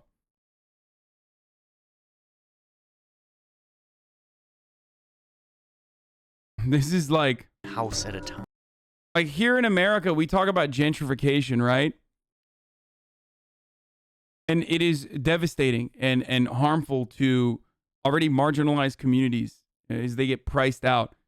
This is like, not only are there's another layer of gentrification here that is occurring, where it's just like, you're fucking out. You're done. Your living room is now this other person that came in from fucking Long Island. Yeah, this is gentrification premium. As we zoom out, you can see that between the national parks and the individual properties, these organizations have amassed a... You've never been to Israel and you see a couple clips of it, you think you have any idea what it's actually like to be living there? Well, I know one thing. You're talking about occupied West Bank as though it's Israel. So I know that I don't need to fucking visit Israel to know that you're a gigantic piece of shit.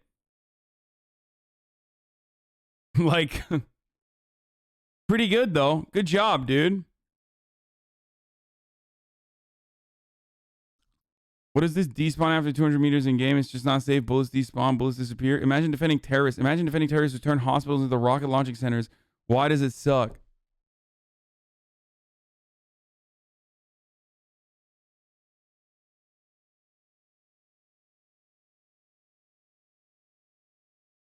No, I'm not defending the IDF. So no, I'm not defending terrorists, by the way.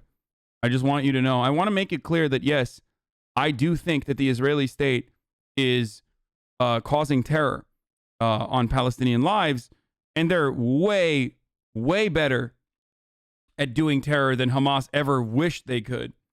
So yes, I think the IDF is a terrorist organization. If you are to declare Hamas to be a terrorist organization by the designation that they indiscriminately fire rockets into areas and civilians end up dying, then, you know, the IDF is, whew, oh, brother. You've never been to Israel, you see a couple clips and you think you actually have any idea what it's like to live there. I mean, listen, I never lived through fucking Nazi Germany either. But I have an opinion on the Holocaust. I think it was fucking horrible. Do you think I needed to live? Like, what if some fucking dude came in here and was like, imagine talking about the concentration camps, dude. You literally didn't live through them. No, you would immediately be like, you're a Nazi. Shut the fuck up. Strong influence, both public and private, in and around the old city, where their holiest religious sites are. Indiscriminately, more like discriminately targeting civilians? No, VetBot Gaming. They actually don't have the capacity to target civilians discriminately, I guess.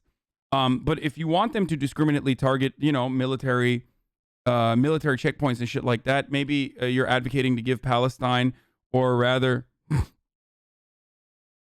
His argument's fucking inane, and also, oh, okay, never mind. He was talking about IDF. Yeah, the IDF does deliberately target civilians. But whenever people say like, oh no, well, Hamas targets civilians as well, my argument is, do you want to give them F-18s? That's all I'm saying going forward.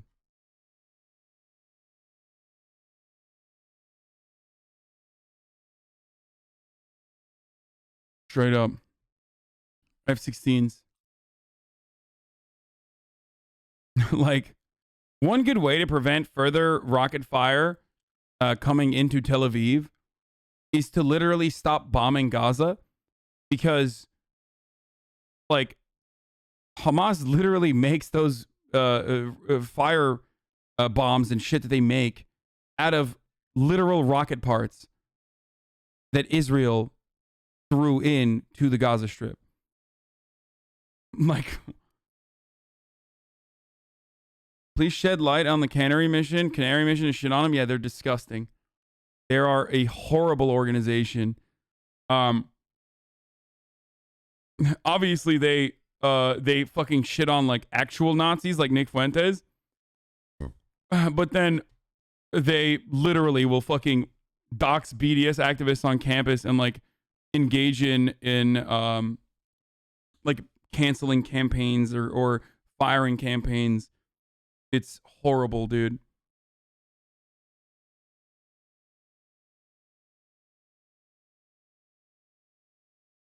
Anyway, what's not horrible though is that it is the top of the hour, so a 6-second ad break is coming, boys. Now, of course, goddamn, time is literally flying by when you're having fun, dude.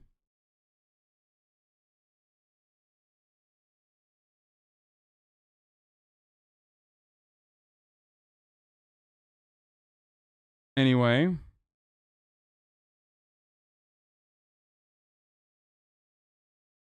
But, hold on one second. I'm going to run the ad right now. If you no longer want to see the ads, all you need to do is subscribe. You can do it for free with a Twitch Prime. Here it is. Sorry, I need to see something here. I just saw something here. I'll just keep playing this. Meanwhile, the Palestinians who live in East Jerusalem are in this weird legal limbo where they live in the municipal borders of the annexed city of Jerusalem, but they don't have Israeli citizenship. They can't vote in national elections. This leads to severe neglect from public investment. The reason for that is politicians never allocate resources, funds, time, entitlements to people who don't vote or can't vote. Almost 90% of the sewage pipes, roads, and sidewalks in Jerusalem are found in the west. And you can see that the proportions of public resources are heavily skewed towards West Jerusalem, even though a third of the population lives in the east. Last week, the municipality said, we will renovate the schools in East Jerusalem. They're in desperate need, they're dilapidated and overcrowded, but you have to adopt the Israeli curriculum, something that the Palestinians have refused to. Dude, that's fucked up, dude. Jesus fucking Christ.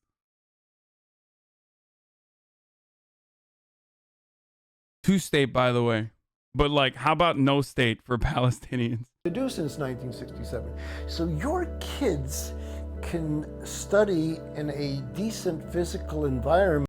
By the way, when you were talking about Kemal Kılıçdaroğlu, Ekrem İmamoğlu came onto your stream, and everyone in the chat was spamming his @ sad you ignored it. I don't fucking believe that. Oh, wait, he's subscribed. What the fuck? Oh, maybe he was. Yo, what's going on with fucking Turkish politicians? Very active on Twitch. Is it Amaranth? This is Amaranth's power, dude. I swear to God, dude. Amaranth's power. Amaranth's so powerful. What is this? 4chan agrees with you? About what? Hasan and the bulk of 4chan agree on Israel. Fascinating. Yeah, dude. Yeah. Real fucking cool. Oy vey. Oh, this is a fucking, this is a Nazi. Straight up. This is straight up a fucking Nazi who's now trying to switch it around to be like, the horseshoe's holding up. The left hates Jews too. Dude, if you think that criticisms of Israeli settler colonialism is hating Jews, you are a psychopath. But you are literally a Nazi, so why the fuck would you actually think that, you know, you're too stupid to assume that you would be welcomed in this community, you fucking moron.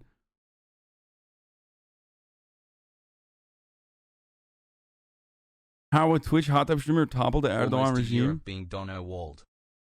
4chan agrees with you. Man, who the fuck gives a shit about 4chan, you dumb motherfucker? Irrelevant dipshits. It's all fucking boomers now, too, okay? Literally. Oh, 4chan agrees with you. 4chan. Oh, I'm sorry. I didn't realize, like, 4chan was still fucking relevant. What is this? Is this 2016? Are we back in 2015? Is that what's going on? Wow, dude, you really... we're memeing our way into the Trump presidency. 4chan agrees with you. Who gives a fuck what 4chan thinks, bitch?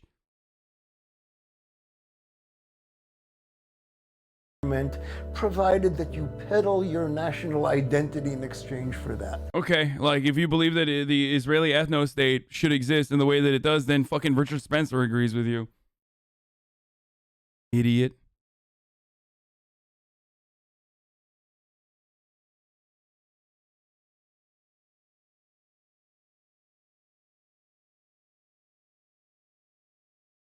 That's the kind of Faustian deal that the Palestinian residents of East Jerusalem are not going to accept.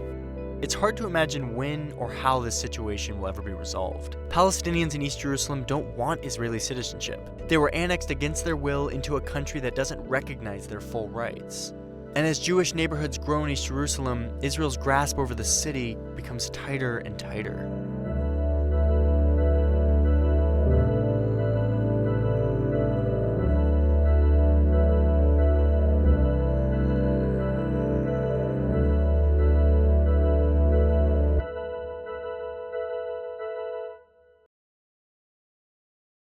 Let's watch part 2 now of the incredible propaganda.